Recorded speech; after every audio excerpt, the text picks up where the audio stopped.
Mr. Satterthwaite relaxed on the terrace of Crow's Nest, observing his host, Sir Charles Cartwright, make his way up the steep path from the harbour below. The bungalow was a modern, solidly built structure, its clean white lines giving a misleading impression of its true size.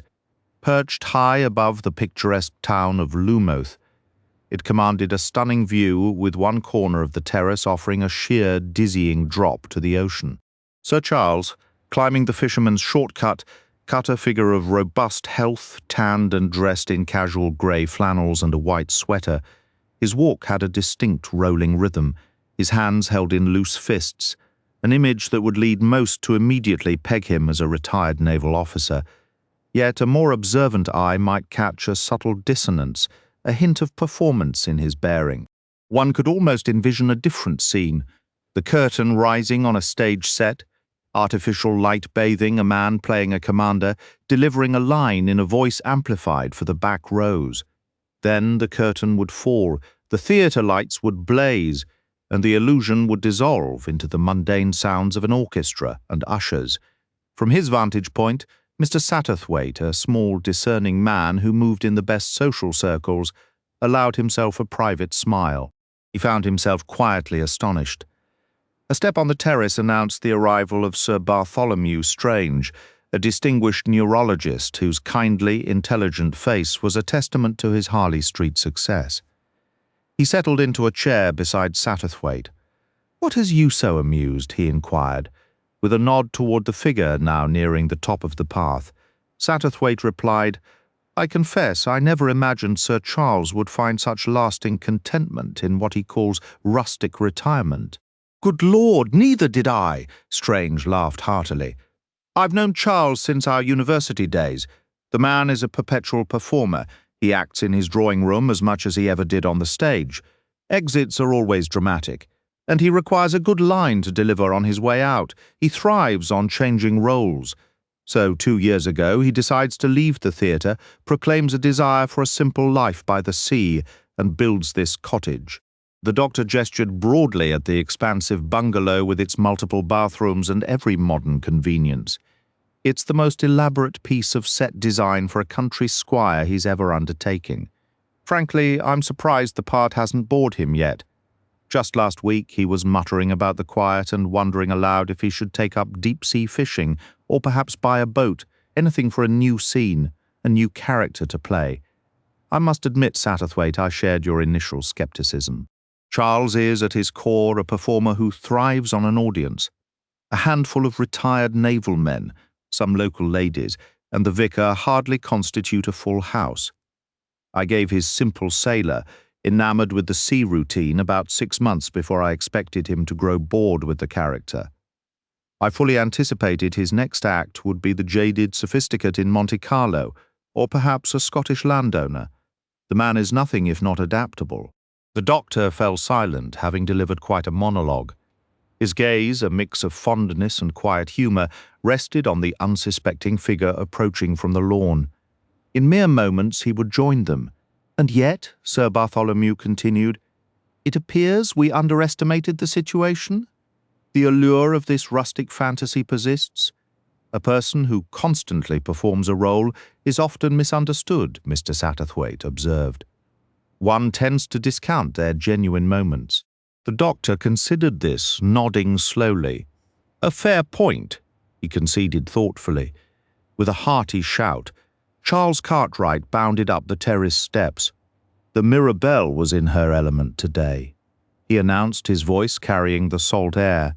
"You missed a splendid morning, Satterthwaite." Mr. Satterthwaite gave a firm shake of his head. His past experiences with the English Channel had cured him of any nautical ambitions.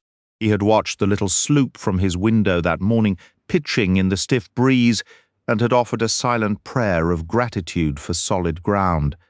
Sir Charles moved to the drawing-room doors and called for refreshments. "You should have been there, Tolly," he said to his friend. "Don't you spend half your days in Harley Street prescribing sea air and sailing to your patients?" "The chief privilege of a medical practice," Sir Bartholomew replied dryly, "is the complete freedom to ignore one's own recommendations. Sir Charles laughed, the sound still unconsciously tailored to his current persona, the hearty, salt-sprayed seafarer. He was a remarkably handsome man with perfect proportions, a lean, witty face, and touches of grey at his temples that only enhanced his distinguished air. He looked every inch the gentleman first, the actor a very close second. "Did you sail alone?" inquired the doctor. "Not at all," Sir Charles said, turning to accept a glass from the efficient parlour maid, who appeared with a tray. "I had a first mate, young Egg, to be precise." There was a subtle note in his voice, a faint self-awareness that made Mr. Satterthwaite glance up keenly. "Miss Lytton Gore. She's quite knowledgeable about sailing." "I understand," Sir Charles laughed, a touch sheepishly. "She has a way of making me feel like a complete amateur, but I'm learning thanks to her." A swift unspoken thought darted through Mr. Satterthwaite's mind. I wonder. Egg Lytton Gore, perhaps that explains his sustained interest. A certain age, a dangerous age. It's often a young woman who becomes the focus at such a time. Sir Charles carried on, his tone expansive. There's nothing like the sea, the sun, the wind, the open water, and then to return to a simple, quiet cottage.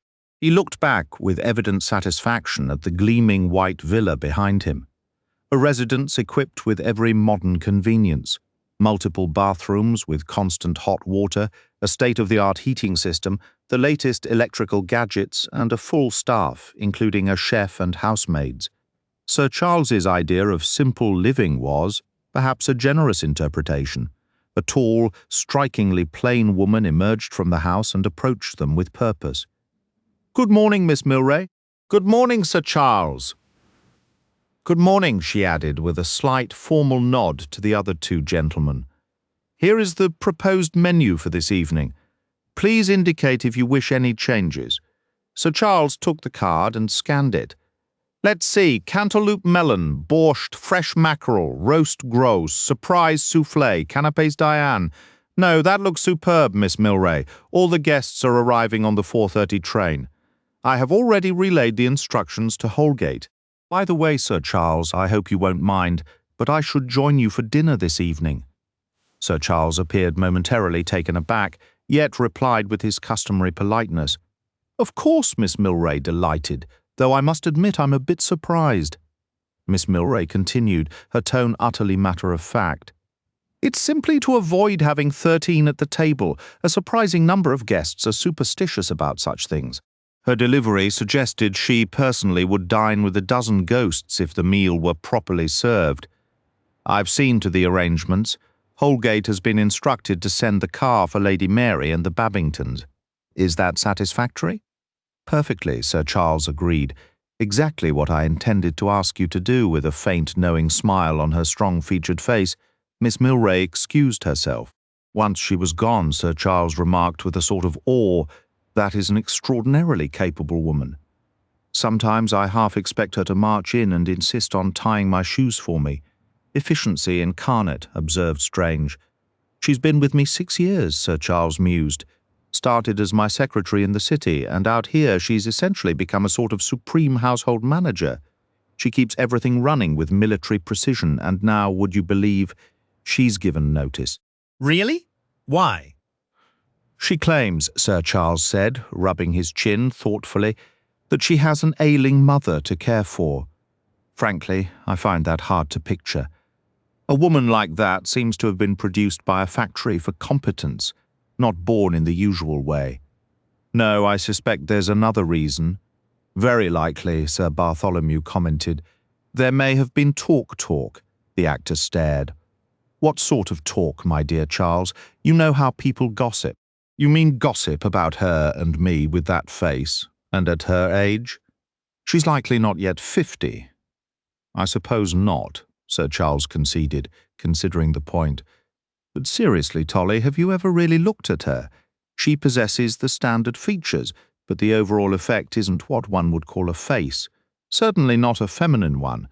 Even the most dedicated busybody in the county couldn't plausibly weave a romantic tale around a countenance like that.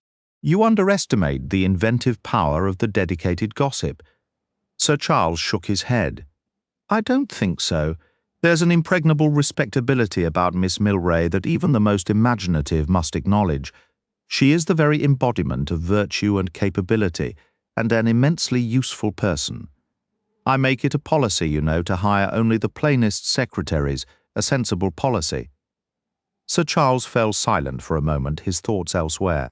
To draw him out, Sir Bartholomew inquired, "Who else is expected this afternoon?" "Angie, for one, Angela Sutcliffe." Excellent. Mr. Satterthwaite perked up with interest, eager to learn about the weekend's guests. Angela Sutcliffe was a celebrated actress, past her first youth, but still immensely popular, renowned for her sharp wit and enduring charm. She was often mentioned as a natural successor to the great Ellen Terry. "Then we have the Dacres again, Mr. Satterthwaite nodded to himself in recognition. Mrs. Dacres was the driving force behind Ambrosine Limited, the highly successful Mayfair dressmaking firm. One saw the credit on theatre programmes. Gowns in Act I by Ambrosine Limited, her husband, Captain Dacres, was what he himself might have called a dark horse in racing circles. He spent most of his time at the track, having once ridden in the Grand National years ago. There had been some vague trouble in the past, nothing definite, just whispers. No official inquiry ever took place, but whenever Freddie Dacres was mentioned, one noticed a slight, knowing lift of an eyebrow. "And Anthony Astor, the playwright, is coming." "Ah, yes," said Mr. Satterthwaite, pleased to show his knowledge. "She wrote One-Way Traffic. A tremendous success. I saw it twice." He rather enjoyed knowing that Anthony Astor was a woman's pen name. "Exactly," said Sir Charles. "I forget her real name, Wills, perhaps. I've only met her once. I invited her largely to please Angela. That completes the house party." "And the local guests?" asked the doctor. "Oh, the neighbours, well, there are the Babingtons. He's the vicar, a decent fellow, not overly pious, and his wife is genuinely pleasant. She's always advising me on my rose garden. They're on their way, Lady Mary and her daughter Egg. That's it. Oh, and a young man named Manders, a journalist or something of the sort, a handsome lad. That should be everyone." Mr. Satterthwaite, a man of orderly habits, began counting.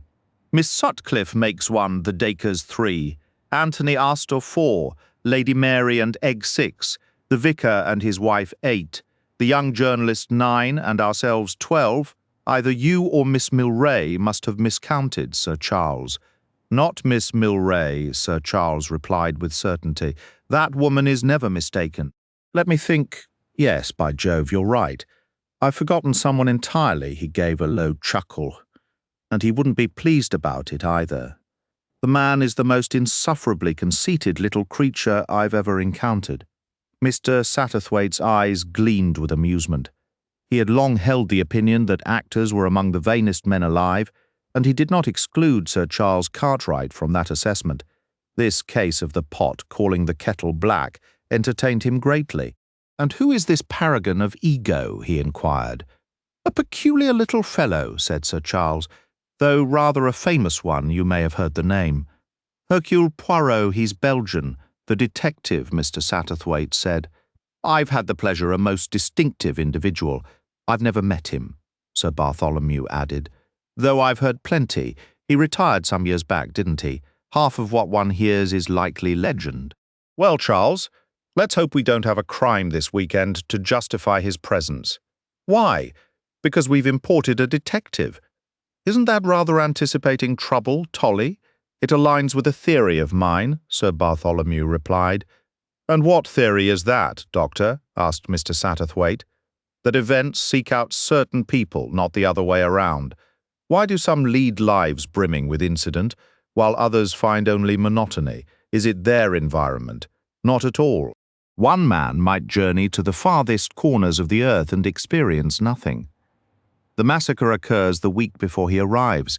The earthquake strikes the day after he departs. The ship he nearly boards is lost at sea. Another man may live quietly in the suburbs and commute daily into the city, yet he will stumble into blackmail plots, encounters with mysterious women, and brushes with danger.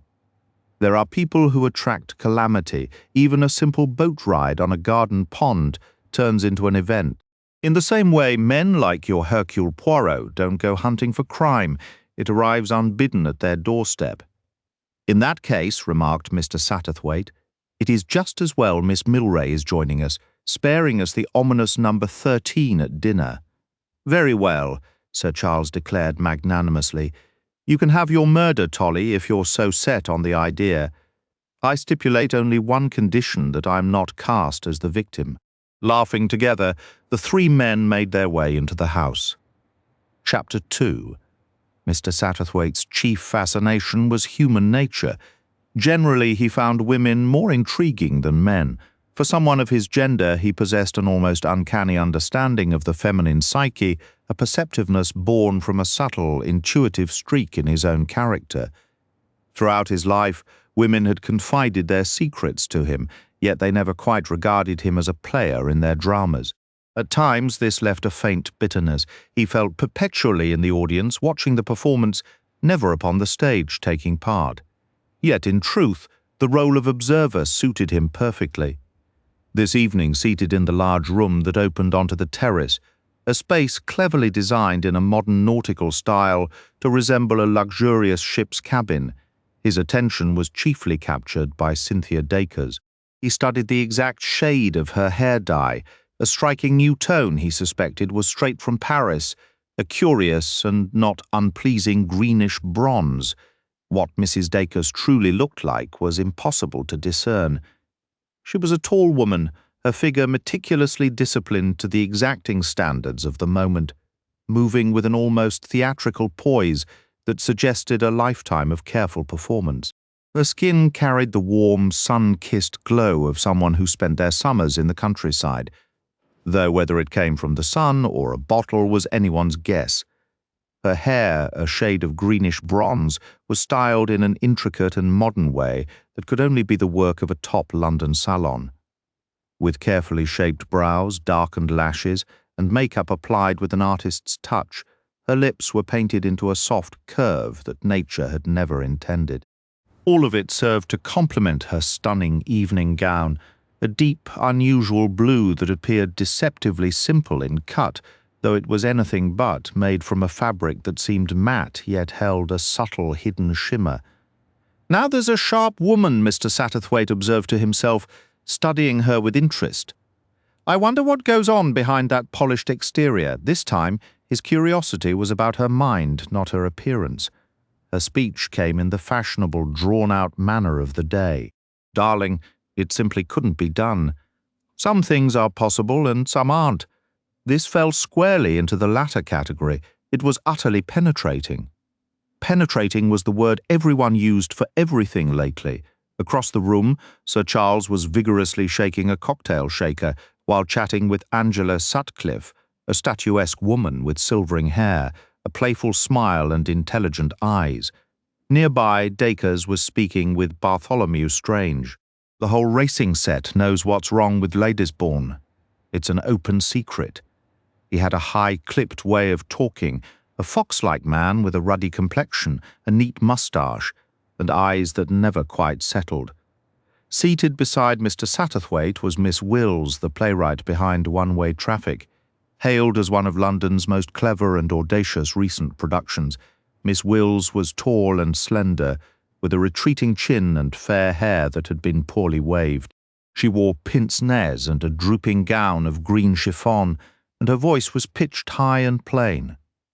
"I took a trip to the French Riviera," she remarked. "But honestly, I didn't care for it much.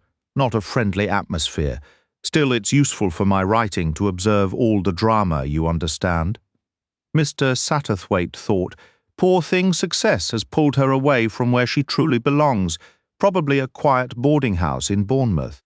He marvelled at the gap between the sophisticated worldly tone of Anthony Astor's plays and the woman who wrote them. Then he noticed the pale blue eyes behind her glasses were remarkably shrewd. They turned on him now with a studying gaze that made him slightly uneasy, as if Miss Wills were committing every detail of him to memory. Just then Sir Charles began pouring the cocktails. "May I fetch you one?" Mr. Satterthwaite offered, rising quickly. Miss Wills gave a little giggle. "I wouldn't say no," she replied. The door opened and Temple announced the arrival of Lady Mary Lytton Gore, along with Mr. and Mrs. Babington and Miss Lytton Gore. As noted earlier, Mr. Satterthwaite had a soft spot for titles. After handing Miss Wills her drink, he drifted toward Lady Mary. Beyond any snobbery, he genuinely appreciated a true gentlewoman, and Lady Mary undeniably was one. Widowed young and left in strained circumstances with a 3-year-old daughter, she had moved to Loumouth and settled into a modest cottage with one loyal maid, where she had lived ever since. She was tall and slender, looking older than her 55 years, with a gentle, somewhat timid demeanour. She adored her daughter, though the young woman's energy sometimes unnerved her. Hermione Lytton Gore, known to everyone for some obscure reason as Egg, was nothing like her mother. She radiated a far more dynamic energy.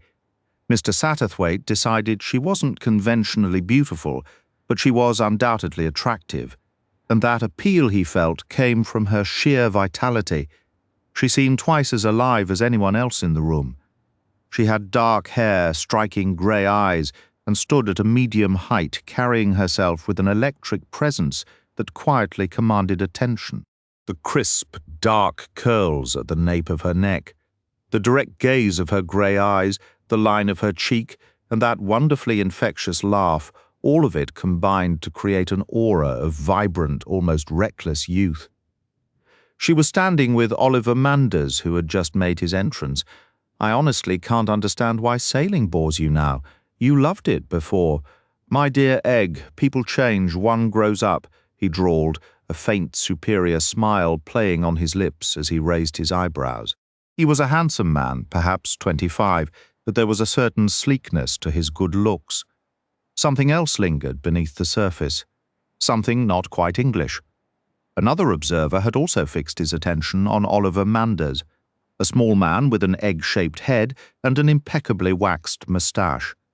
Mr. Satterthwaite had earlier reintroduced himself to this gentleman, M. Hercule Poirot, who had been exceedingly polite. Yet Mr. Satterthwaite sensed the little detective might be subtly exaggerating his foreign eccentricities for effect, as if his bright, twinkling eyes were saying, "You wish for a performance? Very well, I shall provide one." Now, however, there was no twinkle in Poirot's eyes. His expression was solemn and touched with melancholy. The Reverend Stephen Babington, rector of Loumouth, approached Lady Mary and Mr. Satterthwaite. A man in his 60s with gentle, faded eyes and a modest, hesitant manner, he remarked, "We are truly fortunate to have Sir Charles as a neighbour. He has been exceedingly generous, a most agreeable presence. I'm sure Lady Mary would agree." Lady Mary offered a warm smile. "I'm very fond of him.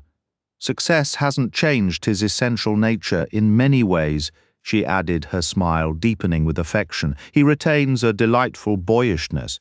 As a parlour-maid circulated with a tray of cocktails, Mr. Satterthwaite mused on the enduring maternal instinct of women, a quality his Victorian sensibilities rather approved of. "You may have one, mums," declared Egg, appearing beside them with a glass in hand. "Just the one?"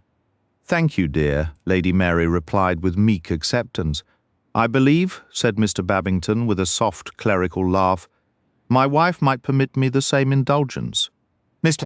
Satterthwaite glanced across the room where Mrs. Babington was engaged in an earnest discussion with Sir Charles, apparently on the riveting subject of fertilizer. She was a large, somewhat untidy woman, but her eyes were fine and intelligent, radiating energy and a notable lack of pettiness. Charles Cartwright had been right. She was indeed a nice woman. "Tell me," Lady Mary inquired, leaning forward, "who is that young woman you were speaking with earlier, the one in the green dress?" "That is the playwright, Anthony Astor, really, that rather pale young lady." "Oh," she caught herself slightly abashed. "How dreadful of me, but it is a surprise. She doesn't look the part at all, more like a rather overwhelmed nursery governess." The description was so perfectly apt for Miss Wills's appearance that Mr. Satterthwaite couldn't help but laugh. Miss Babington, peering amiably across the room with his short-sighted eyes, took a tentative sip of his cocktail and gave a slight cough.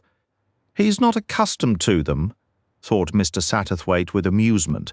The drink probably represented unwelcome modernity to him.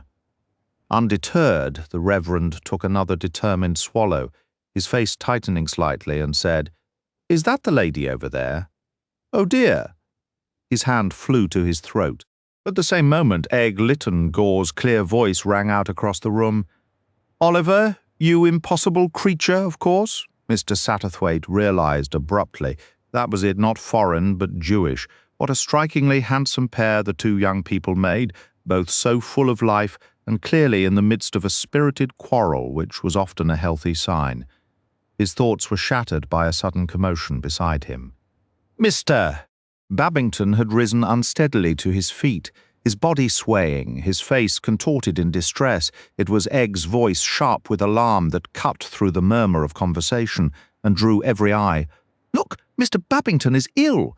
Sir Bartholomew Strange hurried forward, supporting the stricken man and helping him to a couch at the side of the room. The other guests crowded around, their faces a mixture of concern and helplessness, as the pleasant social gathering dissolved into sudden, anxious confusion. 2 minutes later, Strange stood up and shook his head. He spoke plainly, knowing there was no point in being delicate. "I'm sorry," he said. "He's gone." Chapter 3.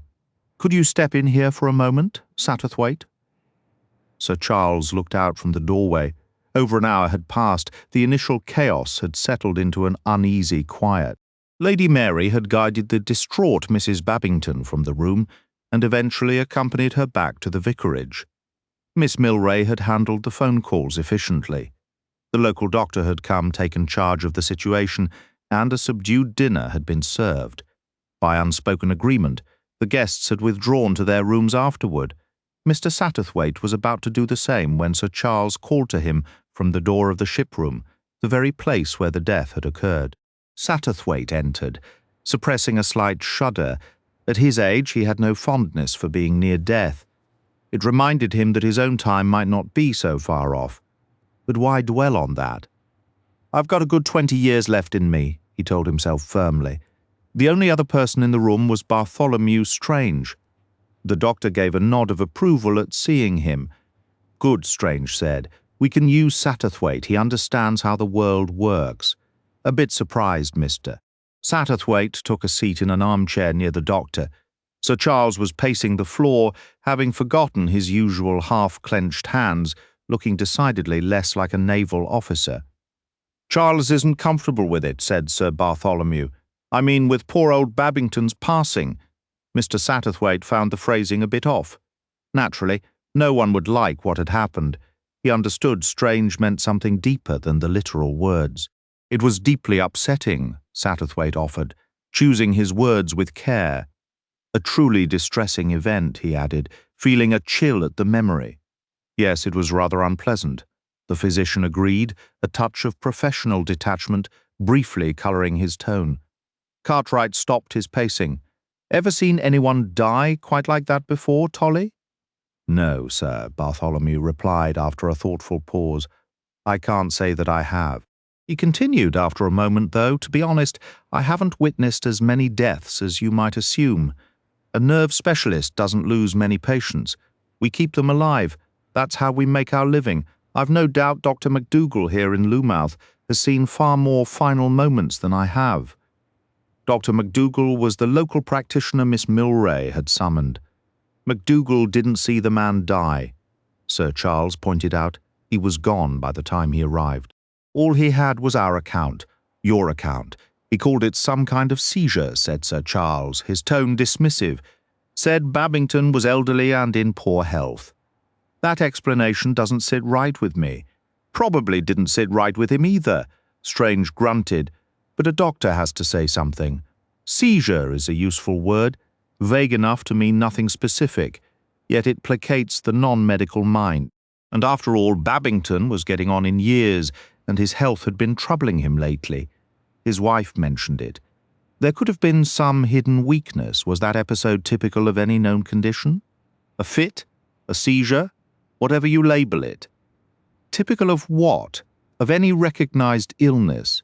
If you'd ever studied medicine, Sir Bartholomew said with a trace of impatience, you'd know there's hardly ever a typical case. What exactly are you implying, Sir Charles, Mr. Satterthwaite inquired. Cartwright didn't answer directly, merely making a vague gesture with his hand. Strange gave a low chuckle.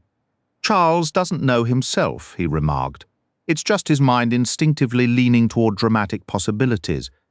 Sir Charles made a gesture of mild protest, his expression deeply preoccupied. He shook his head slightly, lost in thought. An elusive resemblance nagged at Mr. Satterthwaite. Then he had it. Aristide Duval, the legendary head of the Secret Service, untangling the intricate plot of underground wires. In another moment he was certain of it. Sir Charles had begun to limp almost imperceptibly as he walked. Aristide Duval had been famously known as the man with a limp. The theatricality of the moment was not lost on Satterthwaite, who found the sudden shift from solemnity to this unconscious performance both ironic and revealing. Sir Bartholomew applied his usual blunt logic to Sir Charles's vague unease.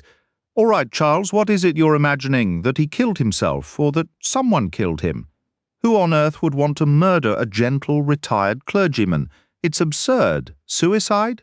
Well, I suppose that's slightly more plausible. One could invent a reason for Babington to end his own life." "What reason?" Sir Bartholomew gave a slight shrug. "How can we know another man's private torment?" "One possibility. Suppose he had recently been diagnosed with a terminal illness. Something like that could provide a motive. He might wish to spare his wife the agony of a prolonged decline. It's merely a theory, of course. There's absolutely no evidence to suggest Babington wished to die." "I wasn't actually leaning towards suicide," Sir Charles began. Bartholomew Strange emitted a soft, knowing laugh. "Naturally, you're not interested in the mundane. You're after drama, some exotic, undetectable poison slipped into the drinks." Sir Charles made a face. "I'm not sure I want that to be the case. Good Lord, Tolly, remember I was the one who mixed them. A sudden, unforeseen fit of homicidal rage, then. I suppose the symptoms are delayed in our particular cases, but we should all be dead by dawn," Sir Charles broke off, clearly annoyed. "I'm not actually joking," said the physician, his tone shifting to one of grave sincerity. "I'm not making light of the old man's death. I'm mocking your theories, Charles, because I don't want you to cause harm without thinking." "Harm?" Sir Charles demanded. "Perhaps you grasp my meaning, Mr. Satterthwaite?" "I believe I can guess." Mr. Satterthwaite replied. "Don't you see, Charles," Sir Bartholomew continued, "how damaging your idle speculations could be? These whispers have a way of spreading. A baseless hint of foul play could cause Mrs. Babington profound and unnecessary distress. I've seen it happen. A sudden death, a few careless tongues wagging, rumours taking flight and growing like weeds impossible to stop. For heaven's sake, Charles, can't you see how cruel that would be? You're just letting your overactive imagination run wild on a purely speculative track." A look of doubt crossed the actor's features. "I hadn't considered it from that angle," he conceded. "You're a splendid fellow, Charles, but you do tend to get carried away. Be honest now. Do you seriously believe anyone in the world would want to murder that completely inoffensive old gentleman?" "I suppose not," Sir Charles sighed. "No, you're right, it's ridiculous. Sorry, Tolly. It wasn't a cheap stunt, I assure you. I genuinely had a feeling that something was amiss." Mr. Satterthwaite cleared his throat politely. "Might I propose something, mister?" Babington was taken ill almost immediately after arriving, and just after finishing his cocktail. Now, I happened to notice he made a rather pained face as he drank at the time. I assumed it was because the taste was unfamiliar to him. But if we entertain Sir Bartholomew's theory that Mr. Babington may have had a reason to end his own life, that strikes me as just within the realm of possibility, whereas murder seems utterly far-fetched. He paused, his gaze drifting to the untouched room. The glasses remained precisely where they had been left. It seems feasible, though unlikely, that Mr. Babington could have introduced something into his own glass unnoticed. Nothing here has been disturbed. This is his glass, I recall, because I was seated right beside him conversing. I suggest, Sir Bartholomew, that you have it analysed quietly, discreetly, to avoid any gossip. Sir Bartholomew stood and picked up the crystal tumbler. "Very well," he said. "I'll indulge you this far, Charles, and I'll wager £10 to 1 there's nothing in that glass but straightforward gin and vermouth." "Agreed," replied Sir Charles, before adding with a wry smile, "You know, Tolly, you're somewhat to blame for these wild ideas of mine." "Me?" "Absolutely. All that talk about crime earlier. You mentioned this Hercule Poirot was like a harbinger of trouble, that wherever he went mischief followed. The moment he arrives we get a suspiciously sudden death. Naturally, my mind leaps to murder." Mr. Satterthwaite hesitated. "I wonder," he began, then paused. "Exactly," said Charles Cartwright. "I've considered that. What's your view, Tolly? Could we sound him out? Get his opinion on the matter? Is it proper, I mean?" "A delicate question," murmured Mr. Satterthwaite. "I'm familiar with medical etiquette, but the rules for detectives, that's a mystery to me. It's like asking a professional singer for a song at a party," he mused. "Can one ask a professional detective to just detect?" "Yes, a very fine line. Merely for his perspective," insisted Sir Charles. A soft knock interrupted them, and Hercule Poirot's face appeared around the door, wearing a tentative expression. "Come in, my dear fellow," cried Sir Charles, rising quickly. "We were just speaking of you. I feared I might be disturbing you. Not in the least. Can I offer you a drink?" "I thank you. No, whiskey is not for me. A glass of syrup, perhaps." But syrup was not among Sir Charles's usual beverages. Once his guest was seated, the actor came straight to the point. "I won't mince words," he said. "We were discussing you, M. Poirot, and the events of this evening. Tell us frankly, do you believe there was anything untoward about it?" Poirot's eyebrows lifted. "Untoward in what sense?" Bartholomew Strange clarified. "My friend has taken it into his head that old Babington was murdered. And you do not share this view?" "We would value your opinion," Poirot considered thoughtfully. "He was taken ill, of course, with great suddenness, remarkable suddenness." "Precisely." Mr. Satterthwaite outlined the suicide theory and his own suggestion to have the cocktail glass analyzed. Poirot nodded approvingly. "That, at least, can do no harm. Judging by human nature, it seems exceedingly unlikely anyone would wish to harm such a pleasant and harmless old gentleman. Suicide feels equally improbable. Still, the glass will tell us something definitive." "And what do you believe the analysis will show?" Poirot gave a slight shrug. "Me? I can only speculate. You wish me to guess the result. Please.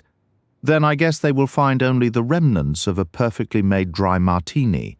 He inclined his head to Sir Charles. "To poison a man in a single cocktail, one among many on a tray that would require a technique most difficult. And if that kindly old clergyman wished to end his life, I do not think he would choose a social gathering. It would show a distinct lack of consideration for others, and Mr. Babington struck me as a very considerate man." He paused. "That, since you ask, is my assessment." A brief silence followed. Sir Charles let out a deep sigh. He moved to the window and looked out. "The wind has shifted," he remarked. The sailor had returned, and the secret agent fantasy had faded, yet to the observant Mr. Satterthwaite, it seemed Sir Charles felt a faint regret for the dramatic role he would not, after all, get to play later. On the fishing quay, Egg, Lit and Gore had Mr. Satterthwaite firmly cornered. "But what do you truly think, Mr. Satterthwaite?" "Honestly?" Mr. Satterthwaite glanced around for an escape. "There was none. These modern young women were merciless and vibrantly, terrifyingly alive." "Sir Charles has planted this idea in your head," he suggested. "No, he hasn't. It was there already," she insisted, her tone shifting from earnest to one of wry, impatient certainty. "It's been there from the very beginning like a splinter you can't ignore. Admit it. You felt the wrongness in the air too, the same as I did." "It was all so terribly sudden," she said, cutting through the pleasantries. "He was elderly and his health had been declining." Egg dismissed the explanation outright. "That's nonsense. He had neuritis and a bit of rheumatoid arthritis. Those don't cause someone to collapse in a fit. He never had fits. He was the gentle, creaking type who would have quietly made it to 90. What was your impression of the inquest? It all appeared quite normal, and Dr. MacDougall's testimony, all that technical jargon, the detailed descriptions of the organs. But didn't you sense that behind the flood of words he was being evasive? What he really said was that nothing proved death, wasn't from natural causes. He never actually stated it was. Aren't you splitting hairs a bit, my dear? The point is, he was splitting hairs. He was puzzled, but had no evidence, so he hid behind medical caution. What did Sir Bartholomew Strange have to say, Mr. Satterthwaite relayed some of the physician's comments. So he dismissed it, did he? Egg mused. Of course, he's a cautious man. I suppose a top Harley Street consultant has to be. The cocktail glass contained nothing but gin and vermouth, Mr. Satterthwaite reminded her. That seems to settle the matter. Still, something that occurred after the inquest made me wonder. Something, Sir Bartholomew said to you? Mr. Satterthwaite felt a flicker of pleasant curiosity. Not to me, to Oliver. Oliver Manders. He was at the dinner that night, though you may not recall him. I remember him perfectly well. Is he a close friend of yours? We used to be, now we bicker constantly. He's working in his uncle's city firm and becoming, well, a bit slick, if you know what I mean. He always talks of quitting to become a journalist. He writes rather well, but I doubt it's more than talk now he wants to be wealthy. Don't you think most people are rather disgusting about money, Mr. Satterthwaite? Her youth struck him then, that raw, arrogant childishness. My dear, he said, so many people are disgusting about so many things. Most people are swine, of course, Egg agreed cheerfully, which is precisely why I'm so upset about old Mr. Babington. He was rather a darling, he prepared me for confirmation and all that, and though a lot of that business is bunkum, he was genuinely sweet about it. You see, Mr. Satterthwaite, I do believe in Christianity not like Mother with her little books and early services, but intelligently as a matter of history. The Church is tangled up in the Pauline tradition. Frankly, it's a mess. But Christianity itself is sound. That's why I can't be a communist like Oliver. In practice, our beliefs would look similar, shared resources, common ownership, but the foundation is different. The Babingtons, though, were real Christians. They didn't pry or condemn, and they were never unkind. They were darlings. And there was Robin. Robin? Their son. He was out in India and got killed. I had rather a crush on Robin. Egg blinked, her gaze drifting out to the sea for a long moment before snapping back to Mr. Satterthwaite and the present. So, you see, I feel rather strongly about this. What if it wasn't a natural death? My dear child. Well, it's terribly odd, you must admit it's terribly odd. But you've just said yourself the Babingtons hadn't an enemy in the world. That's what makes it so strange. I can't conceive of a motive. It's fantasy? There was nothing in the cocktail. Perhaps someone used a hypodermic needle containing some rare, untraceable South American arrow poison, I suppose? Mr. Satterthwaite suggested, gently mocking. Egg grinned. Exactly. The good old untraceable stuff. Oh, well, you're all very superior about it. But I'll tell you this, the whole thing feels off. It's like a painting that's been hung just a centimetre crooked. Most people wouldn't notice, but it ruins the whole wall. Perhaps one day you'll realize we were correct, she said. We, Sir Charles and myself. A faint blush coloured her cheeks. Mr. Satterthwaite's mind shaped by the literary tastes of his era, when a volume of apt quotations graced every shelf, drifted to verse. He thought of a man marked by years and an old scar, and a woman who looked upon him with a fatal devotion. He felt a twinge of embarrassment for resorting to poetry. Tennyson was hardly in fashion anymore. Besides, while Sir Charles certainly had a tan, he bore no wounds, and egg-litten gore, though clearly capable of strong feeling, didn't strike him as the type to waste away from heartache or float tragically down a river. There was nothing of the doomed romantic heroine about her, except, Mr. Satterthwaite mused, her youth. It was a common pattern, young women drawn to older men with storied lives. Egg appeared to be following it. Why has he never married? She asked suddenly. Well, Mr. Satterthwaite hesitated. His own blunt assessment would have been excessive caution, but he knew such a term would disappoint Egg. Sir Charles Cartwright had enjoyed numerous liaisons with actresses and others, yet had always skillfully avoided the altar. Egg was clearly hoping for a more sentimental reason. What about that actress who died of tuberculosis? Her name started with an M. I think, wasn't he terribly devoted to her? Mr. Satterthwaite recalled the woman. There had been some mild gossip linking her to Charles Cartwright, but nothing substantial, and he certainly didn't believe Sir Charles had remained a bachelor out of fidelity to her memory. He tactfully implied as much. I expect he's had many relationships, said Egg. Ahem, quite likely, replied Mr. Satterthwaite, feeling rather old-fashioned. I'm glad men have affairs, Egg stated plainly. It proves they're not, odd. Mr. Satterthwaite's old-fashioned sensibilities winced again. He was at a loss for words, Egg, oblivious to his discomfort, continued thoughtfully. Sir Charles is actually much sharper than he lets on. He does love to pose and dramatize himself, but underneath that he's quite intelligent. He's a far better sailor than you'd ever guess from listening to him boast. You might assume it's all for show, but it isn't. It's the same with this whole business. You think he just wants to play the great detective for effect. All I'm saying is, I think he'd play the part rather well. Perhaps, Mr. Satterthwaite conceded, his tone betraying his scepticism. Egg pinpointed his doubt immediately. But you think this death of a clergyman isn't a mystery thriller? It's just a regrettable incident at a dinner party, a purely social disaster. What did Hercule Poirot think he should know? Mr. Poirot advised waiting for the cocktail analysis, but his opinion was that everything was perfectly in order.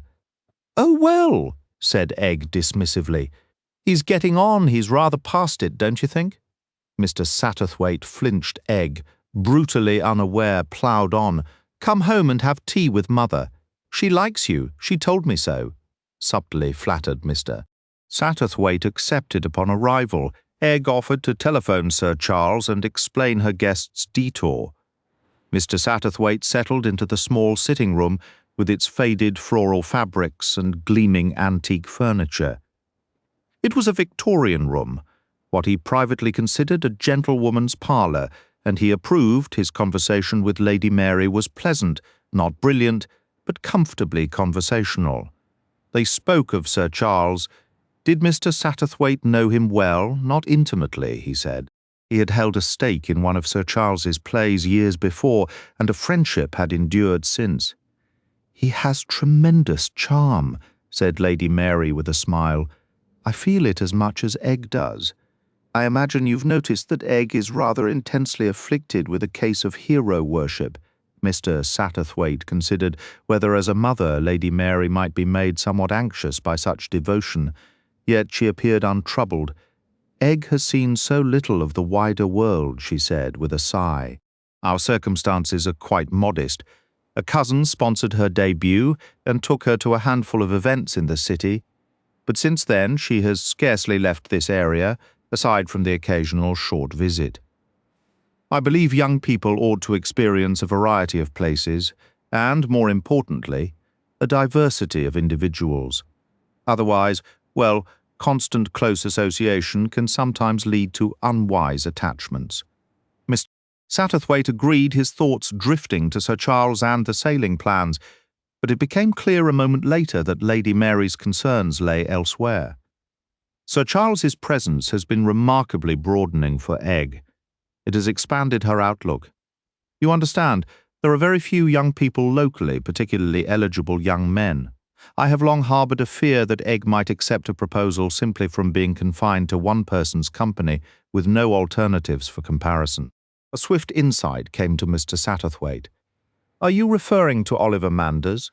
Lady Mary flushed with artless surprise. Goodness, Mr. Satterthwaite.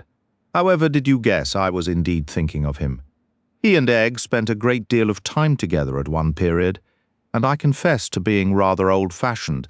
Some of his modern notions unsettle me. Youth must have its season of experimentation, offered Mr. Satterthwaite. Lady Mary shook her head. My anxiety has been so profound. The match is suitable on paper, of course. I am aware of his background, and his uncle, who recently brought him into the family business, is quite wealthy. It isn't that, it feels foolish to say, but she trailed off, unable to articulate her unease. Mr. Satterthwaite felt an unexpected sense of closeness. He spoke plainly and gently.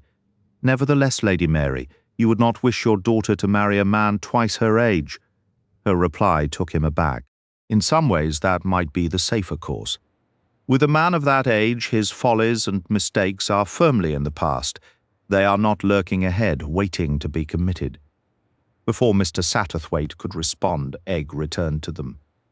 "You were gone quite a while, darling," her mother remarked. "I was chatting with Sir Charles, my sweet. He's rather splendidly isolated," said Egg, turning a mildly reproachful glance to Mr. Satterthwaite. "You didn't mention the house guests had all departed." "They returned to the city yesterday, all except Sir Bartholomew Strange. He intended to stay until tomorrow, but an urgent telegram recalled him to London this morning. One of his patients took a critical turn." "What a pity," said Egg. "I had planned to observe the house party more closely. I might have uncovered a clue." "A clue to what, darling?" "Mr. Satterthwaite understands." "Oh, well, it hardly signifies now. Oliver is still about. We shall enlist him. He can be quite clever when he bothers to apply himself." Upon returning to Crow's Nest, Mr. Satterthwaite found his host seated on the terrace overlooking the sea. "Hello, Satterthwaite. Been taking tea with the Lytton Gores?" "I have, you don't mind?" "Not at all. Egg telephoned earlier." "She's an unusual girl, Egg." "Very attractive," said Mr. Satterthwaite. Yes, I suppose she is," Sir Charles conceded. He rose and took a few restless steps. "I wish to heaven," he said with sudden, sharp bitterness, "that I had never come to this wretched place." Chapter 5. Mr. Satterthwaite thought to himself, "He has it severely." He was overcome by a wave of pity for his host. Here was Charles Cartwright at 52, the famously charming and light-hearted heartbreaker, thoroughly captivated, and as the man himself seemed to realize, his situation was hopeless. Youth naturally gravitates toward youth. Young women do not parade their genuine affections, Mr. Satterthwaite reflected. Egg makes such a visible spectacle of her admiration for Sir Charles precisely because it signifies nothing substantial. Young Manders is the likely object of her real interest. Mr. Satterthwaite was generally a perceptive judge.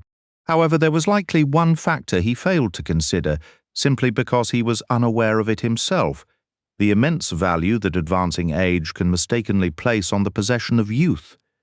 To Mr. Satterthwaite, an older gentleman, the idea that Egg might prefer a middle-aged man to a youthful one seemed frankly beyond belief. To him, youth was the most enchanting gift imaginable. His convictions felt reinforced when Egg called after dinner, asking to bring Oliver over for what she termed a consultation. Oliver Manders was certainly a good-looking young man, with his dark, heavy-lidded eyes and an effortless, graceful way of moving. He appeared to have allowed himself to be persuaded, a testament to Egg's persistence, but his overall manner was one of lazy skepticism. "Can't you talk some sense into her, sir?" he said to Sir Charles. "It's this terribly wholesome country life she insists on leading. It gives her far too much energy.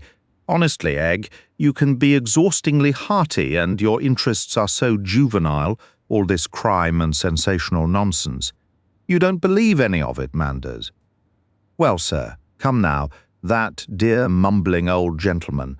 It's absurd to imagine anything beyond natural causes."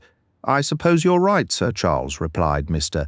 Satterthwaite glanced at him, trying to discern which role Charles Cartwright was inhabiting tonight. It wasn't the retired naval officer, nor the international detective. Instead, he was assuming some new and unfamiliar part, and it came as a genuine surprise when Mr. Satterthwaite realized what it was. Sir Charles was deliberately taking a back seat, playing second fiddle to Oliver Manders. He sat slightly in shadow, quietly observing the two young people as they argued, Egg with passionate heat, Oliver with cool indifference. Sir Charles looked older than usual, weary and withdrawn. More than once Egg appealed to him, confident and eager, but his responses were muted and distant. They left a little after 11.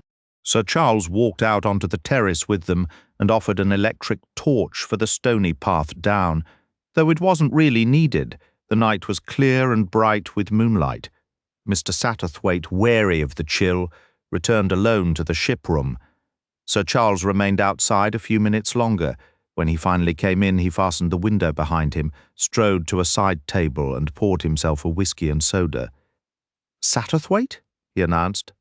"I'm leaving this place tomorrow? For good." "What?" Mr. Satterthwaite exclaimed, genuinely taken aback.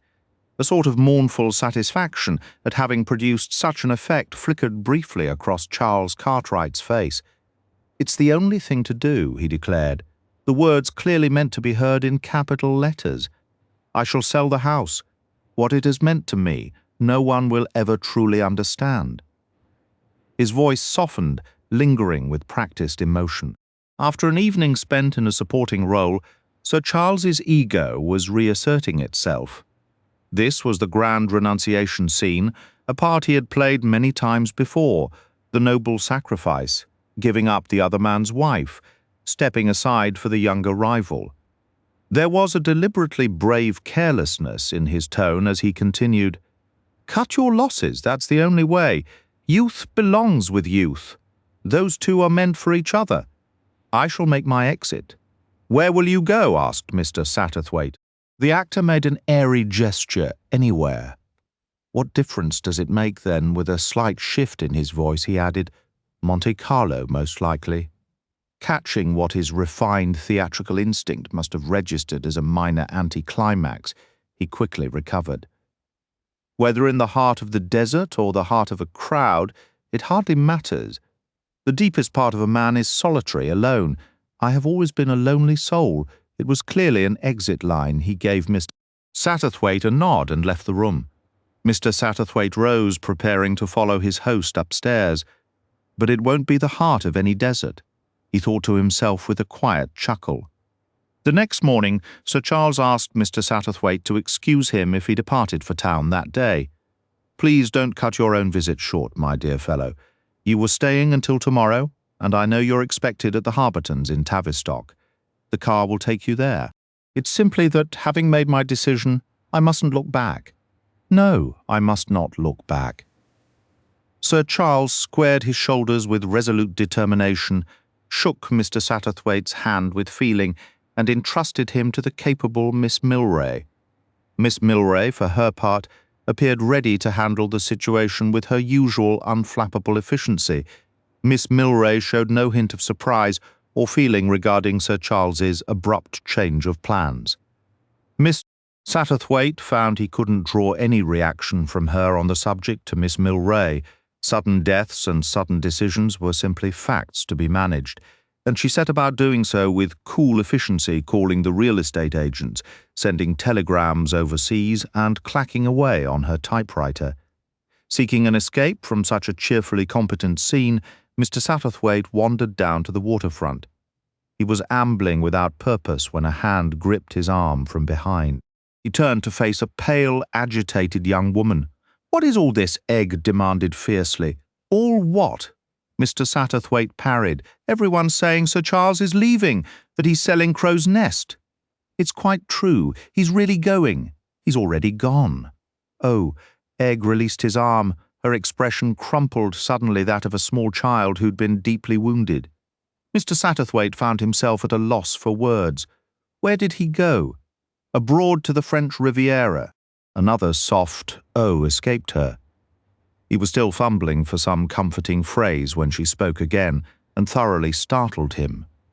"Which one of those wretched women is it?" Egg asked, her voice sharp. Mr. Satterthwaite stared, his mouth slightly agape. She seized his arm once more and gave it an impatient shake. "You must know," she insisted. "Which of them? The one with the silver hair, or the other one?" "My dear, I haven't the faintest idea what you mean." "You do, you must. It's obviously some woman. He liked me, I know he did.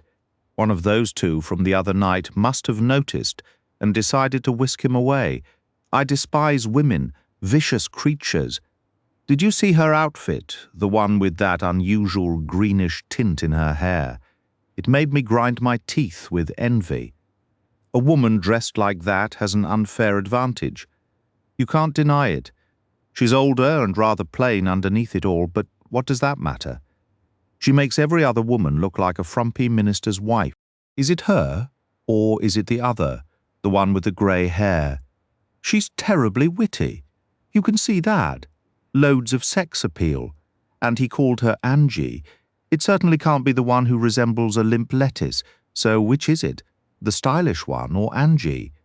My dear, you've gotten the most peculiar notions. Charles Cartwright isn't in the least interested in either lady. I don't believe you. They're interested in him. That's plain enough. No, you're mistaken. This is all in your imagination. Wretched creatures, Egg muttered. You really mustn't use that sort of language. I can think of far worse things to call them. Perhaps, but please don't. I assure you, you are under a complete misapprehension. Then why has he run off like this? Mr. Satterthwaite cleared his throat. I rather think he believed it was for the best. Egg fixed him with a penetrating look. You mean because of me? Well, something along those lines, perhaps. And so he's bolted. I suppose I did make my feelings rather obvious. Men truly detest being pursued, don't they? Mother was right all along. She's so quaint when she talks about men always using the third person, so proper and old-fashioned. A man dislikes being chased. A girl should always let the gentleman make the advances. Isn't that a charming phrase, make the advances? Sounds like the opposite of what it means. And that's exactly what Charles has done, made his advance. He's advanced right away from me. He's frightened, and the awful part is I can't very well follow him. If I tried, he'd probably hop a steamer to the middle of the Sahara or somewhere. Hermione, said Mr. Satterthwaite gently, are you truly serious about Sir Charles? The girl shot him an impatient glance. Of course I am. What about Oliver Manders? Egg dismissed Oliver with a quick, irritated toss of her head, her thoughts racing along a different track. Do you think I might write to Charles? Nothing intense. Just light, friendly chatter. She frowned, her expression clouding with self-reproach. What an idiot I've been. My mother would have handled it perfectly. Those women from her generation knew the art of the graceful retreat, all delicate blushes and subtlety. I got it completely backwards. I honestly believed he needed a push, that he seemed to require some encouragement. Tell me, she said, turning sharply toward Mr. Satterthwaite. Did he see me with Oliver last night? The little scene in the moonlight on the garden path? I don't believe so. When exactly? I made sure of it. I thought he was still watching from the terrace. I thought if he saw Oliver and me, it might actually spark something in him. Because he did like me. I'm certain of it. Wasn't that rather unfair to Oliver? Egg dismissed the idea with a wave. Not at all. Oliver considers it a privilege for any woman to receive his attention. It was terrible for his ego, naturally, but you can't plan for everything. I just wanted to shake Charles up. He's been so distant lately, so formal. My dear, Mr. Satterthwaite said gently, I don't think you understand his sudden departure. He believed you were in love with Oliver. He left to spare himself more heartache. Egg spun around. She grasped Mr. Satterthwaite by the shoulders, searching his face intently. Is that true, honestly? The absolute fool! Oh, for heaven's sake! She let go abruptly, taking a few skipping steps beside him on the path, a new energy in her movement. Then he'll come back, she declared. He has to. And if he doesn't, well, what if he doesn't? Egg's laugh was bright and determined. I'll simply go and fetch him back. You'll see. It occurred to Mr. Satterthwaite that, allowing for differences in era and language, Egg shared a certain tenacity with the legendary maid of Astolat, though he felt confident Egg's approach would be far more direct and considerably less tragic. Dying of a broken heart was decidedly not part of her plan. Chapter 6. Mr. Satterthwaite had come to Monte Carlo for the day. His seasonal round of visits was finished, and he rather enjoyed the Riviera in September. He was sitting in the gardens, soaking in the sun and skimming a 2-day-old Daily Mail when a name leapt out at him. Death of Sir Bartholomew Strange. He read the brief notice with growing unease. The eminent nerve specialist had been entertaining guests at his Yorkshire estate, in perfect health and good spirits. He had been conversing after dinner, enjoying a glass of port, when he was struck by a sudden seizure. Medical help was summoned, but he died before it could arrive. The paragraph continued with a summary of his distinguished career. Mr. Satterthwaite let the paper fall into his lap, profoundly disturbed. A clear image of the physician, robust, cheerful, in excellent form, flashed before him. And now he was gone. Certain phrases seemed to echo unpleasantly in his mind. Drinking a glass of port, sudden seizure, died before medical aid. It was port, not a cocktail, but the parallels to that death in Cornwall were unsettling. He saw again the contorted face of the gentle old vicar. What if, after all, he looked up to see Sir Charles Cartwright striding across the lawn toward him, impeccably dressed in crisp yachting attire, a far cry from the casual sweaters of Cornwall. "Satterthwaite, by all that's fortunate, you're the very man I hoped to see. Have you read about poor Tolly?" "I was just reading it now." Sir Charles dropped into the adjacent chair. "Listen, Satterthwaite, Tolly was fit as a fiddle. Never a thing wrong with him? Tell me I'm being a hysterical old woman, but doesn't this whole affair remind you powerfully of what happened at Lumouth?" "Yes, that's true, but we could be wrong. The similarity might only be on the surface. People die suddenly all the time from countless different reasons." Sir Charles gave an impatient nod. "I've just received a letter," he said, "from Egg Lytton Gore." Mr. Satterthwaite hid a knowing smile. "Is this the first one she sent you?" Sir Charles, completely unaware of the implication, replied, "No, I got one shortly after I arrived here. It chased me around for a bit, just updating me on the local news and such." I didn't reply. Honestly, Satterthwaite, I didn't dare. The girl has no idea, of course, but I didn't want to make a complete spectacle of myself. Mr. Satterthwaite ran a hand over his mouth, where the smile still lingered. "And this new letter?" he inquired. "This one is different. It's a plea for assistance." "Assistance?" Mr. Satterthwaite raised his eyebrows. "She was there, you see, in the house when it happened." "You mean she was a guest at Sir Bartholomew Strange's home at the time of his death?" "Exactly. What does her letter say about it?" Sir Charles pulled a letter from his pocket. He paused briefly, then handed it over. "You should read it for yourself." Mr. Satterthwaite unfolded the sheet with keen interest. "Dear Sir Charles," it began, "I'm not sure when this will reach you. I desperately hope it's soon. I'm so terribly worried I don't know what to do. You've probably seen in the papers by now that Sir Bartholomew Strange has died. Well, he died in exactly the same manner as Mr. Babington. It simply cannot be a coincidence. It just can't be. I'm worried sick. Can't you please come back and do something? I know that sounds terribly blunt, but you were the one with suspicions before, and no one would listen. Now it's your own friend who has been killed. If you don't return, I fear the truth may never come out, and I'm absolutely certain you could uncover it. I feel it in my bones. There's something else too. I'm genuinely worried about someone. I know he had absolutely nothing to do with it, but circumstances might appear somewhat suspicious. Oh, I can't possibly explain everything in a letter. But won't you please come back? You could discover the truth. I know you could. Yours in haste, Egg." "Well?" Sir Charles demanded, unable to wait. "It's a bit all over the place, of course. She must have written it in a rush. But what do you make of it?" Mr. Satterthwaite took his time refolding the letter, giving himself a moment to think. He agreed it was incoherent, but he didn't believe for a second it had been written in haste.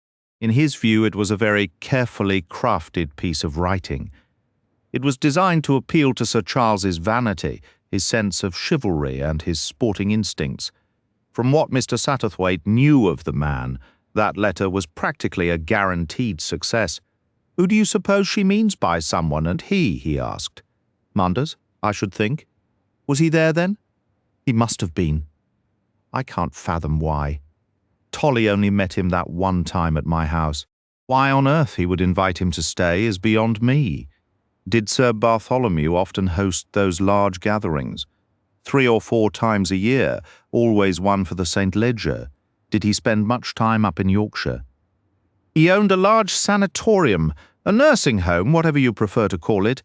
He purchased Melfort Abbey, an old estate, restored the main house, and built the sanatorium on the grounds. I see Mr. Satterthwaite fell silent for a minute. Then he said, I wonder who else was part of that house party. Sir Charles suggested the information might be in another newspaper, and they went to search through the stack. Here it is, said Sir Charles, reading aloud. Sir Bartholomew Strange is hosting his customary house party for the St. Leger.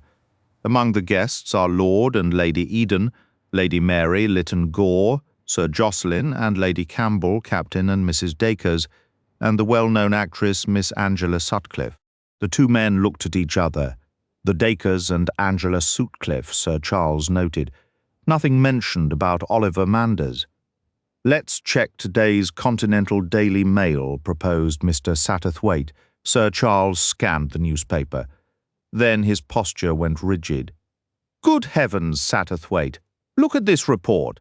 The inquest into Sir Bartholomew Strange's death has concluded with a verdict of nicotine poisoning, though the evidence offers no clue as to how the substance was given or by whom.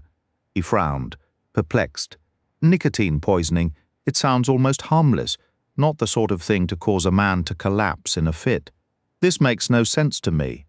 What do you intend to do? Asked Mr. Satterthwaite. I'm reserving a compartment on the blue train for tonight.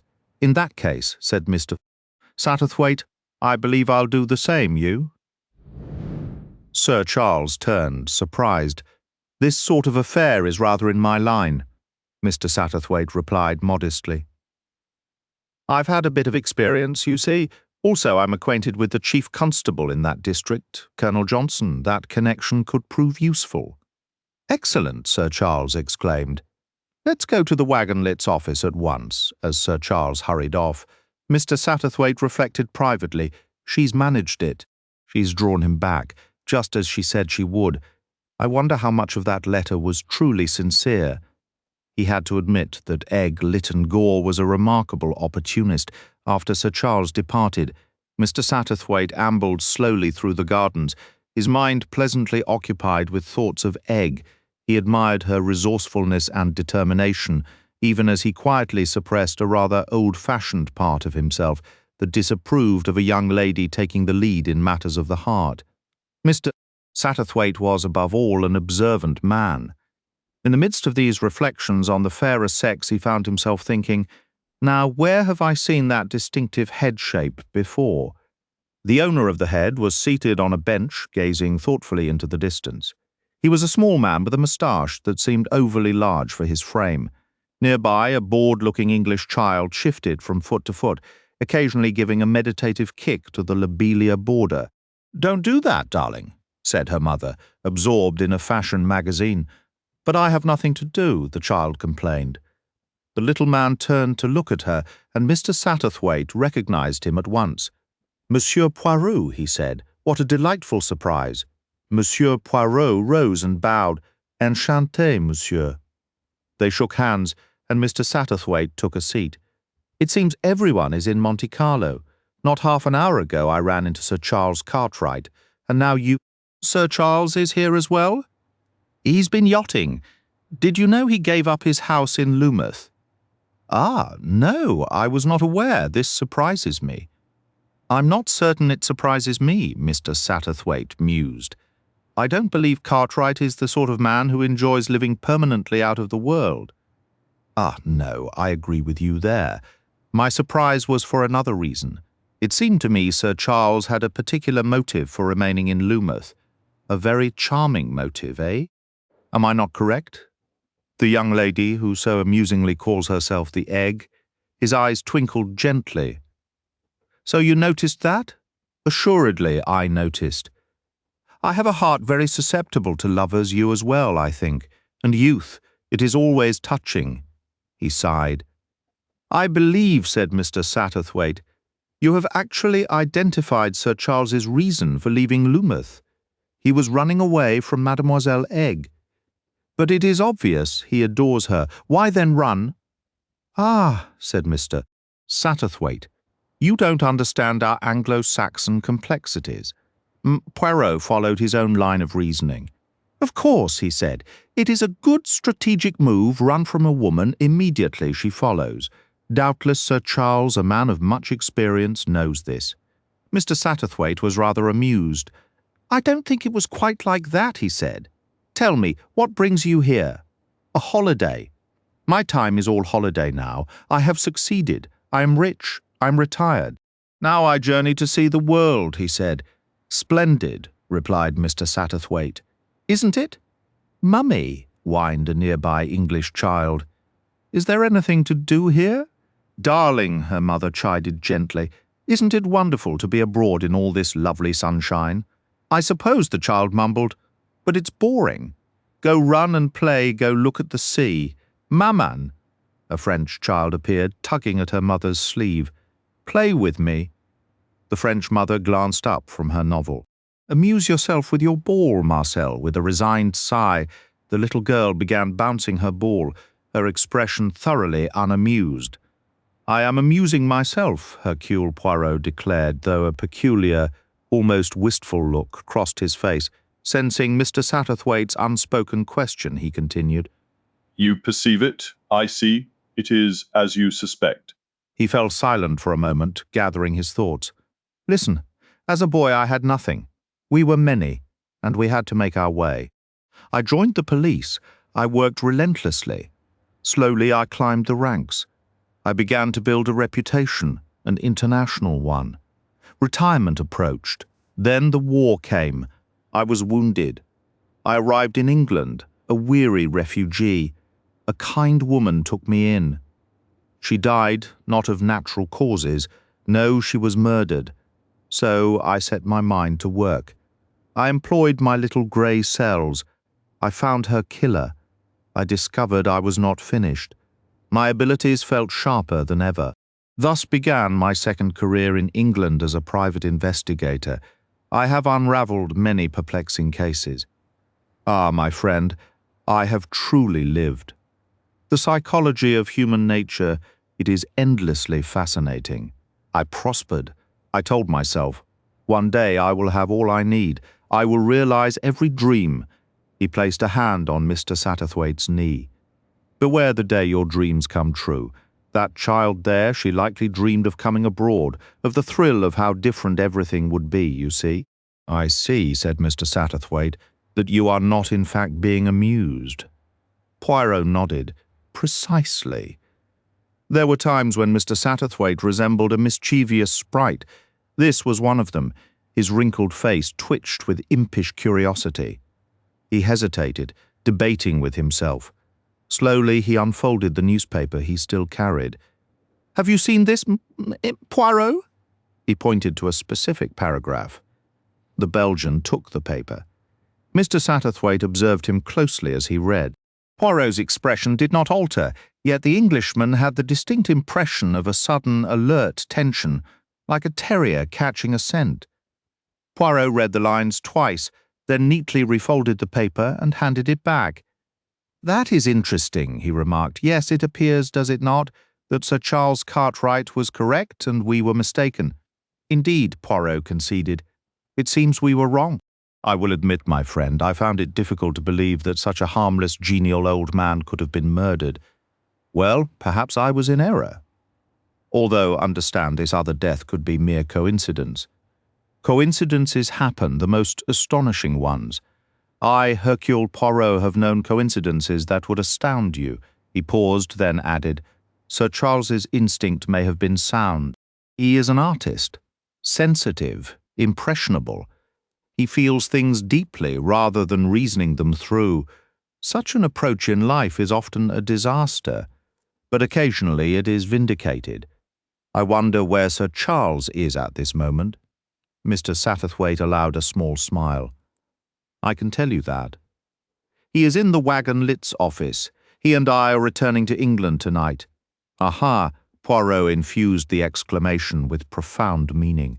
His bright, inquisitive eyes asked a silent, teasing question. What dedication he shows our Sir Charles. So he is determined to play this role, the part of the amateur detective? Or is there another reason for his return? Mr. Satterthwaite remained silent, but Poirot seemed to find his answer in that quiet. I understand, he murmured. The young lady's bright eyes have captured his attention. It is not merely the crime that calls him back. She sent him a letter, Mr. Satterthwaite explained, pleading for his return. Poirot gave a slow nod. I find myself wondering, he said thoughtfully. There is something I do not fully grasp. You do not grasp the modern English girl? Mr. Satterthwaite cut in, a touch of pride in his voice. That is hardly surprising. Even I find them puzzling at times. A girl like Miss Lytton Gore. Pardon, Poirot interrupted gently. You misunderstand. I comprehend Miss Lytton Gore perfectly. I have encountered her type before, many times in fact. You label it modern, yet it is, how shall I say, timeless. Mr. Satterthwaite felt a flicker of irritation. He believed that he, and only he, truly understood Egg. This absurd foreigner could not possibly grasp the essence of English womanhood. Poirot continued, his tone drifting into something dreamlike and reflective. A deep understanding of human nature, what a perilous gift it can be. A useful one, Mr. Satterthwaite corrected. Perhaps it all depends on one's perspective. Well, Mr. Satterthwaite hesitated, then stood. He felt a twinge of disappointment. He had cast his line, but the fish had not bitten. His confidence in his own grasp of human motives wavered. I wish you a pleasant holiday. Thank you. I hope you will visit me when you are next in London. He offered his card. This is my address.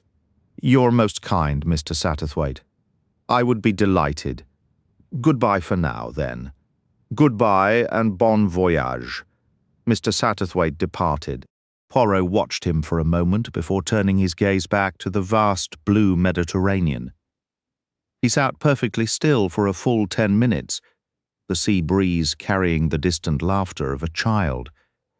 The young English girl reappeared beside her mother. I've watched the sea. What shall I do next? An excellent question, Hercule Poirot whispered to himself. He rose and walked away, his steps deliberate, heading toward the offices of the Wagon Litz. Sir Charles and Mr. Satterthwaite were seated in Colonel Johnson's study. The chief constable was a large, red-faced man with a booming voice and an energetic manner. He had welcomed Mr. Satterthwaite with genuine warmth and was visibly thrilled to meet the celebrated Charles Cartwright. My wife is a tremendous theatre-goer. She's one of your? What do the Americans say, fans? Yes, fans. I appreciate a good play myself. Something wholesome, of course.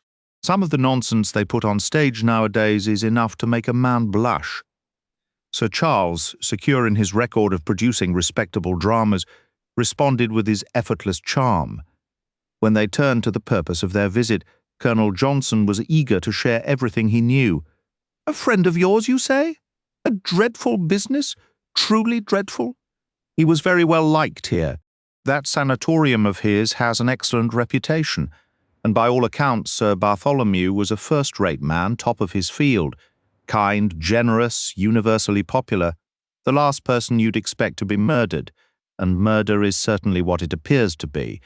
There's no evidence pointing to suicide, and an accident seems utterly implausible. Satterthwaite and I have just returned from abroad, Sir Charles said. We've only seen scattered reports in the papers. Naturally, you want the full picture. Well, here is the situation as it stands.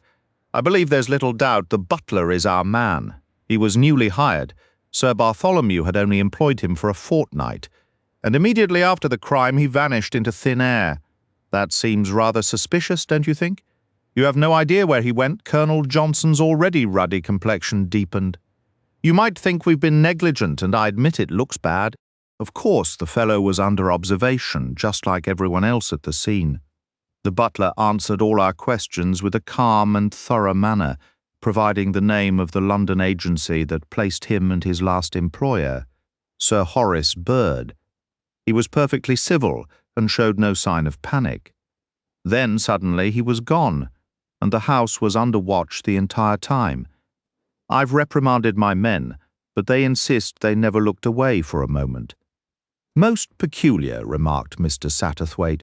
"Putting everything else aside," Sir Charles added thoughtfully, "it strikes me as an incredibly foolish move. As far as the man knew, he wasn't under suspicion.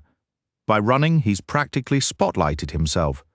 "Precisely, and he hasn't a hope of escape. His description has been circulated everywhere. It's only a matter of days before he's apprehended." "It's very odd," Sir Charles repeated. "I can't make sense of it. Oh, the reason is clear enough." His nerve failed him. He got a sudden case of the jitters. But wouldn't a man who had the nerve to commit murder also have the nerve to stay put afterward? It varies in my experience. Most criminals are chicken-hearted. He thought he was suspected, so he bolted. Have you verified the account he gave of himself? Naturally, Sir Charles. That's standard procedure. The London agency confirmed his story. He presented a written reference from Sir Horace Bird, who spoke very highly of him. Sir Horace himself is currently in East Africa.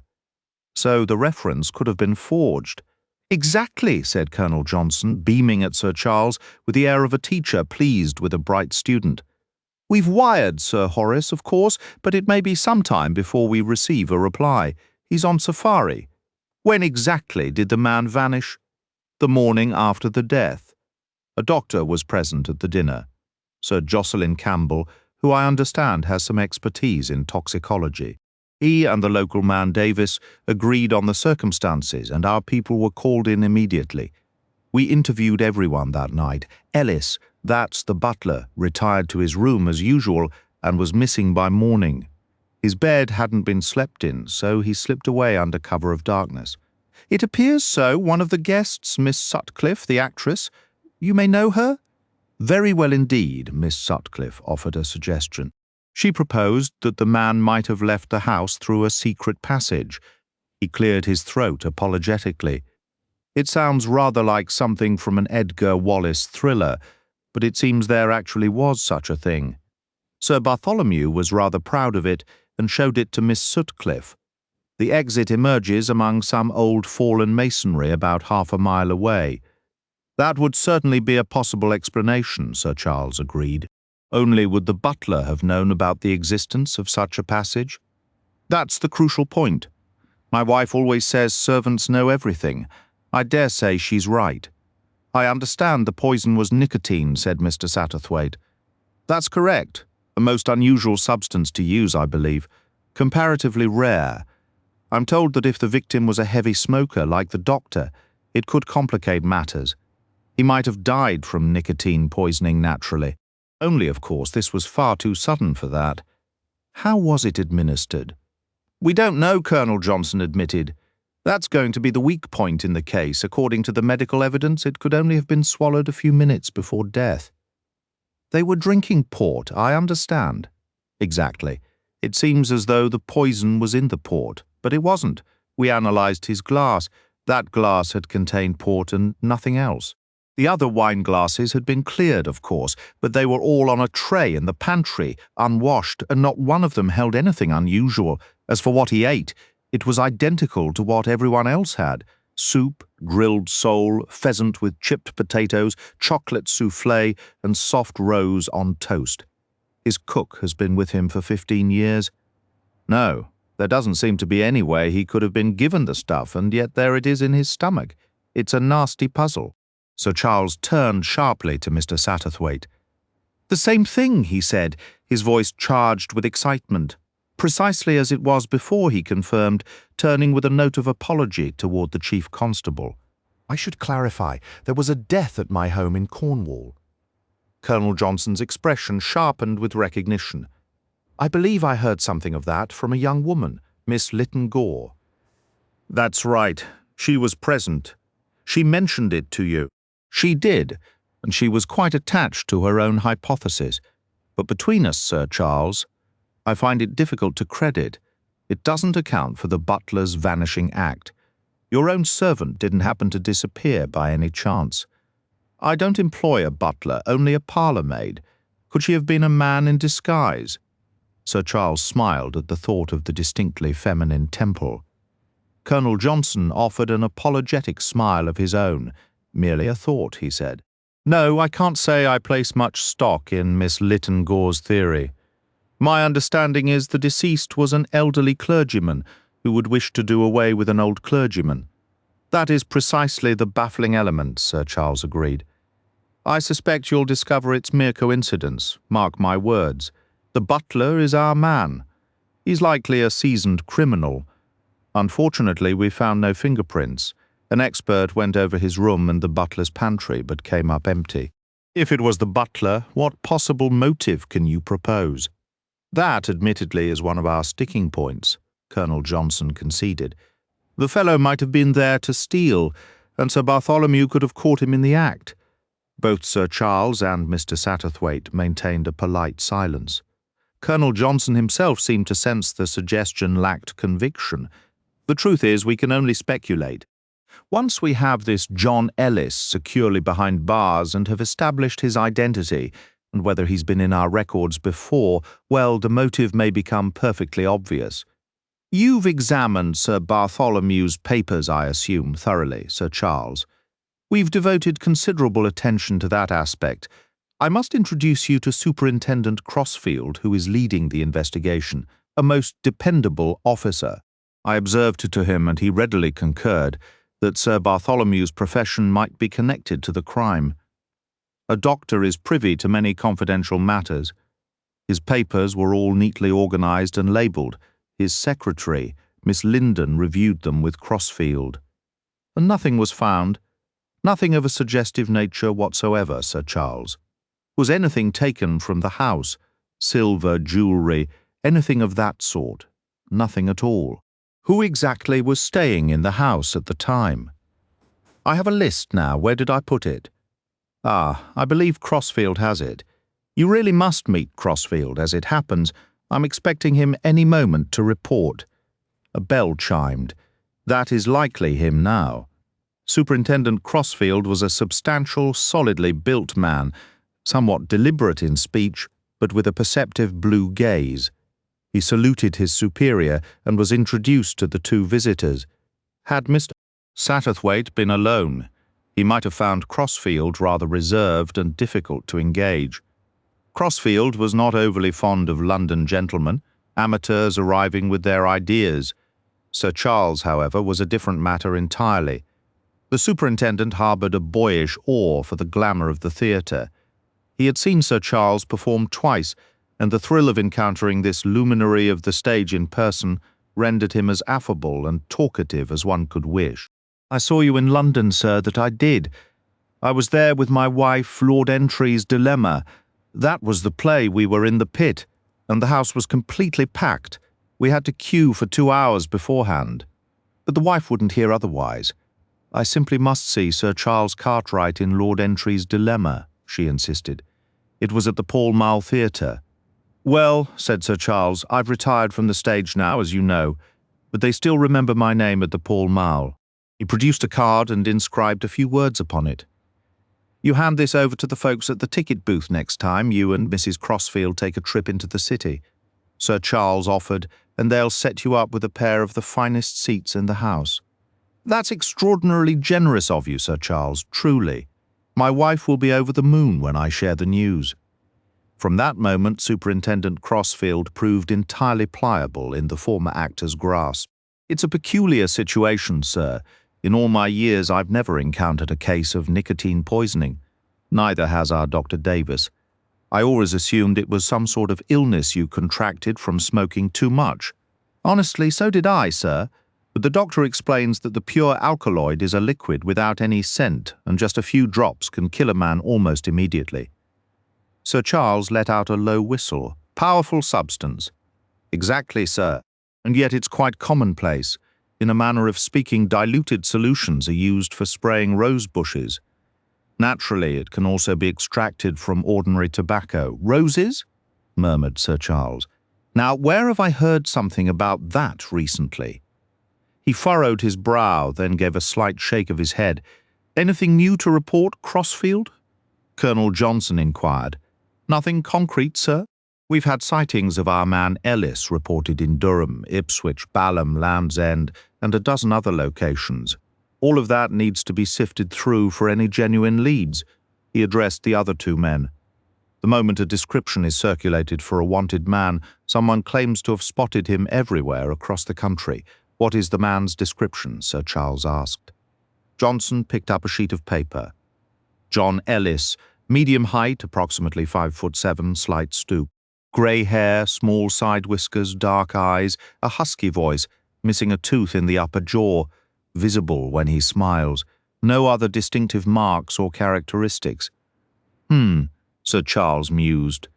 Remarkably ordinary aside from the whiskers and the tooth. The whiskers will be shaved off by now, and you can't count on him grinning for identification. The real problem, Crossfield sighed, is that people simply don't pay attention. The trouble I had getting anything beyond the vaguest impressions from the maids at the Abbey was immense. It's always the same story. I've had descriptions of the very same individual where he's been called tall, thin, short, stout, of average height, thick-set, slender. Not one person in 50 truly uses their eyes correctly. In your own opinion, Superintendent, are you convinced Ellis is our man? Why else would he have vanished, sir? There's no getting around that point. That is the persistent obstacle, Sir Charles agreed thoughtfully. Crossfield then turned to Colonel Johnson to outline the measures currently underway. The Colonel nodded his approval before requesting the list of individuals present at the Abbey on the night of the crime.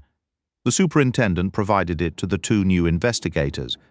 The list read as follows: Martha Leckie, cook; Beatrice Chirk, head housemaid; Doris Cocker, junior housemaid; Victoria Ball, between-maid; Elise West, parlour-maid; Violet Bassington, kitchen-maid. All the above have been in the deceased's service for some time and bear good character. Mrs. Leckie has been employed for 15 years. Gladys Linden, secretary, aged 33, has been secretary to Sir Bartholomew Strange for 3 years, can provide no information regarding a likely motive. Guests, Lord and Lady in 187 Cadogan Square, Sir Jocelyn and Lady Campbell, 11256 Harley Street. Miss Angela Sutcliffe, 28, Cantrell Mansions, SW3, Cuptain and MRS. Dacres, 3 St. John's House, WI. Mrs. Dacres operates the business. Ambrosine Limited on Brook Street. Lady Mary and Miss Hermione Lipton Gore, Rose Cottage, Lumoth. Miss Muriel Wills, 5 Upper Cathcart Road, Tooting. Memar Oliver Manders of Spire and Ross, Old Broad Street, EC to Well, said Sir Charles. The papers conveniently left out the detail about Tooting. I see young Manders was also in attendance. That was more or less an accident, sir, Superintendent Crossfield explained. The young gentleman crashed his car into a wall near the Abbey grounds. Sir Bartholomew, who I understand had a slight acquaintance with him, invited him to stay the night. A rather careless bit of driving, Sir Charles remarked, with a touch of dry amusement. That's what it was, sir, the superintendent replied. Truth be told, I suspect the young man must have had one too many, as they say. If he was sober, I can't for the life of me understand why he'd drive straight into the wall at that exact spot. Just high spirits, I imagine, offered Sir Charles. High spirits indeed, in my opinion, sir. Well, thank you very much, Superintendent. Colonel Johnson, any objection to us having a look around the Abbey? None at all, my dear fellow, though I'm afraid you won't discover much more there than what I've already told you. Is anyone there now? Only the household staff, sir, said Crossfield. The guests departed right after the inquest, and Miss Linden has gone back to Harley Street. Perhaps we might also see Dr. Davis, suggested Mr. Satterthwaite. Good idea. They obtained the doctor's address, and after warmly thanking Colonel Johnson for his cooperation, they took their leave. As they walked down the street, Sir Charles broke the silence. Any thoughts, Satterthwaite? What about you, Mr. Satterthwaite countered. He preferred to withhold his conclusions until the last possible moment. Sir Charles, however, had no such reservations. He spoke with conviction. They're mistaken, Satterthwaite. Entirely mistaken. They've got the butler fixed in their minds. The butler vanishes. Therefore, the butler is the killer. It doesn't add up. No, it simply doesn't fit. You can't ignore that other death, the one at my place. You still believe the two are connected, mister? Satterthwaite posed the question, though he had already answered it affirmatively in his own mind.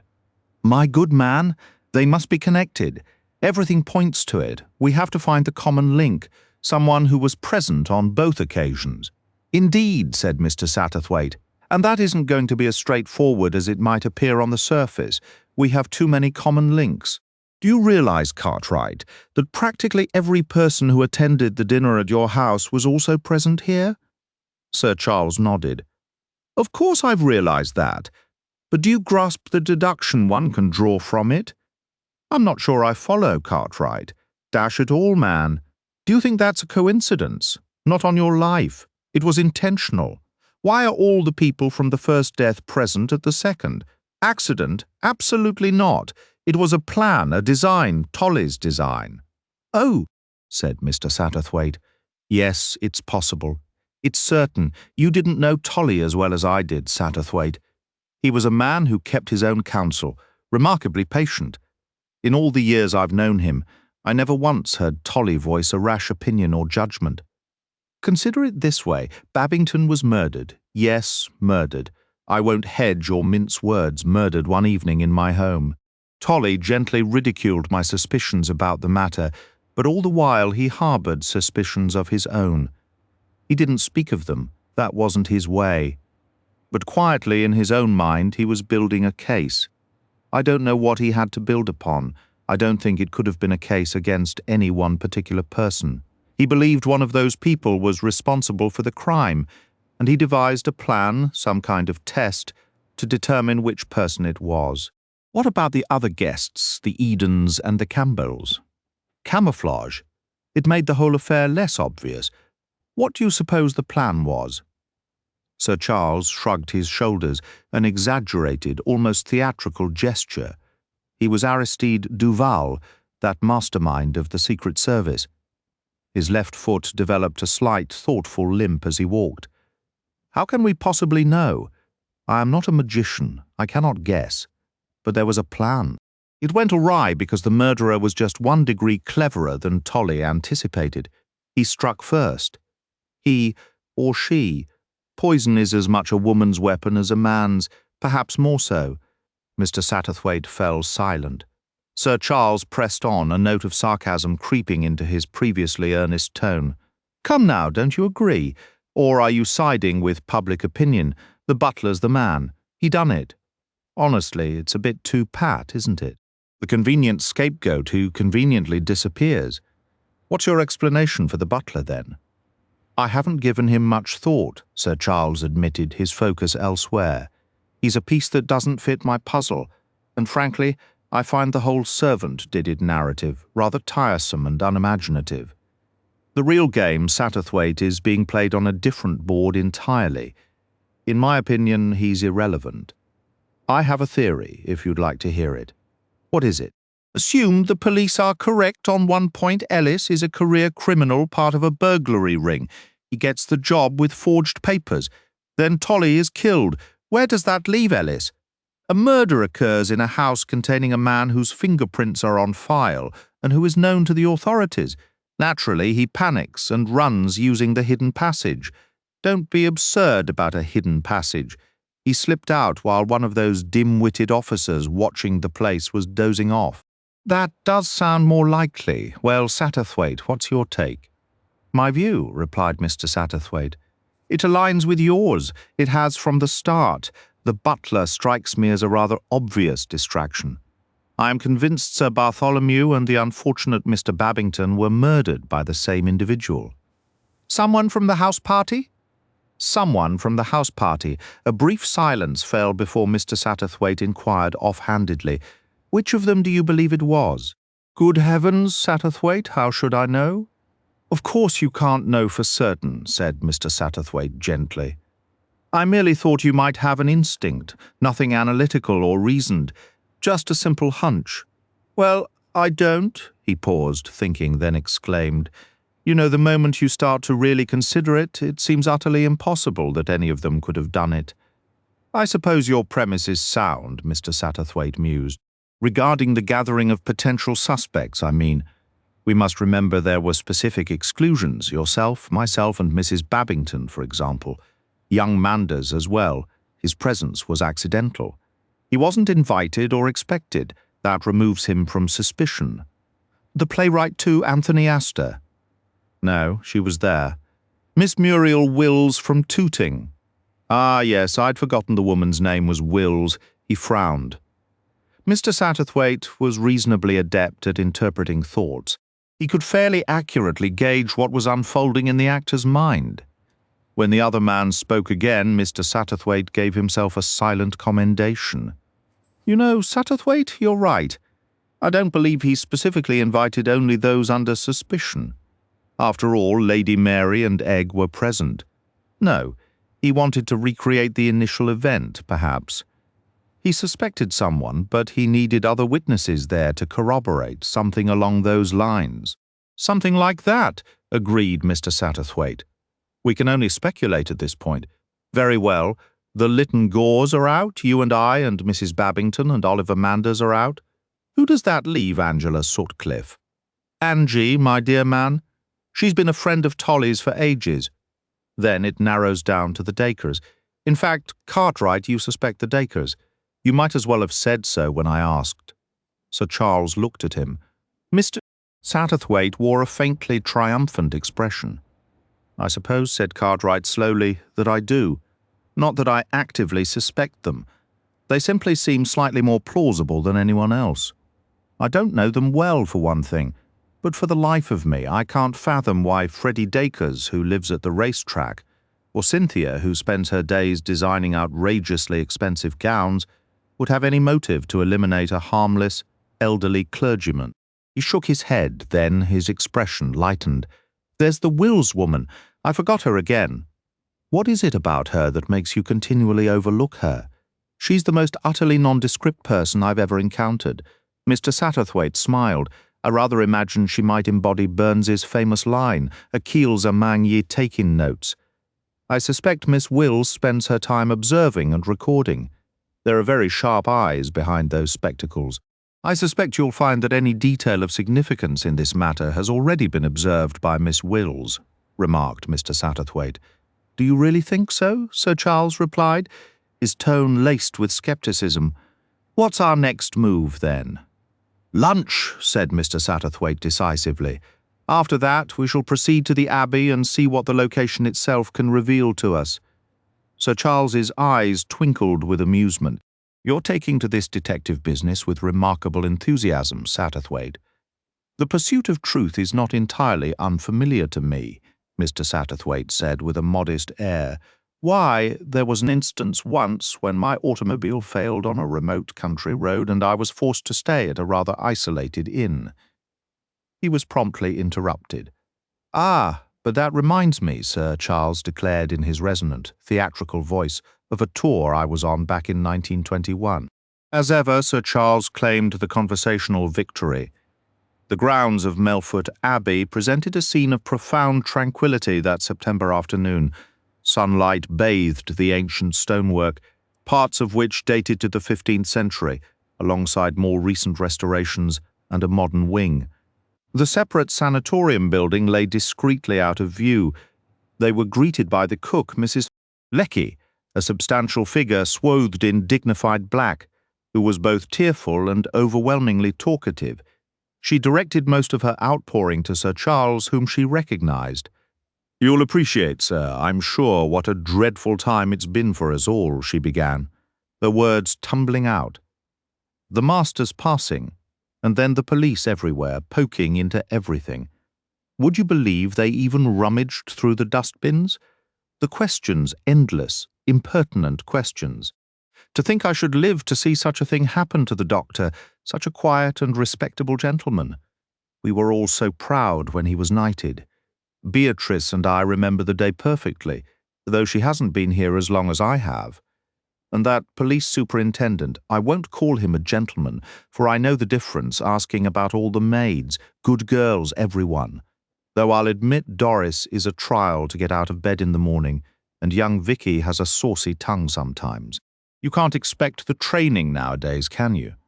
But they are good girls, and I told him straight I wasn't about to speak against them, suggesting they had anything to do with murder. It's downright wicked." She paused for a much-needed breath, extricating herself from her own verbal tangle. "Now, Mr. Ellis, that's another matter. I can't answer for him. He was brought in from London temporarily, while Mr. Baker, our proper butler, was on a seaside holiday, paid for by the doctor too, kind soul that he was. Mr. Ellis talked a good game about serving the best families, and he had a polished manner. I'll give him that. Did you notice anything unusual about him?"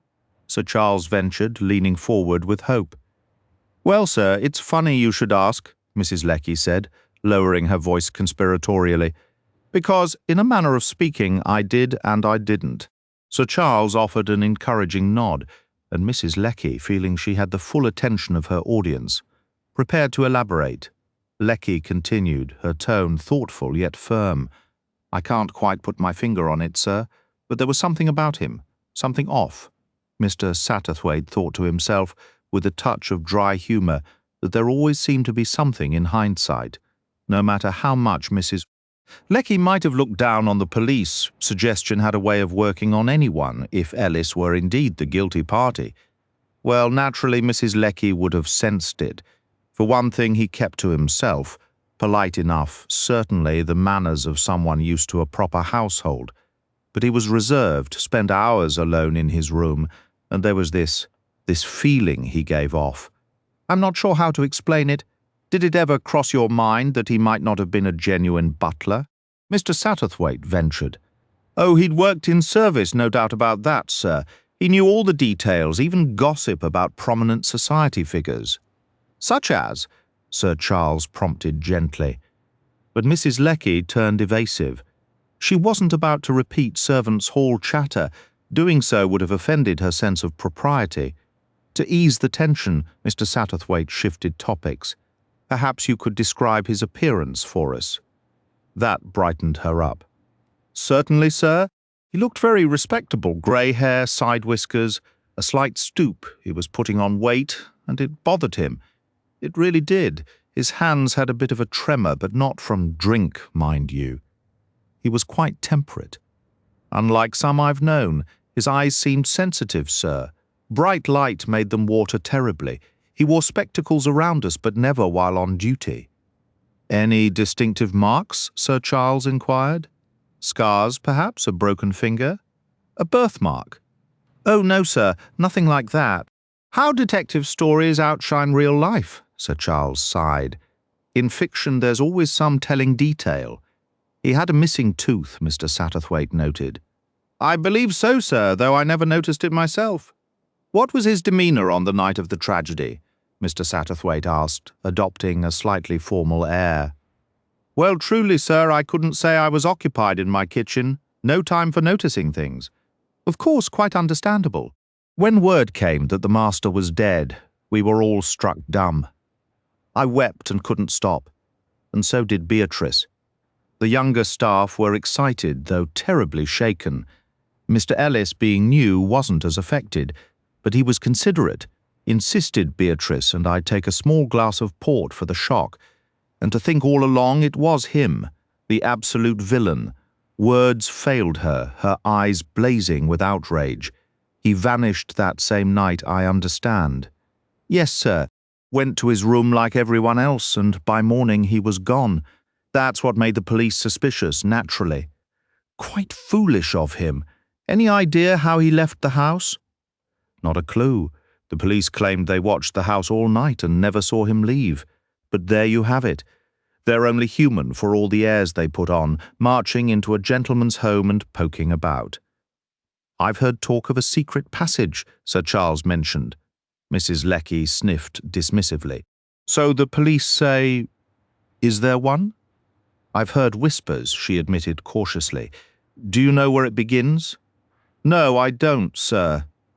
Secret passages are all very well in stories, but they're not to be encouraged among the staff. It gives the girls ideas they might think of slipping out that way. My girls go out by the back door and come in by the back door. That way we know where we stand." Very wise, Mrs. Lecky. Splendid. She glowed under Sir Charles's approval. He continued, I wonder if we might ask a few questions of the other servants. Of course, sir, though they won't be able to tell you anything I haven't. It wasn't so much Ellis I was concerned with, but Sir Bartholomew's own demeanour that evening. He was a friend of mine, you understand? I know, sir. I do understand. There's Beatrice and then there's Alice. She was the one who served dinner, naturally. Yes, I'd prefer to speak with Alice. Mrs. Lecky, however, held a firm belief in hierarchy Beatrice Church, the senior housemaid, was summoned first. She was a gaunt woman with a tight, disapproving mouth, radiating a stern respectability. After some preliminary questions, Sir Charles steered the conversation toward the house guests' reactions on that terrible night. Were they all deeply shaken? What had they said or done? A spark of grim enthusiasm lit Beatrice's eyes, that universal relish for misfortune. Miss Sutcliffe was completely overcome. She's a very feeling sort of lady, has stayed here before. I offered her some brandy or a nice cup of tea, but she wouldn't have any of it. She did take aspirin, though, said. She was certain she'd never sleep a wink. Yet when I brought her morning tea, she was sleeping as soundly as a baby, and Mrs. Dacres. I doubt much of anything could truly ruffle that lady. All she seemed concerned with was leaving promptly. Said her business would suffer. She runs a major London dressmaking firm, or so Mr. Ellis told us. A major dressmaker to Beatrice meant trade, and trade was beneath her notice, her husband. Beatrice gave a dismissive sniff. He was steadying his nerves with brandy, or perhaps unsteadying them, depending on your point of view. What of Lady Mary Lytton Gore? A very nice lady indeed, said Beatrice, her tone softening noticeably. My own great-aunt was in service with her father at the castle. I've always heard she was a lovely young girl. She may not have much money, but you can tell she's quality, so considerate, never any trouble, and always speaks so kindly. Her daughter is a nice young lady as well. They didn't know Sir Bartholomew particularly well, of course, but they were terribly upset. Miss Wills, some of Beatrice's starchiness returned. I'm sure I couldn't say, sir, what Miss Wills thought about it, or what you thought about her. Sir Charles pressed, his tone turning conspiratorial. Come now, Beatrice. Be human for a moment. An unexpected smile cracked the wooden surface of Beatrice's cheeks. There was something disarmingly boyish in Sir Charles's manner, a charm she was not immune to, much like his nightly audiences. Really, sir? I don't know what you want me to say. Just what your impression was of Miss Wills. Nothing particular, sir. She wasn't, of course. Beatrice hesitated. Go on. Well, she wasn't quite of the same, standing as the others, sir. She couldn't help her background, I suppose. Beatrice conceded with a touch of pity. But she did things a real lady wouldn't, she cried. If you take my meaning, sir, always poking her nose where it didn't belong. Sir Charles pressed for a specific example, but Beatrice remained frustratingly vague. Miss Wills had pried, but when asked for a concrete instance, she could only repeat that the woman meddled in matters that were none of her concern. They finally abandoned the line of questioning, and Mr. Satterthwaite interjected. Young Mr. Manders arrived quite unexpectedly, didn't he? Yes, sir. He had a motoring accident right by the lodge gates.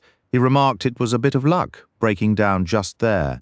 The house was full, naturally, but Miss Linden had a bed made up for him in the small study. Was everyone quite surprised to see him? Oh, yes, sir, naturally, sir. Asked for her opinion of Ellis. Beatrice was evasive. She'd seen very little of him. His sudden departure certainly looked bad, though. Why he'd want to harm the master was beyond anyone's imagination. What was the doctor himself like in the days prior? Was he looking forward to the party? Did he seem preoccupied? He seemed in unusually good spirits, sir. He'd smile to himself as if privy to a private joke. I even overheard him sharing a jest with Mr. Ellis, which was something he'd never done with the previous butler, Mr. Baker. It was all rather odd, come to think of it, a lightness that in hindsight felt completely out of place. Sir Bartholomew was generally a bit abrupt with the staff, never unkind, but not one for casual conversation. "What exactly did he say, Mr.?" Satterthwaite pressed, leaning forward. "It's a bit hazy now, sir. Mr. Ellis had brought up a telephone message, and Sir Bartholomew asked whether he was certain he'd taken down the names correctly. Ellis replied respectfully that he was quite sure. Then the doctor laughed and said, 'You're a fine butler, Ellis, first rate. Don't you agree, Beatrice?' I was so taken aback, sir. It wasn't like the master at all. I hardly knew how to respond. And Ellis? He looked rather stiff, sir, almost disapproving, as if he wasn't accustomed to that sort of remark." "What was the telephone message about?" Sir Charles inquired. "Oh, it was from the sanatorium, sir, about a patient who'd arrived and was doing well after the trip. Do you recall the name?" "It was unusual, sir." Beatrice paused. "Something like Mrs. de Rushbridger." "Ah, yes," Sir Charles said calmly. "Not an easy name to catch over the telephone." "Thank you, Beatrice. Could we speak with Alice now?" Once Beatrice had gone, Sir Charles and Mr. Satterthwaite exchanged a quick glance. Miss Wills was snooping. Captain Dacres drank too much. Mrs. Dacres showed no reaction. Anything useful there? Hardly a thing. Very little indeed, Mr. Satterthwaite agreed. Let's see what Alice has to say. Alice was a composed, dark-eyed woman in her 30s, eager to talk. She didn't believe Mr. Ellis was involved. He was too much of a gentleman despite what the police implied about him being a common crook. "You're certain he was a genuine butler?" Sir Charles asked. "Not like any I've worked with before, sir. He organized things differently. But you don't think he poisoned your master?" "I don't see how he could have, sir. I was helping serve, and he couldn't have added anything to the doctor's plate without my noticing. And with the wine he poured for everyone. If something had been in the sherry or the claret, it would have affected all who drank it.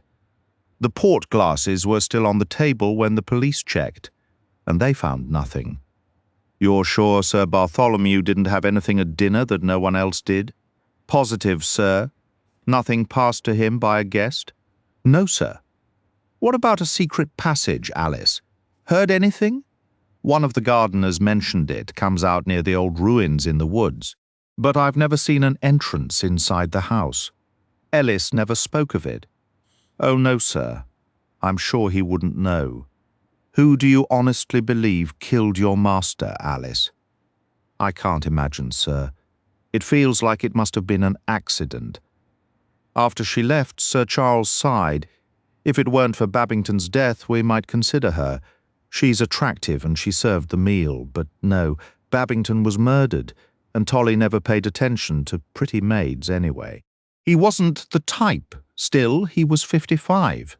Mr. Satterthwaite mused, a new thought crossing his mind as he recalled a recent, unrelated trip to the coast that had left him pondering how even settled men could harbour unexpected secrets.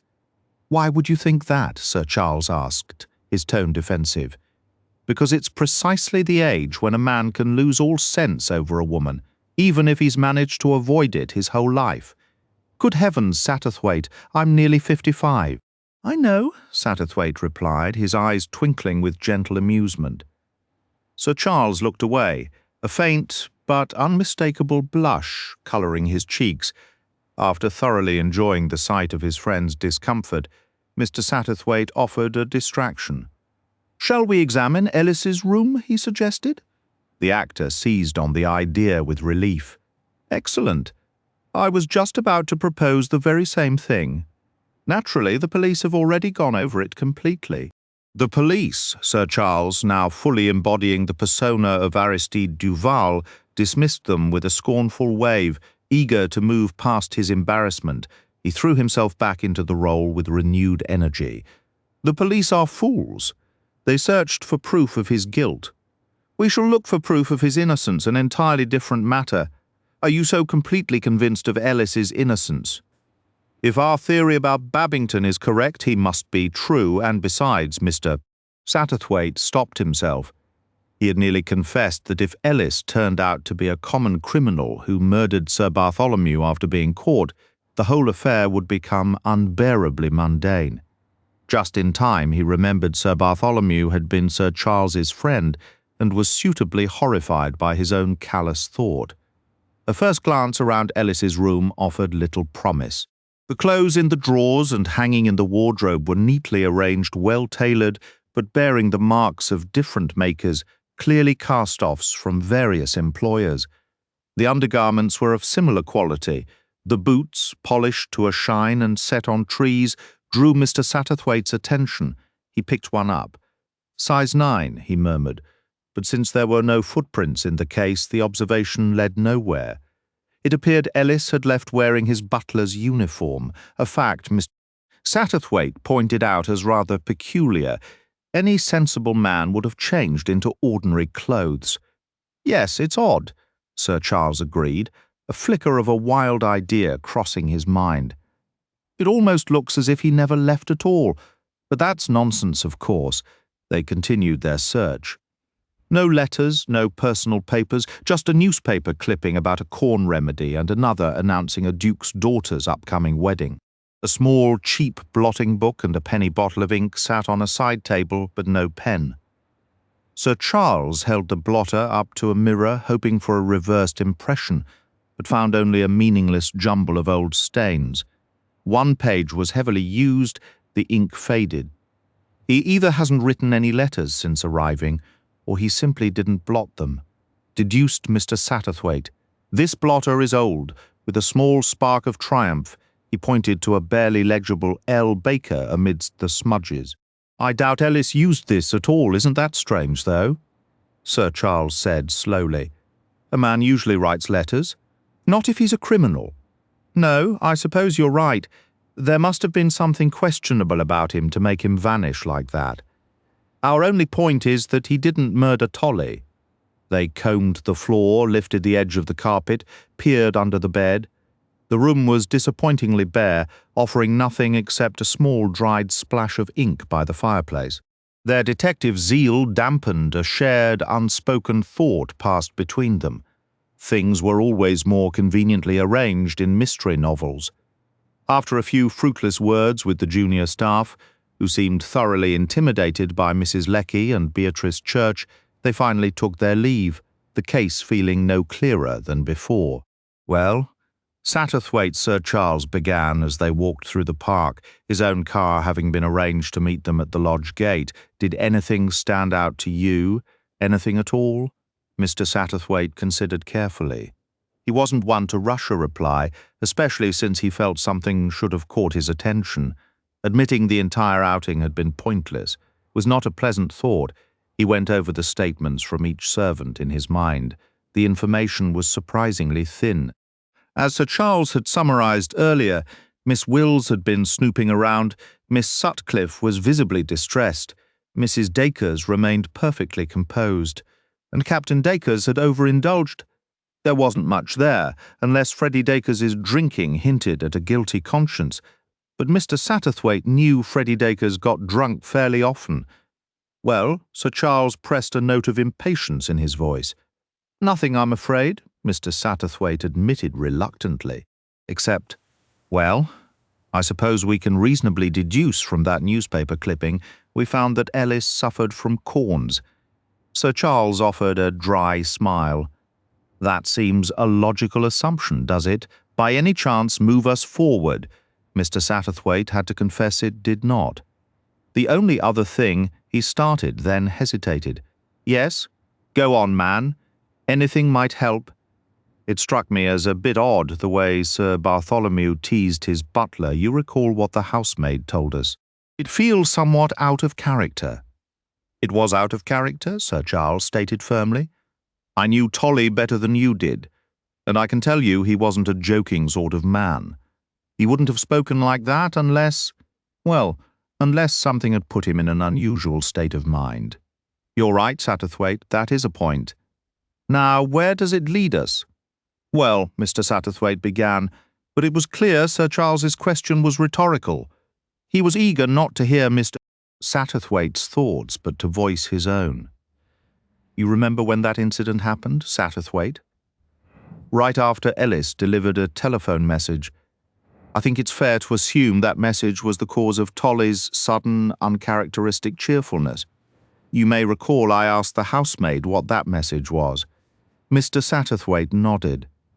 It was to say a woman named Mrs. de Rushbridger had arrived at the sanatorium, he said, showing he, too, had noted the detail. It doesn't sound particularly exciting. It certainly doesn't, Sir Charles agreed. But if our reasoning is correct, there must be some significance to that message. Yes, said Mr. Satterthwaite, still doubtful. Undoubtedly, Sir Charles insisted. We have to find out what that significance was. It occurs to me it might have been a coded message of some sort, something harmless on the surface, but carrying a completely different meaning. If Tolly had been looking into Babington's death, this could relate to those inquiries. Suppose, for instance, he hired a private investigator to uncover a certain fact. He might have instructed him, if a particular suspicion proved true, to call and use that exact phrase, which would reveal nothing to anyone overhearing it. That would explain his sudden high spirits, and it might explain his asking Ellis if he was sure of the name, Tolly himself knowing perfectly well no such person truly existed. It's that slight giddiness someone shows when they've pulled off what you might call a long shot. You think there is no such person as Mrs. de Rushbridger? I think we ought to verify that for certain. How? We could stop by the sanatorium now and ask the matron. She may find it rather strange. Sir Charles laughed. Leave that to me, he said. They turned off the drive and headed toward the sanatorium. As they walked, Mr. Satterthwaite asked, What about you, Cartwright? Does anything strike you at all? It was something from our visit to the house, I think, Sir Charles said slowly. The trouble is, I can't quite recall what it was. Mr. Satterthwaite looked at him, surprised. Sir Charles frowned, trying to explain. There was a moment something that struck me as off, as not quite right. At the time, I didn't have a chance to dwell on it. I just tucked it away mentally. And now it's slipped your mind, exactly. All I remember is thinking to myself, that's odd. Was it while we were speaking with the staff? Which servant, I honestly can't say. The harder I try to remember, the further it seems to drift. If I leave it be, perhaps it will come back. They approached the sanatorium, a large, modern white building separated from the grounds by a wooden fence. Passing through a gate, they rang the bell and asked for the matron. She was a tall, capable woman with an intelligent face, who clearly recognized Sir Charles's name as a friend of the late Sir Bartholomew Strange. Sir Charles explained he had just returned from overseas and was distressed to learn of his friend's death and the suspicions surrounding it. He had gone to the house hoping to gather more details. The matron spoke warmly of Sir Bartholomew's medical skill and the loss his death represented. Sir Charles inquired about the future of the sanatorium. She mentioned Sir Bartholomew had 2 partners, both capable doctors, one of whom was currently in residence. Bartholomew was tremendously proud of this place, Sir Charles remarked. Yes, his treatments achieved excellent results. It's primarily for nervous disorders, isn't it? Indeed. That reminds me, Sir Charles said casually. I met a fellow abroad who mentioned a relative coming here. I've forgotten the name, something unusual. Rushbridger, perhaps? Rusbrigger? Mrs. de Rushbridger, you mean? That's the one? Is she still here? Oh, yes, but I'm afraid she won't be able to receive visitors for some time. She's under a very strict rest cure. The matron's smile turned slightly, knowing no letters, no stimulating company. She isn't in serious condition, I hope. A rather severe nervous breakdown accompanied by memory lapses and profound exhaustion. But we'll restore her in time, I'm sure. The matron's tone was reassuring. Now, let me think. I don't recall Sir Bartholomew mentioning her as a personal friend. She arrived recently from the West Indies. It was rather amusing, actually. Our parlour-maid is a bit forgetful. She came to me and announced, Mrs. West India has arrived. I suppose Rushbridger could sound a bit like West India, and what a coincidence, given she'd just come from there. Most amusing indeed, Sir Charles agreed. Is her husband here as well? He remains abroad. Ah, I see. I must be confusing her with someone else. Was hers a case of particular interest to the doctor? Amnesia cases are common enough, but they always hold medical interest. The variations, you understand. No two are ever quite alike. It all seems rather mysterious to me. Well, thank you, matron. I'm glad we had this chat. I know how highly Tolly regarded you. He spoke of you often, Sir Charles finished, not entirely truthfully. Oh, I'm so pleased to hear that, the matron replied, flushing with pleasure. He was a remarkable man, such a loss to us all. We were utterly shocked, more than that. We were stunned. Murder! Who would ever want to murder Dr. Strange, I said. It's unbelievable, that dreadful butler. I do hope the police find him, and with no clear motive either. Sir Charles shook his head solemnly, and they took their leave, walking back by the road to where their car was waiting. Compensating for his restrained silence during the earlier interview, Mr. Satterthwaite turned his full attention to the site of Oliver Manders' mishap. He questioned the lodge-keeper, a deliberate man of middle years with keen interest. Yes, that was the exact spot where the stone wall was crumbled. The young man had been on a motorcycle. The keeper hadn't witnessed the event, but had heard the crash and come out to investigate. The young gentleman was standing right where Sir Charles now stood, appearing more annoyed than injured as he surveyed the wreck of his machine. He had simply asked the name of the estate, and upon hearing it belonged to Sir Bartholomew Strange, remarked, "That's a bit of luck," before continuing up to the house. He had seemed remarkably composed, even weary. How such an accident occurred on this wide, straight road with no intersections or curves to force a swerve into a 10-foot wall was a mystery. A peculiar accident, Mr. Satterthwaite mused aloud. "What are you thinking, Satterthwaite?" Sir Charles inquired with curiosity. "Nothing," replied Mr. Satterthwaite. "Nothing at all." "It is peculiar, certainly," Sir Charles agreed, staring at the scene with equal puzzlement before they re-entered the car and drove off. Mr. Satterthwaite's mind, however, was occupied elsewhere. Mrs. de Rushbridger. So Cartwright's theory about a coded message was invalid. She was a real person, but what was her significance? Was she a witness to something, or merely an intriguing medical case that had sparked Sir Bartholomew's unusual excitement? Could she perhaps be an attractive woman, Mr. Satterthwaite had observed countless times how a late-in-life infatuation could utterly transform a man's character, potentially turning someone reserved and aloof into an uncharacteristically jovial figure. His internal monologue was cut short as Sir Charles leaned forward abruptly. "Satterthwaite," he said, "do you mind if we turn back?" Without waiting for an answer, he picked up the speaking tube and instructed the chauffeur. The car slowed, reversed into a side lane, and shortly they were speeding back the way they came. "What is it?" asked Mr. Satterthwaite. "I've just remembered what struck me as odd," Sir Charles stated. "It was the ink stain on the floor in the butler's room." Mr. Satterthwaite looked at his friend in surprise. "The ink stain? What about it, Cartwright? You recall it?" "I recall there was a stain. Yes. Do you remember its position?" "Not precisely, no.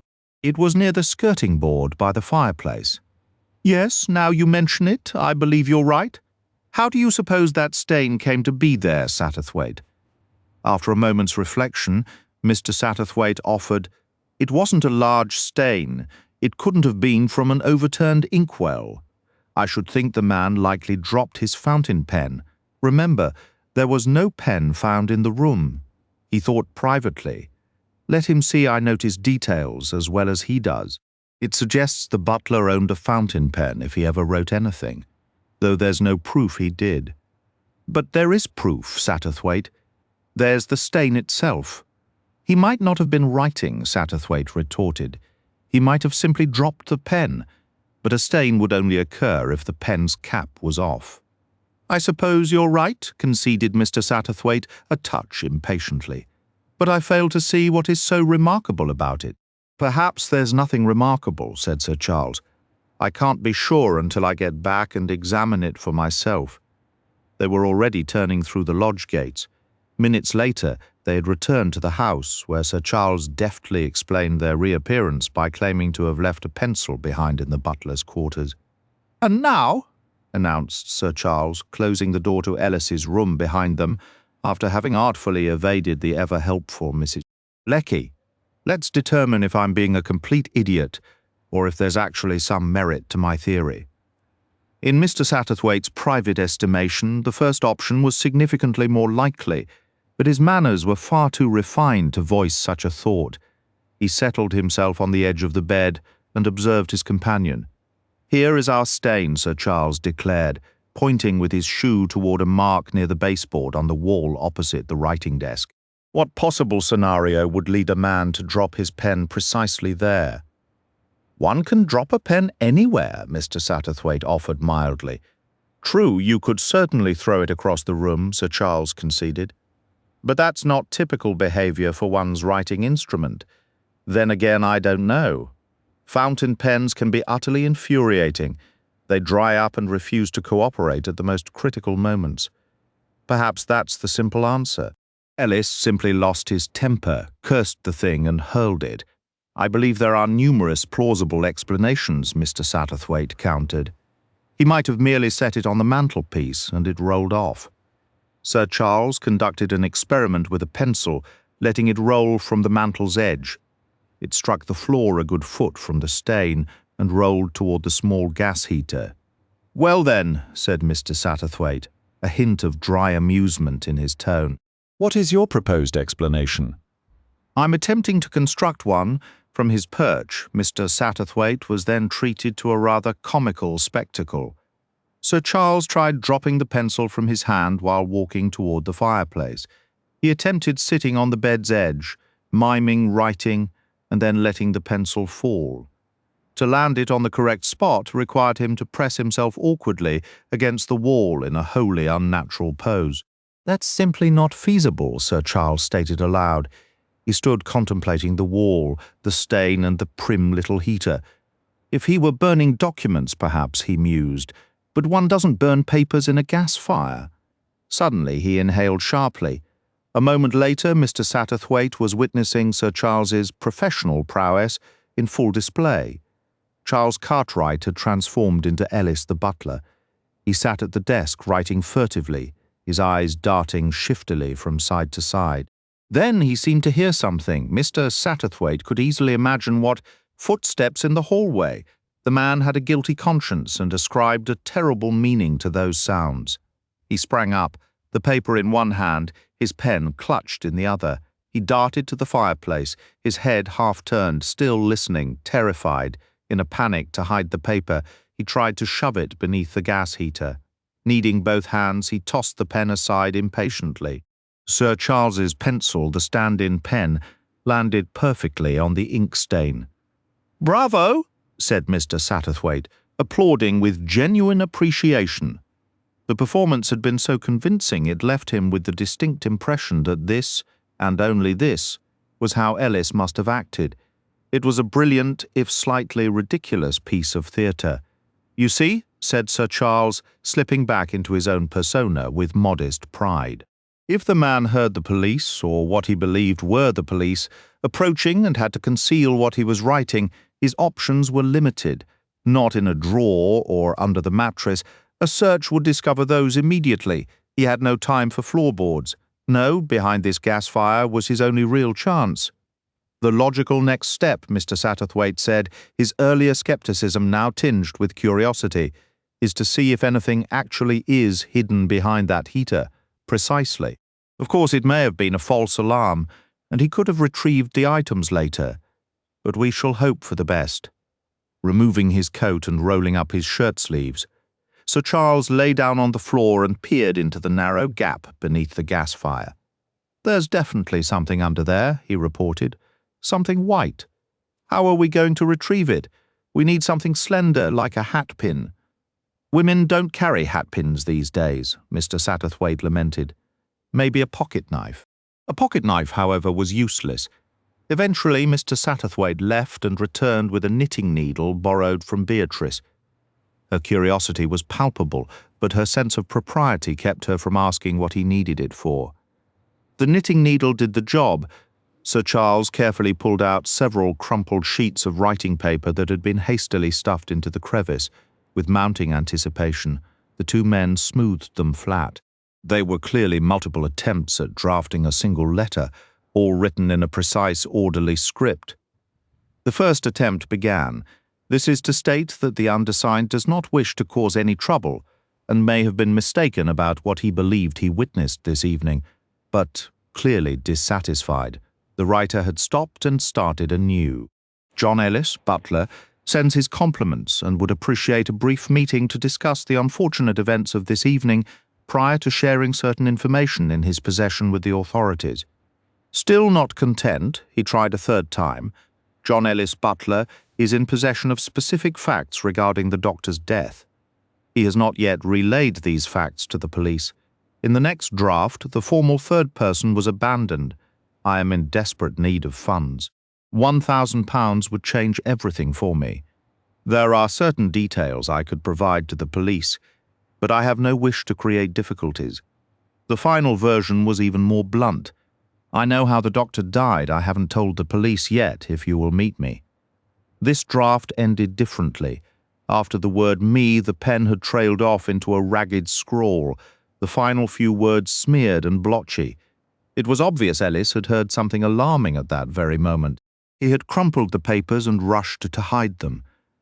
Mr. Satterthwaite took a long breath. "Excellent work, Cartwright. Your hunch about that ink stain was correct. Now let's assess our position." He paused briefly. "Ellis, as we suspected, is a rogue. He wasn't the killer, but he knew who was, and he was preparing to blackmail that person." "Him or her?" Sir Charles interjected, frustration in his voice. "It's maddening. We don't know which. Why couldn't the man have simply begun with Sir or Madam? Then we'd have a direction. Ellis appears to have been a perfectionist, taking great pains over his extortion note. If only he had left us one small clue, just one, about the intended recipient." "Patience," said Mr. Satterthwaite. "We are making progress. You recall saying what we needed to find in this room was proof of Ellis's innocence. Well, we've found it. These drafts prove he was innocent of murder, at least. He was a thorough scoundrel in every other regard. He did not murder Sir Bartholomew Strange. Someone else did that. The same person who murdered Babington. Even the police will have to concede to our theory now. You intend to inform them about this?" Sir Charles's tone was distinctly unhappy. "I don't see how we can avoid it, do you?" Well, Sir Charles sat down on the edge of the bed, his brow furrowed in thought. How to phrase this? At this moment we possess knowledge no one else has. The police are searching for Ellis. They believe he's the murderer. Everyone is aware they think he's the murderer. Consequently, the actual criminal must be feeling rather pleased. He or she won't be exactly off guard, but certainly feeling comfortable. Wouldn't it be a shame to disrupt that? Isn't this precisely our opportunity, our chance to uncover a link between Babington and one of these people? They have no idea anyone has connected this death with Babington's. They'll be unsuspecting. It's a perfect chance. "I understand your point," Mr. Satterthwaite replied.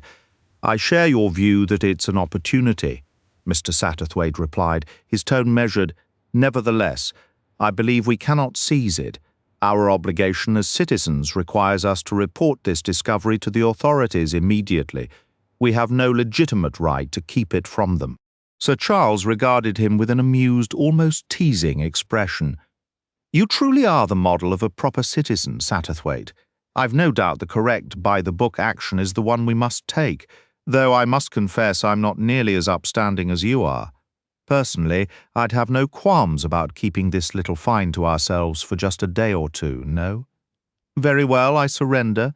Let us be the very pillars of law and order, then. You must understand, Mr. Satterthwaite explained, Colonel Johnson is a friend, and he has been exceedingly decent throughout this whole affair, keeping us informed of the police efforts and sharing all the details. Oh, you're correct, of course. Sir Charles sighed, a hint of theatrical resignation in his voice. Entirely correct. It's just that, let's be honest, none of those rather thick-headed policemen ever considered looking beneath that gas stove. The idea simply didn't occur to a single one of them. But have it your own way. Tell me, Satterthwaite, where do you suppose Ellis is at this moment? "I can only presume," said Mr. Satterthwaite, "that he obtained what he was after. He was paid to vanish, and he has done so with remarkable effectiveness." "Yes, sir," Charles murmured. "I suppose that must be the explanation." He gave a slight involuntary shiver. "This room gives me a chill, Satterthwaite. Let's leave it." The following evening found Sir Charles and Mr. Satterthwaite back in London.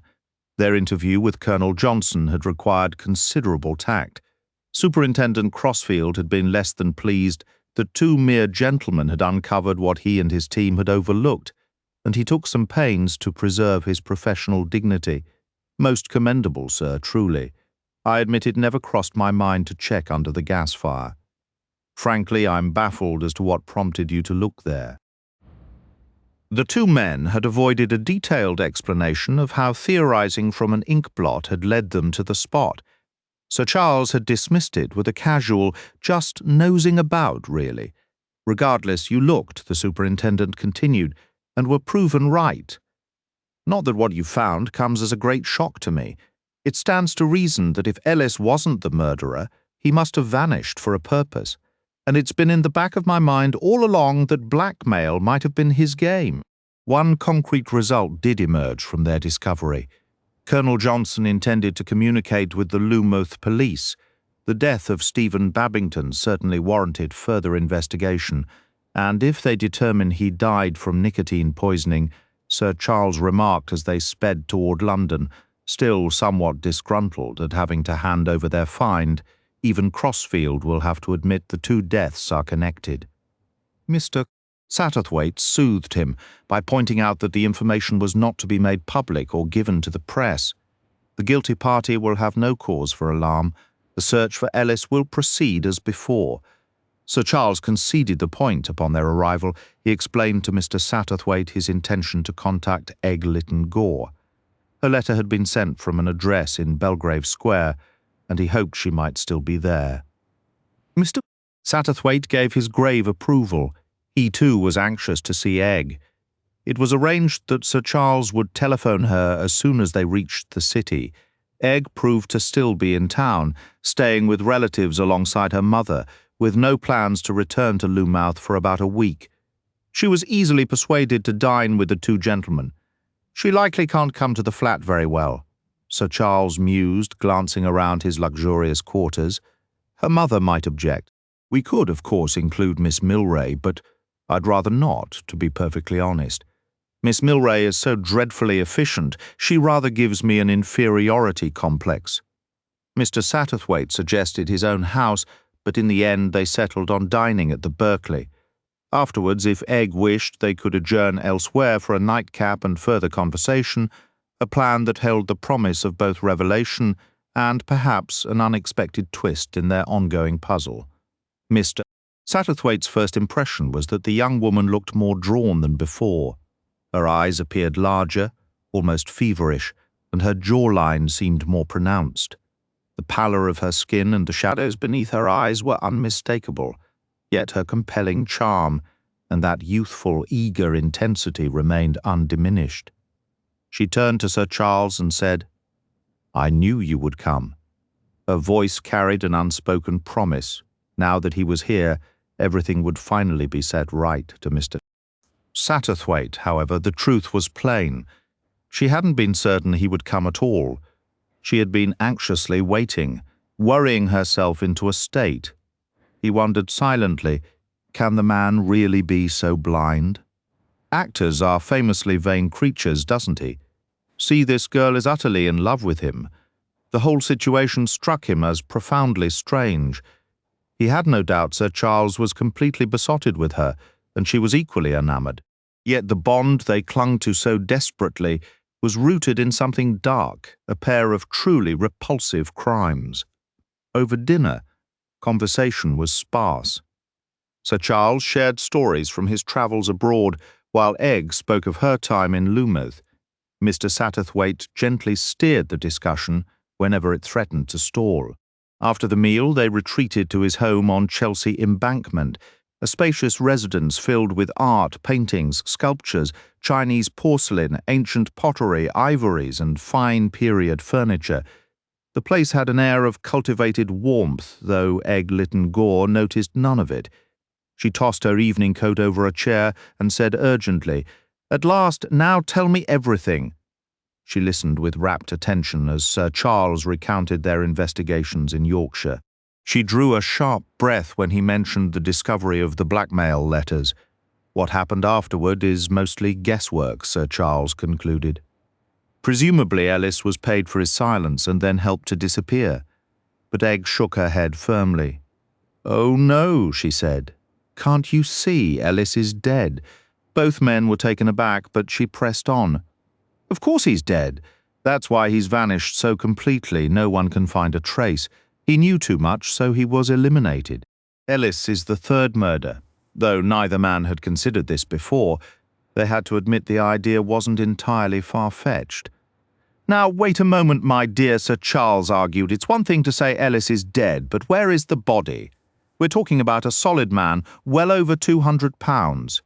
You can't just make that disappear. I don't know where the body is," Egg admitted. "But there must be plenty of places," Mr. Satterthwaite murmured. "Hardly, but Egg cut in plenty. Let me think." She paused, then went on. "The attics, for instance. There are masses of unused attic space. He could be stuffed in a trunk up there." "Rather improbable," Sir Charles replied, "though not impossible, I suppose. It might avoid detection for a while." Ever practical, Egg addressed the obvious concern in his mind. "Smell rises, doesn't it? You'd notice a decaying body in a cellar much sooner than in an attic, and for a long time people would just assume it was a dead rat. If your theory is correct," Sir Charles noted, "it would almost certainly point to a male culprit. A woman couldn't easily drag a body around. Honestly, it would be a considerable feat for anyone." "Well, there are other possibilities," Egg countered. "You know, there's a secret passage in that house. Miss Sutcliffe mentioned it, and Sir Bartholomew promised to show me the murderer could have given Ellis the money, led him down the passage, and killed him there. A woman could manage that. She could stab him from behind, then leave the body there and return. No one would ever know." Sir Charles still looked doubtful, but he didn't argue further. The grim logic of her theory was beginning to settle in. Mr. Satterthwaite was certain the same unsettling thought had brushed Sir Charles's mind back in Ellis's room when they discovered the letters. He recalled that faint, involuntary shiver. The possibility that Ellis might already be dead had surfaced then, and now it returned with a vengeance. If Ellis was gone, then they were facing someone truly perilous. A chill of dread traced Mr. Satterthwaite's spine. Someone who had killed 3 times would not hesitate to make it 4. All 3 of them, Sir Charles, Egg, and himself, were in genuine peril. If they learned too much, he was jolted from these grim reflections by Sir Charles's voice. "There's one point in your letter I didn't quite follow, Egg. You mentioned Oliver Manders being in danger of police suspicion. I really can't see them harbouring the slightest suspicion toward him." To Mr. Satterthwaite's keen eye, Egg seemed momentarily flustered. He even fancied a faint blush tinged her cheeks. "Aha," he thought inwardly. "Let's see how you navigate this, my dear." "It was rather silly of me," Egg admitted, recovering her composure. "I got a bit tangled up. I thought with Oliver arriving as he did, with an excuse that could have been fabricated. Well, I assumed the police would naturally suspect him." Sir Charles accepted this explanation readily. "Yes," he said. "I understand." Mr. Satterthwaite, however, was not so easily satisfied. "But was it a fabricated excuse?" he inquired mildly. Egg turned to him. "What do you mean it was an odd sort of accident?" Mr. Satterthwaite mused. "I merely wondered if it was contrived, whether you might know the reason." Egg shook her head. "I don't know. I never really considered it. But why on earth would Oliver pretend to have an accident if he didn't? He might have had his reasons," Sir Charles suggested, a gentle, knowing smile playing on his lips. "Perfectly natural ones, perhaps." Egg's blush deepened to a vivid crimson. "Oh, no," she insisted. "No, it wasn't like that." Sir Charles sighed, and Mr. Satterthwaite observed a subtle shift in his friend's demeanour. He seemed suddenly older, a touch wearier, as if he had misinterpreted that blush entirely. "Well," Sir Charles said, his voice flat. "If our young friend is in no real danger, then where exactly do I fit into all this?" Egg sprang forward, grasping his sleeve. "You're not going to walk away. You can't give up now. You're going to uncover the truth, the real truth. I don't believe anyone else could do it. You can. You must."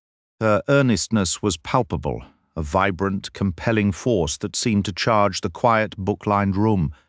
"You believe that?" Sir Charles asked, visibly moved. "Yes, we're going to find the truth. You and I together, and Satterthwaite," Sir Charles added pointedly. "Oh, of course, and Mr. Satterthwaite," Egg said, though her tone lacked its earlier fervour. Mr. Satterthwaite permitted himself a small private smile. Whether Egg was fully invested in his inclusion or not, he had every intention of remaining involved. He had a fondness for puzzles, a keen interest in human behaviour, and a soft spot for the complexities of romance. This affair promised to satisfy all three inclinations. Sir Charles took a seat, his manner shifting into that of a director preparing for a performance. "First, we must clarify the situation. Do we or do we not believe the same person killed Stephen Babington and Bartholomew Strange?" "Yes," said Egg firmly. "Yes," echoed Mr. Satterthwaite. "And do we believe the second murder arose directly from the first, that Bartholomew Strange was eliminated to prevent him from revealing facts, or his suspicions about the initial crime?" Again, both Egg and Mr. Satterthwaite answered in unison. "Yes, then our focus must be on the first murder, not the second." Egg nodded in agreement. "In my view," Sir Charles continued, "until we uncover the motive for the first murder, we have little hope of identifying the killer, and that motive presents an extraordinary puzzle. Stephen Babington was a harmless, kindly, gentle old man, seemingly without an enemy in the world. Yet he was killed. There had to be a reason. We must find that reason." He paused, then shifted to a more practical tone. "Let's get down to it. What are the common reasons for killing someone first, I suppose? Is financial gain?" "Revenge," Egg offered. "Homicidal mania," remarked Mr. Satterthwaite. "A crime of passion doesn't quite fit here, but fear, that's a different matter." Charles Cartwright nodded, scribbling on a notepad. "That covers the possibilities," he said. "First, gain. Does anyone profit from Babington's death? Did he have money or prospects?" "Highly unlikely, I'd say," offered Egg. "I agree, but we should still ask Mrs. Babington," Charles replied. "Then there's revenge. Did Babington wrong someone in his youth? Maybe he married a woman another man loved. We'll need to dig into that as well." Next, homicidal mania. Were both Babington and Tolly killed by a madman? That theory doesn't hold up for me. Even a lunatic has a twisted logic. They might target doctors or clergy, but not both randomly. I think we can dismiss that idea, which leaves us with fear. Honestly, that seems the most plausible explanation.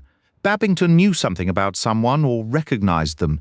He was silenced to keep that secret. But what could a man like Mr. Babington possibly know that was damaging about anyone there that night? Egg wondered aloud. Perhaps, Sir Charles suggested, it was something he didn't realize he knew. He paused, gathering his thoughts. It's hard to explain. Imagine Babington saw someone in a specific place at a specific time. To him it meant nothing. But that person had constructed a careful alibi, placing them somewhere else entirely. Old Babington, in complete innocence, could have unravelled it all. "Oh, I see," said Egg. "Like if a murder happened in New York and Babington spotted the killer at Grand Central Station. But the killer had proof they were in Chicago. Babington might accidentally expose the truth." Exactly, and that's just one example. It could be anything, someone he saw that evening whom he'd known under a different name. Or it might involve a marriage, Egg added. Clergymen perform many weddings. Maybe it was a case of bigamy. Or a birth or a death. Mr. Satterthwaite chimed in. "It's a vast field," Egg said, frowning. "We need to approach it from the other direction. Start with the people who were present. Let's make a list who was at your house and who was at Sir Bartholomew's." She took the paper and pencil from Sir Charles. "The Dacres were at both that wilted cabbage woman. What's her name, Wills? Miss Sutcliffe, You can leave Angela out. Sir Charles said firmly. I've known her for years. Egg's frown deepened stubbornly. We can't play favourites. We have to be methodical. Besides, I don't really know Angela Sutcliffe. She could be just as likely as anyone, maybe more so. Actresses often have complicated pasts. Frankly, I think she's a prime suspect. She held Sir Charles's gaze defiantly. A spark flashed in his eyes in response. In that case, we shouldn't omit Oliver Manders. How could it be Oliver? He'd met Mr. Babington many times before. He was at both gatherings, and his arrival that night seems a bit convenient. Fine, Egg conceded, though her tone was sharp. After a moment she added, Then I suppose I should include Mother and myself as well. That makes 6 suspects. I don't think we do this properly, or not at all, she insisted, her eyes flashing. Mr. Satterthwaite stepped in to smooth things over by offering drinks. He rang for refreshments. Sir Charles wandered to a far corner to examine a piece of African sculpture, while Egg moved closer to Mr. Satterthwaite, slipping her hand through his arm. It was foolish of me to lose my temper, she whispered to herself. I am being foolish, but why should that woman be anticipated? Why is he so insistent that she should be, good heavens? Why on earth am I so terribly jealous? Mr. Satterthwaite gave a gentle smile and placed a comforting hand on hers. Jealousy is never a wise investment, my dear, he advised. If you feel it, best not to display it. Speaking of which, did you genuinely believe young Manders could be under suspicion? Egg broke into a grin, a warm, youthful expression. Certainly not. I added that detail so as not to startle the man. She glanced over her shoulder. Sir Charles remained absorbed in his contemplation of African carvings. You understand? I didn't wish him to feel pursued, but I also don't want him to believe I have any real infatuation for Oliver, because I don't. Everything is so complicated. He's retreated back into that bless you, my children manner of his, and I absolutely do not want that. Patience is required, Mr. Satterthwaite counselled. Matters tend to resolve themselves in time, you know. I have no patience, Egg declared. I want things immediately, or preferably sooner. Mr. Satterthwaite chuckled, and Sir Charles turned from his study to join them. Over their drinks they formulated a strategy. Sir Charles would go back to Crow's Nest, which remained unsold. Egg and her mother would cut their trip short and return to Rose Cottage ahead of schedule. Since Mrs. Babington was still residing in Loomouth, they would gather whatever information they could from her and then proceed accordingly. We will succeed, Egg stated with conviction. I feel certain of it. She leaned toward Sir Charles, her eyes bright with determination, and extended her glass to meet his. A toast to our success, she insisted, deliberately, his gaze locked with hers. He raised his glass. To success, he echoed. And to what lies ahead, Chapter 13. Mrs. Babington had settled into a small weathered cottage near the harbour. She was awaiting the return of a sister from Japan in roughly half a year, and until then had made no firm plans. The cottage happened to be available, so she took it for that period. Still reeling from her sudden loss, she felt unable to leave Loomouth. Her husband, Stephen Babington, had been the vicar of St. Petroke for 17 years, years that had been for the most part peaceful and contented despite the grief of losing their son Robin. Her other children were scattered, Edward in Ceylon, Lloyd in South Africa, and Stephen serving as a third officer on the Angolia. Their letters were frequent and affectionate, but they could provide neither a home nor daily companionship. Margaret Babington was profoundly lonely. Not that she permitted herself much idle reflection. She remained active in parish work. The new vicar was unmarried and devoted many hours to the small garden in front of her cottage. She was a woman for whom flowers were a vital part of life. She was kneeling there one afternoon when she heard the gate latch click and looked up to see Sir Charles Cartwright and Egg Lytton Gore. Margaret was not surprised to see Egg, as she knew the girl and her mother were due back soon. But Sir Charles's appearance was unexpected. Local gossip had firmly stated he had left the area permanently. There had been newspaper snippets about his activities on the French Riviera and a for sale sign planted in the garden of Crow's Nest. No one had anticipated his return. Yet here he was. Mrs. Babington brushed a stray lock of hair from her warm forehead and looked regretfully at her soil-stained hands. "I'm hardly presentable for handshaking," she said. "I know I should wear gloves for gardening. I begin with them, but I always end up pulling them off. One can feel the earth so much more directly with bare hands." She ushered them into the house. The little sitting room was made cosy with floral chintz, filled with photographs and bowls of chrysanthemums. "It's quite a surprise to see you, Sir Charles. I thought you had finished with Crow's Nest for good." "I thought I had too," the actor replied frankly. "But circumstances, Mrs. Babington, have a way of pulling one back. Our fate is too powerful for us to resist." Mrs. Babington remained silent, her gaze shifting toward Egg, but the young woman spoke before she could. "Mrs. Babington, this isn't a simple social call. Sir Charles and I have something of great importance to discuss. It's just, I truly wish to avoid causing you any distress."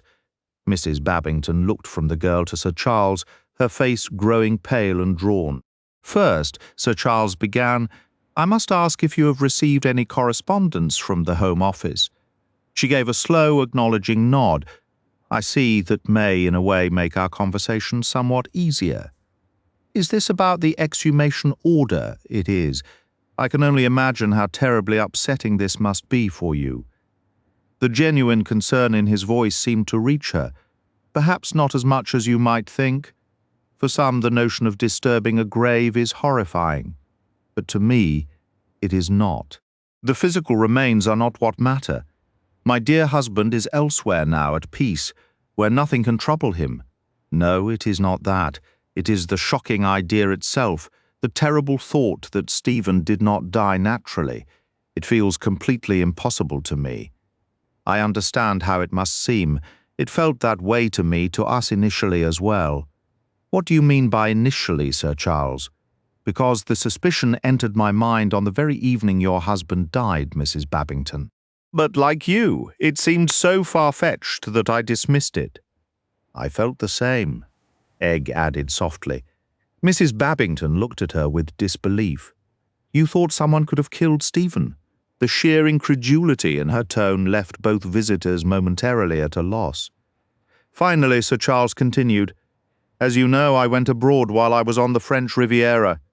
I read in the paper about the death of my friend Bartholomew Strange, under almost identical circumstances. I also received a letter from Miss Lytton Gore." Egg nodded in confirmation. "I was staying with him at the time, you see, Mrs. Babington. It was precisely the same. He drank some port, his expression changed, and then, well, it was identical. He was gone within minutes." Mrs. Babington shook her head slowly, a gesture of profound confusion. "I cannot comprehend it, Stephen. Sir Bartholomew, a kind and brilliant physician, who would possibly wish to harm either of them? There must be some mistake. Sir Bartholomew was confirmed to have been poisoned, remember," Sir Charles stated. "Then it must be the act of a madman." Sir Charles pressed forward.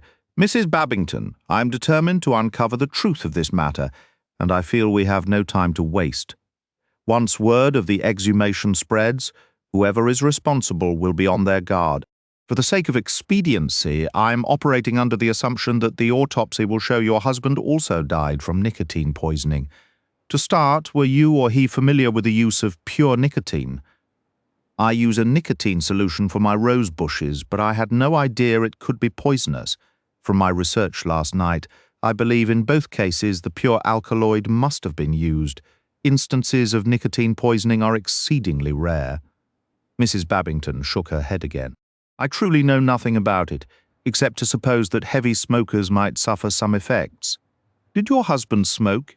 "Yes, he did. Now, Mrs. Babington, you have expressed utter astonishment that anyone would want to harm your husband. Does that mean, to your knowledge, he had no enemies?" "I am certain Stephen had none. Everyone was fond of him. People might have found him a bit slow at times. He was getting on in years and rather wary of new ideas. but they always smiled about it. You simply couldn't dislike Stephen, Sir Charles. I suppose, Mrs. Babington, that your husband did not leave a significant estate? Very little. Stephen was never good with saving. He gave far too much away. A faint, sad smile touched her lips as she recalled his generosity, a trait that now felt like a vulnerability laid bare. I would often tease him about that habit, she admitted, with a faint smile. Did he have any prospects of inheritance? Was he set to receive any property? None at all. Stephen came from a small family. He had a sister married to a minister up in Northumberland, but they struggled financially. All his aunts and uncles have passed on, so there was no one who stood to gain from your husband's passing. Not a soul. Let's circle back to the idea of someone holding a grudge. You mentioned he had no enemies now, but perhaps from his younger days. Mrs. Babington looked doubtful. I find that hard to believe. Stephen wasn't a confrontational man. He got along with nearly everyone. I don't wish to sound theatrical, Sir Charles said, clearing his throat slightly. But for instance, when you two became engaged, was there anyone else who might have been disappointed? A brief, affectionate sparkle appeared in her eyes. Stephen was assisting my father at the church. He was practically the first young man I noticed after finishing school. We fell for each other almost immediately. Our engagement lasted 4 years until he received an appointment in Kent, and we could finally marry. Ours was a very straightforward love story, Sir Charles, and a profoundly happy one. Sir Charles nodded respectfully, touched by her quiet grace. Egg then took over the questioning. Mrs. Babington, do you believe your husband had ever encountered any of the other guests at Sir Charles's gathering before that night? She seemed to ponder this. Well, there was you and your mother, my dear, and that young Oliver Manders. Yes, but any of the others. We had seen Angela Sutcliffe perform in a London play about 5 years prior. Both Stephen and I were thrilled to actually meet her. You'd never been introduced before. No, we hadn't mingled with actresses, or actors for that matter, until Sir Charles moved here. That, Mrs. Babington added warmly, was a real thrill for us. I don't think Sir Charles realizes what a touch of glamour it brought to our quiet lives. Had you met Captain and Mrs. Dacres? Was he the shorter gentleman, with the lady in the striking outfit? Yes. No, we hadn't, nor the other woman, the playwright. Poor dear, she seemed rather out of place, I thought. You're absolutely certain you'd never seen any of them previously? I'm quite sure I hadn't, and Stephen likely hadn't either. We shared nearly every experience. And Mr. Babington didn't mention anything to you, Egg pressed. Not a single remark about the people you were about to meet, or any observation once he saw them. Nothing beforehand except that he was anticipating a fascinating evening.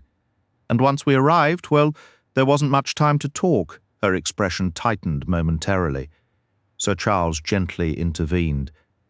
Please forgive our persistence. We simply feel there must be a clue somewhere, a reason behind what seems a senseless act. I understand, Mrs. Babington replied. If it was murder, there must be a motive. But I cannot fathom what it could be. After a brief silence, Sir Charles requested, could you provide a brief outline of your husband's life and career? Mrs. Babington recalled the details clearly, Sir Charles's notes summarized. Stephen Babington, born in Islington, Devon, 1868, educated at St. Paul's School and Oxford. Ordained as a deacon and assigned to Hoxton Parish, 1891. Became a priest, 1892, served as curate in Eslington, Surrey, under Reverend Vernon Lorimer, 1894 to 1899.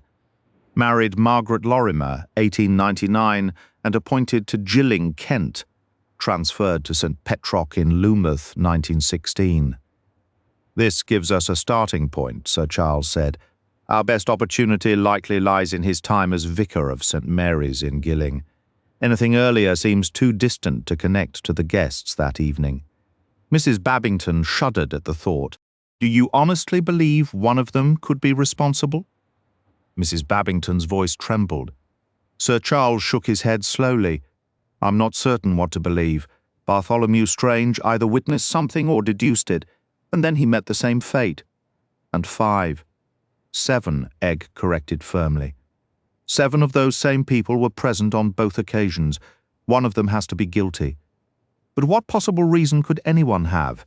Mrs. Babington cried out, her hands clasped tightly. Why would someone want to harm Stephen? It makes no sense. That, Sir Charles stated with quiet determination, is precisely what we intend to discover. Chapter 14. While Sir Charles and Egg Lytton Gore paid their visit to Mrs. Babington, Mr. Satterthwaite remained at Crow's Nest, sharing a quiet tea with Lady Mary.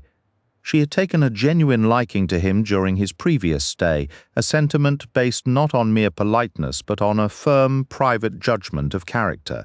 Now he sipped delicate China tea from an exquisite cup and nibbled a tiny sandwich, their conversation flowing easily. They had previously bonded over mutual acquaintances, but today the talk drifted into more personal waters. Mr. Satterthwaite possessed a rare sympathetic ear. He listened to the worries of others without ever pushing his own forward. It felt entirely natural to Lady Mary to confide in him about her concerns for her daughter's future, as if speaking to a trusted long-time friend. Egg is so terribly impulsive, she sighed. She throws her entire self into whatever captures her attention. I must confess, Mr. Satterthwaite, I am deeply uneasy about her involvement in this dreadful affair. I know Egg would laugh at me for saying it, but it simply doesn't feel proper for a young lady. A faint blush coloured her cheeks as she spoke, her gentle brown eyes seeking his understanding with an almost childlike earnestness. I comprehend your meaning entirely, Mr. Satterthwaite replied, and I share some of that unease, though I admit it may be an old-fashioned prejudice. Still, we can hardly expect modern young women to sit quietly at home with their needlework, merely shuddering at newspaper headlines about violent crime, can we? He offered her a kindly twinkling smile. The very thought of murder distresses me, Lady Mary said, shivering slightly. I never imagined I would be connected to anything so horrible. It was awful. Poor Sir Bartholomew. You were not closely acquainted with him? Mr. Satterthwaite ventured. I believe I had only met him twice. The first was nearly a year ago when he spent a weekend with Sir Charles. The second was that terrible evening poor Mr. Babington died. I was quite surprised when his invitation to the house party arrived. I accepted primarily because I thought it would divert Egg. She hasn't many pleasures, my poor dear, and she had seemed rather listless lately, uninterested in things. I hoped a large gathering might lift her spirits. After a thoughtful pause, Mr. Satterthwaite shifted the subject. Tell me something of Oliver Manders. The young man rather intrigues me. I suppose he is clever, Lady Mary said carefully. Certainly his circumstances have never been easy. She hesitated, flushing again, but continued under Mr. Satterthwaite's quietly inquiring gaze. You see, his parents were not married. Everyone here knows the story, otherwise I wouldn't mention it. His grandmother, old Mrs. Manders, lives at Dunboyne, that sizable house on the Plymouth Road. Her husband was a local solicitor. Their son went into a firm in the city and prospered. The daughter was a handsome girl who became utterly infatuated with a married man. I hold him chiefly to blame. After a great deal of scandal, they eloped together. His wife refused a divorce.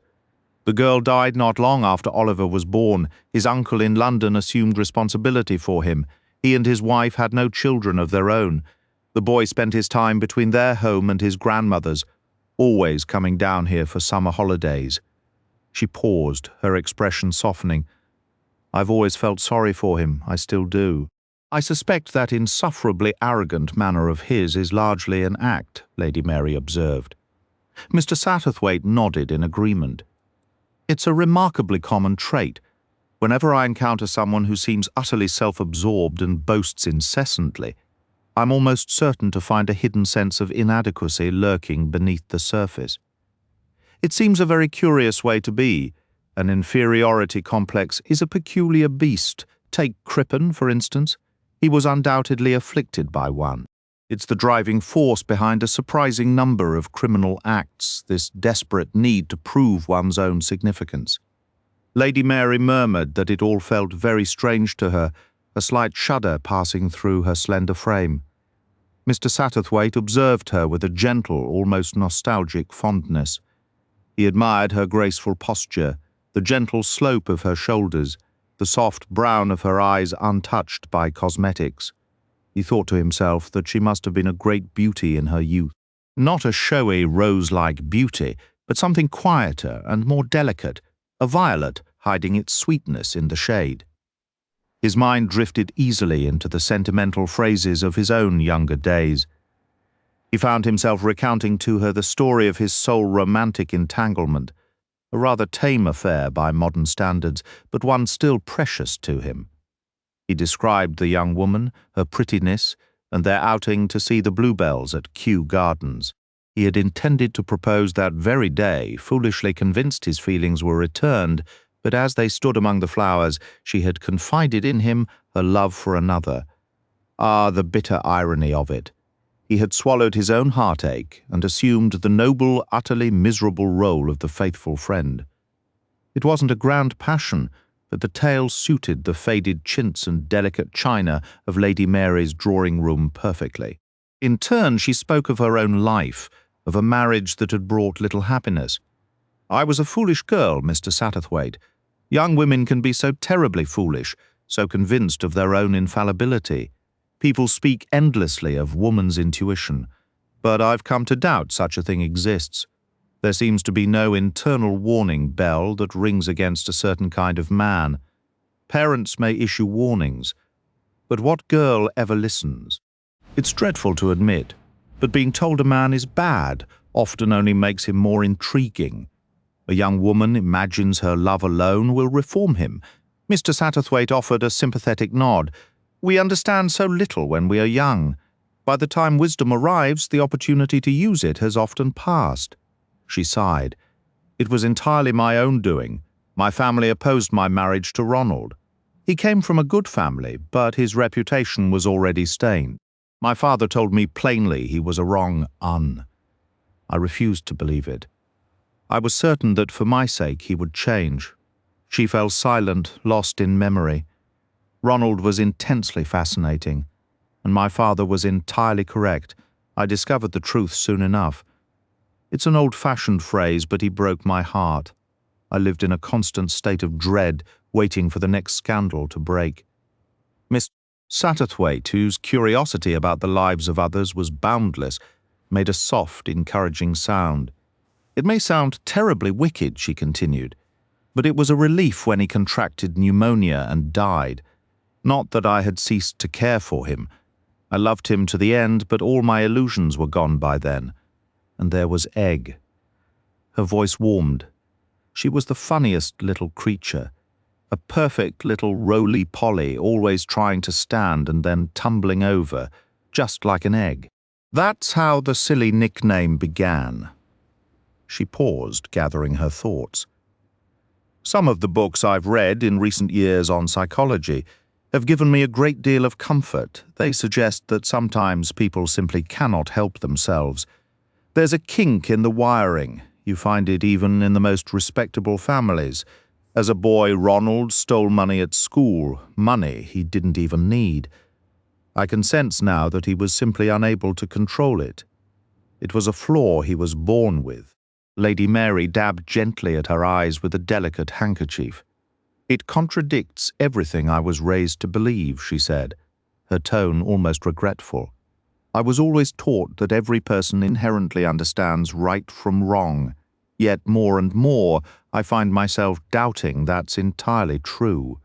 The human psyche remains a profound enigma." Mr. Satterthwaite offered softly. "We are still fumbling in the dark, trying to grasp its workings.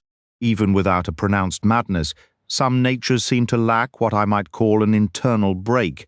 If you or I were to exclaim in a moment of anger, 'I despise that person, I wish they were gone,' the thought would vanish as quickly as the words were spoken.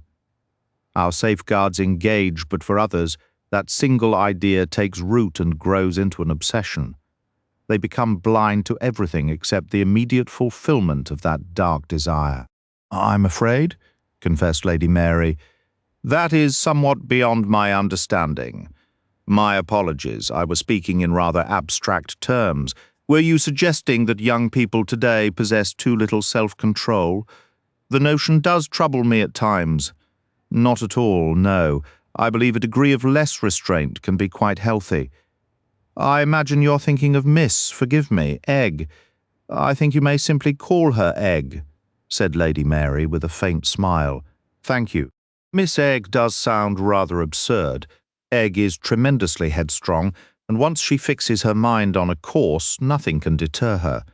As I mentioned, I deeply dislike her involving herself in this grim business, but she pays me no mind. Mr. Satterthwaite smiled gently at the concern in her voice. To himself he mused, I wonder if she has even considered that Egg's intense focus on this crime is merely the latest version of that ancient dance, a woman's pursuit of a man. No, she would be appalled by the very idea. Egg insists that Mr. Babington was poisoned as well. Do you believe that is accurate, Mr. Satterthwaite? Or is it merely one of her dramatic pronouncements? We shall know for certain after the exhumation. So there is to be one. Lady Mary shivered. How dreadful for poor Mrs. Babington. I cannot imagine anything more horrific for a wife. You knew the Babingtons quite well, I assume? Very well indeed. They were our very dear friends. Can you think of anyone who might have borne a grudge against the vicar? Absolutely not. He never mentioned such a person. Never. And they were happy together. Their marriage was a true partnership, content in each other and in their family. They struggled financially, of course, and Mr. Babington suffered terribly from arthritis. Those were their primary burdens. How did Oliver Manders interact with the vicar? Well, Lady Mary hesitated. They did not precisely see eye to eye. The Babingtons felt sorry for Oliver, and he often visited the vicarage during school holidays to play with their boys, though I don't believe he got on well with them either. Oliver was never a particularly likable boy. He was always boasting about his allowance, the treats he took back to school, and his glamorous life in the city. Boys can be brutally intolerant of that sort of behavior. And in recent years, since he's been an adult, I don't believe he and the vicarage family have had much contact.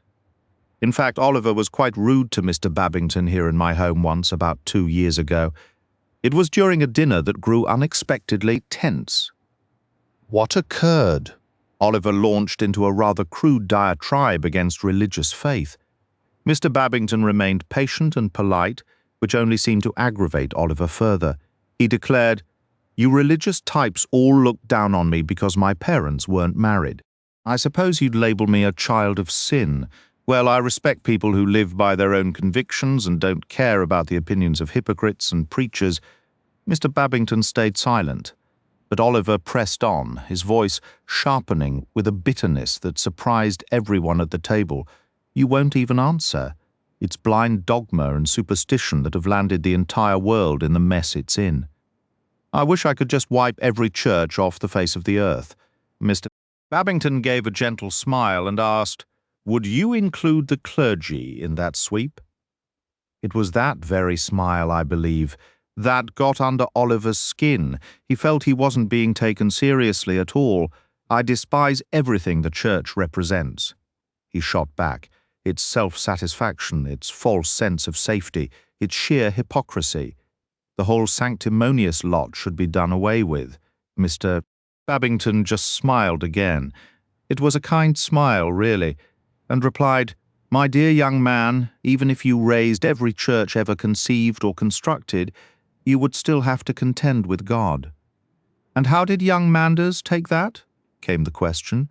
He seemed startled for a moment, but then he collected himself and slipped back into his usual weary, cynical tone. He said something like, "I suppose all this is rather in poor taste, Padre, and not the sort of thing your generation finds easy to digest. You don't care for young Manders, do you, Lady Mary?" "I feel sorry for him," Lady Mary said, a touch defensively. "But you wouldn't want him to marry Egg?" "Goodness, no. I wonder why, precisely. Because he lacks kindness and because there's something in him somewhere deep down that I can't quite grasp, something cold." Mr. Satterthwaite studied her thoughtfully for a moment before speaking. What was Sir Bartholomew Strange's opinion of him? Did he ever bring him up? I recall him saying he found young Manders a fascinating case study. He mentioned that Oliver reminded him of a patient he was currently treating at his sanatorium. I remarked that Oliver seemed particularly robust and healthy, and Sir Bartholomew said, "Oh, his physical health is fine, but he's on a path to a breakdown." She paused, then added, "I suppose Sir Bartholomew was a brilliant nerve specialist. I understand he was held in very high esteem by his colleagues." "I liked him," said Lady Mary. "Did he ever say anything to you about Babington's death?" "No, he never mentioned it at all." "I don't believe so. Do you think it's hard for you to judge, not knowing him well? But do you think he had something weighing on his mind? He seemed in excellent spirits, even privately amused by something, some little joke of his own. He told me over dinner that night he was planning to spring a surprise on me." "Oh, he did he?" On his journey home, Mr. Satterthwaite turned that statement over in his mind. What surprise had Sir Bartholomew intended for his guests? Would it have been as humorous as he made it seem? Or was that cheerful manner just a cover for a quiet, determined purpose? Would anyone ever know the truth? "To be perfectly honest," said Sir Charles, "have we actually gotten anywhere? It was a council of war. Sir Charles, Mr. Satterthwaite and Egg Lytton Gore were gathered in the ship-room. A fire crackled in the hearth while a fierce autumn gale roared outside. Mr. Satterthwaite and Egg answered at the same time. "No," said Mr. Satterthwaite. "Yes," said Egg. Sir Charles looked from one to the other. Mr. Satterthwaite gracefully yielded the floor to the lady. Egg was quiet for a few seconds, gathering her thoughts. "We are further along," she stated finally. "We are further along precisely because we haven't discovered anything concrete. That sounds like nonsense, but it isn't. What I mean is we started with certain vague, rough theories. Now we know for sure that some of those theories are complete dead ends." "Progress by elimination," Sir Charles noted. Mr. Satterthwaite cleared his throat. He enjoyed defining things precisely. "We can now definitively dismiss the motive of financial gain," he declared. "There does not appear to be anyone who, in the classic detective story sense, stood to profit from Stephen Babington's death. Revenge seems equally unlikely. Aside from his naturally gentle and conflict-averse nature, I doubt he was significant enough to have made real enemies. So we return to our last rather nebulous idea, fear. Someone gained security through Stephen Babington's death." "That's rather well put," Egg said. Mr. Satterthwaite looked modestly pleased. Sir Charles, however, seemed a little annoyed after all. He was supposed to be the star of this show, not Satterthwaite. "The question remains," Egg pressed. "What is our next practical step? Do we begin to investigate people directly? Perhaps follow them in some sort of disguise?" "My dear girl," Sir Charles replied with a theatrical sigh, "I have spent my entire career avoiding roles that require a false beard and a stoop. I don't intend to start now." "Then how?" Egg began, but her words were cut short as the door swung open. The butler, Temple, announced with perfect composure, "Mr. Hercule Poirot to see you." The little detective entered the room, his expression one of cheerful satisfaction, and greeted the three utterly stunned individuals. "I hope it is allowed," he said, his eyes twinkling, "that I join this consultation?" "I am correct." "Am I not? This is a consultation." "My dear man, we are absolutely delighted," Sir Charles exclaimed, recovering swiftly from his surprise. He shook his guest's hand with genuine warmth and guided him toward a deep armchair. "But where on earth have you appeared from so suddenly? I paid a call to my good friend Mr. Satterthwaite in London, only to learn he was away in Cornwall. Well, it leaps to the mind where he might have gone. I took the very next train to Loumouth, and so here I am." "Yes," said Egg, her curiosity overriding politeness for a moment. "But why have you come?" She flushed slightly, realizing how blunt that sounded, and amended, "I mean, you must have come for a specific reason." "I have come," declared Hercule Poirot, "to confess a mistake." He turned to Sir Charles with an engaging smile, spreading his hands in a characteristically foreign gesture. "Sir, it was in this very room that you expressed your dissatisfaction, and I believed it was merely your dramatic instincts. I told myself, he is a great actor. Above all, he requires a drama. I admit it seemed incredible that a harmless old gentleman should have died by anything but natural causes. Even now I cannot see how a poison could have been administered, nor can I guess at any motive. It appears absurd, fantastic. And yet since then there has been another death under strikingly similar circumstances. One cannot simply attribute this to coincidence. No, there must be a connection between the two. Therefore, Sir Charles, I have come to you to apologize, to say that I, Hercule Poirot, was wrong, and to ask if I may be admitted to your counsels." Sir Charles cleared his throat, uncharacteristically flustered. "That's extraordinarily decent of you, M. Poirot. I hardly know it would take up so much of your time, I really—" He trailed off, at a loss, and his eyes flicked toward Mr. Satterthwaite in a silent appeal. "It is most kind of you," Mr. Satterthwaite began. No, it is not kindness. It is curiosity. And yes, the injury to my professional pride. I must repair the error. My time is of no consequence. Why travel the world? The languages may differ, but human nature is everywhere the same. But of course, if I am not welcome, if you feel I intrude—" Both men spoke at once. "Not at all. Certainly not." Poirot then turned his gaze to the young woman. "And Mademoiselle," for a full minute. Egg remained silent, and the same unspoken understanding passed between the three men. Egg did not want M. Poirot's assistance.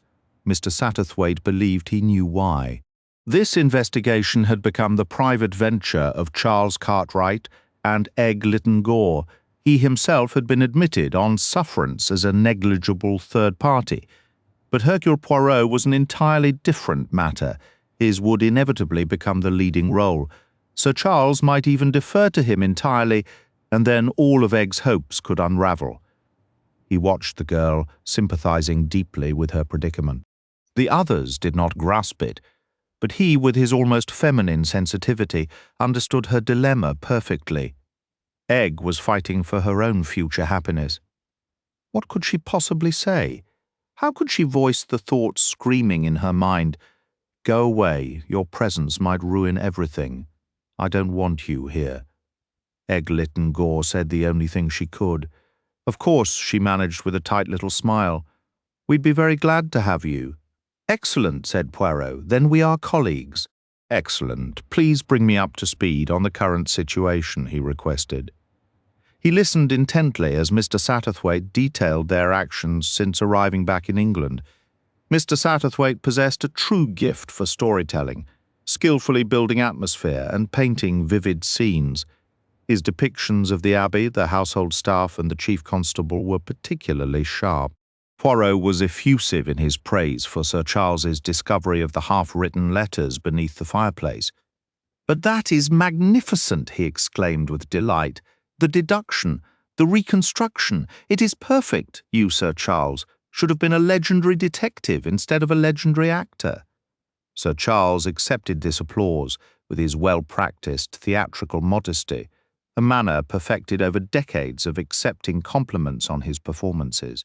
"Your own observation was also quite astute," Poirot added, turning to Mr. Satterthwaite. "That point regarding his sudden familiar manner with the butler was very just. Do you believe there is any merit to this idea concerning Mrs. de Rushbridger?" Sir Charles asked eagerly. "It is an idea, certainly. It suggests several possibilities, does it not?" No one was entirely certain what those several possibilities were, but not wishing to appear ignorant, they all murmured in agreement. Sir Charles then continued the narrative, describing his and Egg's visit to Mrs. Babington and its rather inconclusive outcome. "And now you are fully informed," he concluded. "You know everything we do. Tell us, what is your impression of it all?" He leaned forward, his eagerness almost boyish. Poirot remained silent for several minutes, the other three watching him expectantly. Finally, he spoke.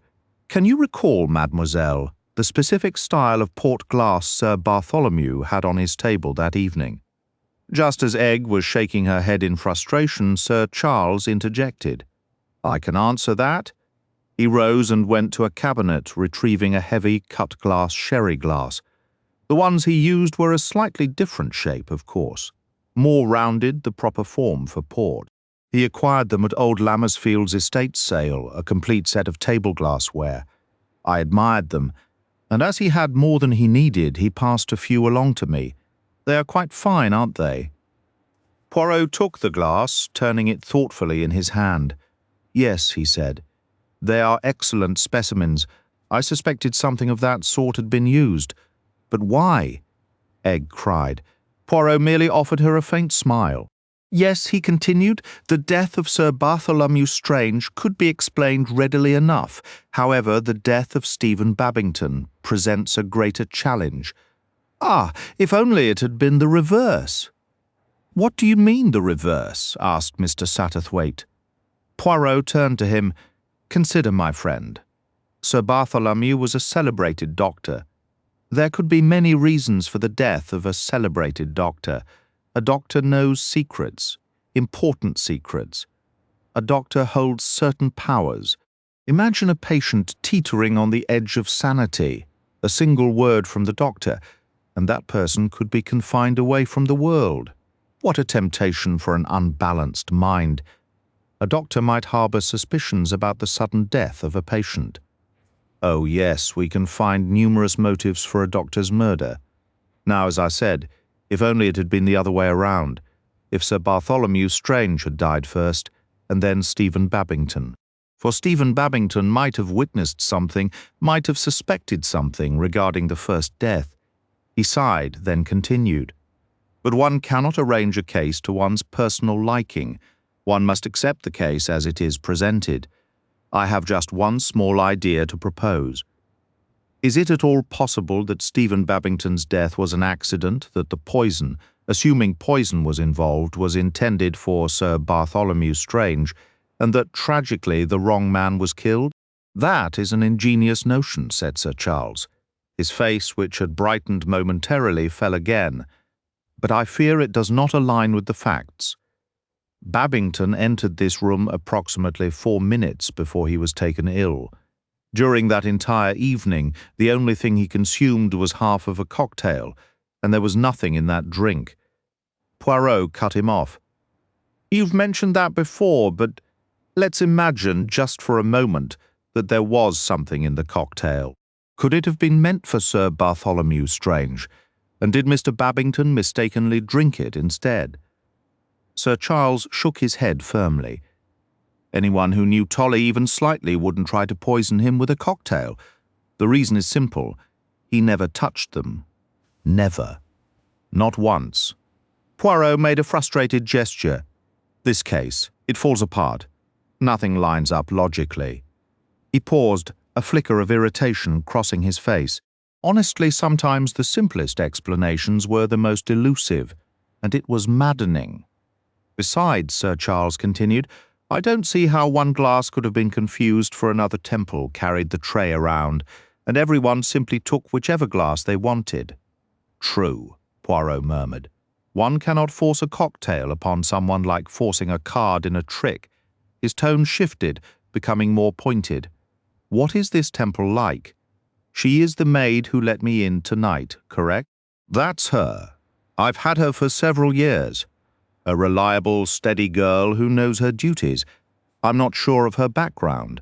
Miss Milray would have all those details. Miss Milray, your secretary? The tall woman with something of a grenadier about her. Very much so. Sir Charles agreed. You've dined here on other occasions, but I don't believe you met her until that particular night.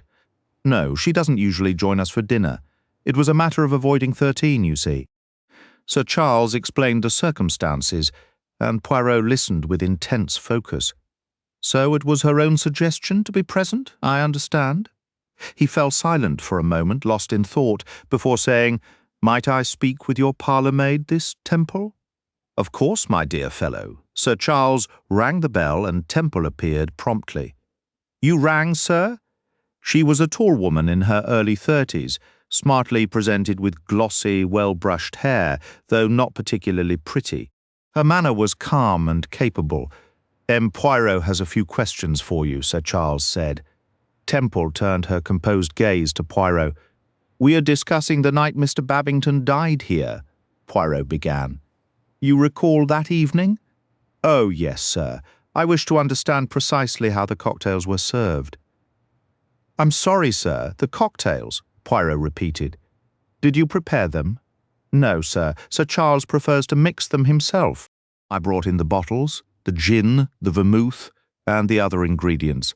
Where did you place them? On that table by the wall, sir. The tray with the glasses was here. After Sir Charles finished mixing, he poured the cocktails into the glasses. Then I took the tray and offered it to the guests. Were all the cocktails on the tray you carried? Sir Charles handed one directly to Miss Littengore. He was speaking with her at the time, and he took his own. And Mr. Satterthwaite, her eyes briefly moved to him, came and fetched one for a lady, Miss Wills, I believe. Quite right, Mr. Satterthwaite confirmed. The others I presented, sir, Temple continued. I believe everyone took one except Sir Bartholomew. Would you be so kind, Temple, as to recreate the scene for us? Let us use cushions to represent some of the people. I stood here, as I recall, and Miss Sutcliffe was there, with Mr. Satterthwaite's assistance. The moment was reconstructed. Mr. Satterthwaite, being observant, remembered fairly well where everyone had been positioned in the room. Temple then performed her round again. They confirmed she had started with Mrs. Dacres, moved to Miss Sutcliffe and Poirot, and then approached Mr. Babington, Lady Mary, and Mr. Satterthwaite, who had been sitting together. This matched Mr. Satterthwaite's memory. Finally, Temple was dismissed. "Pa!" Poirot exclaimed in exasperation. "It does not make any sense at all." Temple was the final person to serve those cocktails, yet it would have been impossible for her to interfere with them in any meaningful way. As I mentioned, you cannot force a specific drink on a particular guest. Sir Charles observed that it's instinctive to simply take the nearest glass. You might influence it slightly by offering the tray to someone first, but even that is unreliable. The glasses are placed close together. One doesn't look noticeably closer than another. No such a random approach couldn't possibly be planned. Tell me, Mr. Satterthwaite, did Mr. Babington set his cocktail down, or did he keep hold of it? He placed it right here on this table. Did anyone approach the table afterward? No one. I was standing closest to him, and I can assure you I did not and could not have tampered with it without being seen. Mr. Satterthwaite's tone grew somewhat stiff. Poirot quickly apologized. Please, I'm not accusing you. What an idea! I only wish to be certain of the facts. According to the laboratory analysis, there was nothing unusual in that drink, and from your account, nothing could have been added to it afterward. Two separate lines of inquiry point to the same conclusion, yet Mr. Babington consumed nothing else, and if the poison was pure nicotine, death would have been almost instantaneous. Do you see what that implies? It leads nowhere, confound it all, Sir Charles exclaimed. I would not say nowhere, Poirot replied thoughtfully. It suggests a truly monstrous possibility, one I sincerely hope is not true. Of course it cannot be true. Sir Bartholomew's death proves that. And yet he fell silent, frowning in concentration, as the others watched him closely. When he looked up again, he continued, You grasp my point, yes? Mrs. Babington was not present at Melford Abbey, therefore she cannot be under suspicion. Poirot offered a benign smile. No? It is an interesting point, one that occurred to me immediately. If the poor man was not poisoned by the cocktail, then he must have been poisoned just minutes before arriving. How could that be done? A capsule? Perhaps something taken for indigestion? And who would have access to such a thing? Only a wife, who might possess a motive so private no outsider could guess it. Again, a wife? But they were devoted to each other, Egg protested indignantly. You don't understand them at all. Poirot gave her a kind, almost pitying look. That is precisely what is valuable. You know them. I do not. I see only the facts, free from sentiment. And let me tell you, mademoiselle, in my career I have known 5 cases of wives murdered by devoted husbands, and 22 cases of husbands murdered by devoted wives. Women, it seems, are better at keeping up appearances. I think you're being perfectly horrid, said Egg. The Babingtons weren't like that. It's monstrous to even suggest it. Murder itself is monstrous, mademoiselle, Poirot said, his voice suddenly stern. Then, lightening his tone, he added, "But I, who deal only in facts, agree that Mrs. Babington did not commit this crime. She was not at Melfort Abbey. No, as Sir Charles has already noted, the guilt must lie with someone who was present on both occasions, one of the 7 names on your list. A quiet fell over the room. How do you advise we proceed?" asked Satterthwaite. "You undoubtedly already have a plan," Poirot suggested. Sir Charles cleared his throat. "The only practical approach seems to be a process of elimination.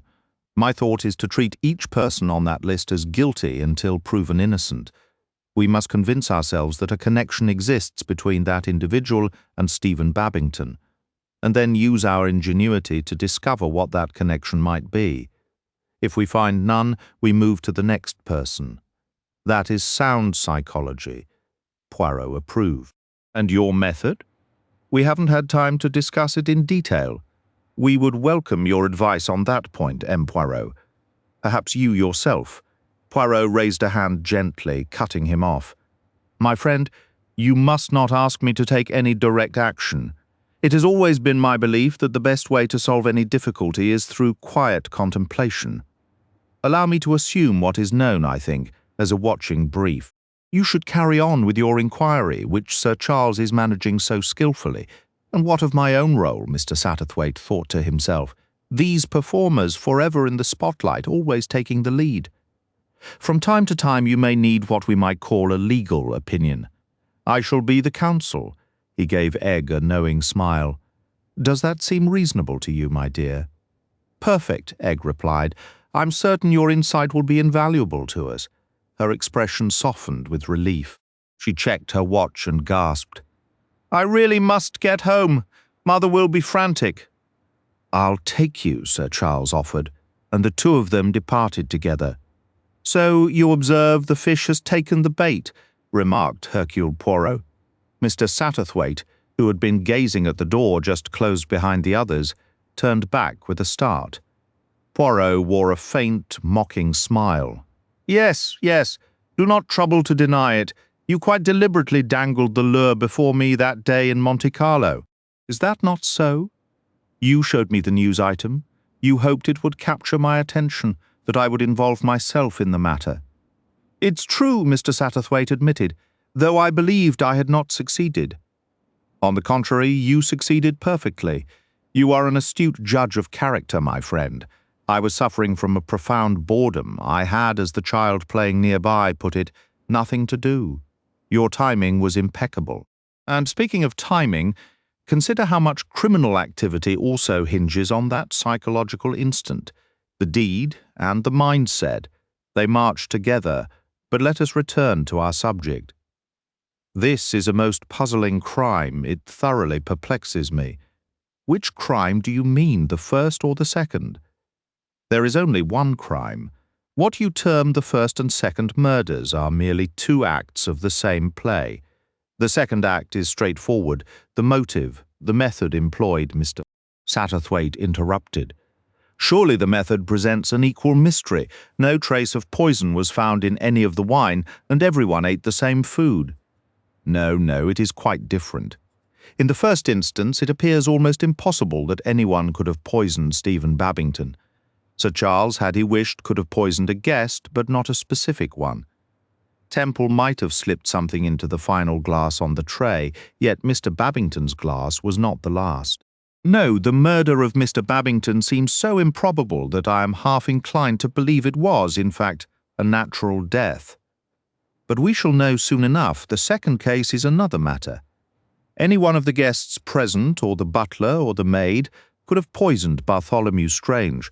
That presents no difficulty at all. I don't quite follow, Mr. Satterthwaite began. Poirot continued. I will demonstrate that to you with a small experiment another time. Let us move to a more pressing point. It is essential, you understand. And I am sure you do understand. possessing as you do both sympathy and perception, that I must not become what you call a spoil-sport." "You mean," Mr. Satterthwaite started, a slight smile forming, "that Sir Charles must retain the leading role. He is accustomed to it. Moreover, someone else expects it of him. Am I correct? The young lady is not at all pleased by my involvement in this affair. You are what we would call quick on the uptake, Poirot." "Ah, it is obvious. I'm of a rather sentimental disposition. I wish to aid a romance, not hinder it. You and I, my friend, must collaborate in this, all to the honour and glory of Charles Cartwright. Is that not so when the case is solved? If," Mr. Satterthwaite said gently, "when I do not allow myself to fail." "Never?" inquired Mr. Satterthwaite, his gaze intent. "There have been occasions," Poirot declared with a certain formality, "when for a brief period I have been what you might describe as a step behind. The truth has not revealed itself to me with its customary alacrity. But you've never been entirely mistaken." Mr. Satterthwaite's insistence was born of pure, unadulterated curiosity. He found himself wondering. "Eh bien," Poirot replied, "once, a long time ago in Belgium. We shall not speak of it." Satisfied in his inquisitiveness and his slight mischief, Mr. Satterthwaite was quick to steer the conversation elsewhere. "Quite so? You were explaining that when the matter is resolved?" "Sir Charles will have resolved it. That is paramount. I shall have been merely a small component within the mechanism," he said, spreading his hands. "Now and then in this place or that I may offer a brief remark. Just a single small word, a suggestion, nothing more. I seek no accolades, no public acclaim. I possess all the acclaim I require." Mr. Satterthwaite observed him with keen interest. He was entertained by the man's naive self-assurance, his profound ego. Yet he avoided the common error of dismissing it as mere empty bravado. An Englishman often downplays his talents, sometimes taking pride in his deficiencies, but someone of a Latin disposition possesses a more accurate gauge of his own abilities. "If he is skilled, he sees no purpose in disguising it." "I should be very interested to know," said Mr. Satterthwaite, "precisely what you personally hope to gain from this affair. Is it the thrill of the pursuit?" Poirot shook his head. No, it is not that. Like the hunting dog, I follow the trail, I become animated, and once on the scent I cannot be diverted. All that is true, but there is something greater. It is, how should I express it, a devotion to uncovering what is real. In all the world, there is nothing so fascinating, so compelling, and so exquisite as the truth. A quiet moment followed Poirot's words.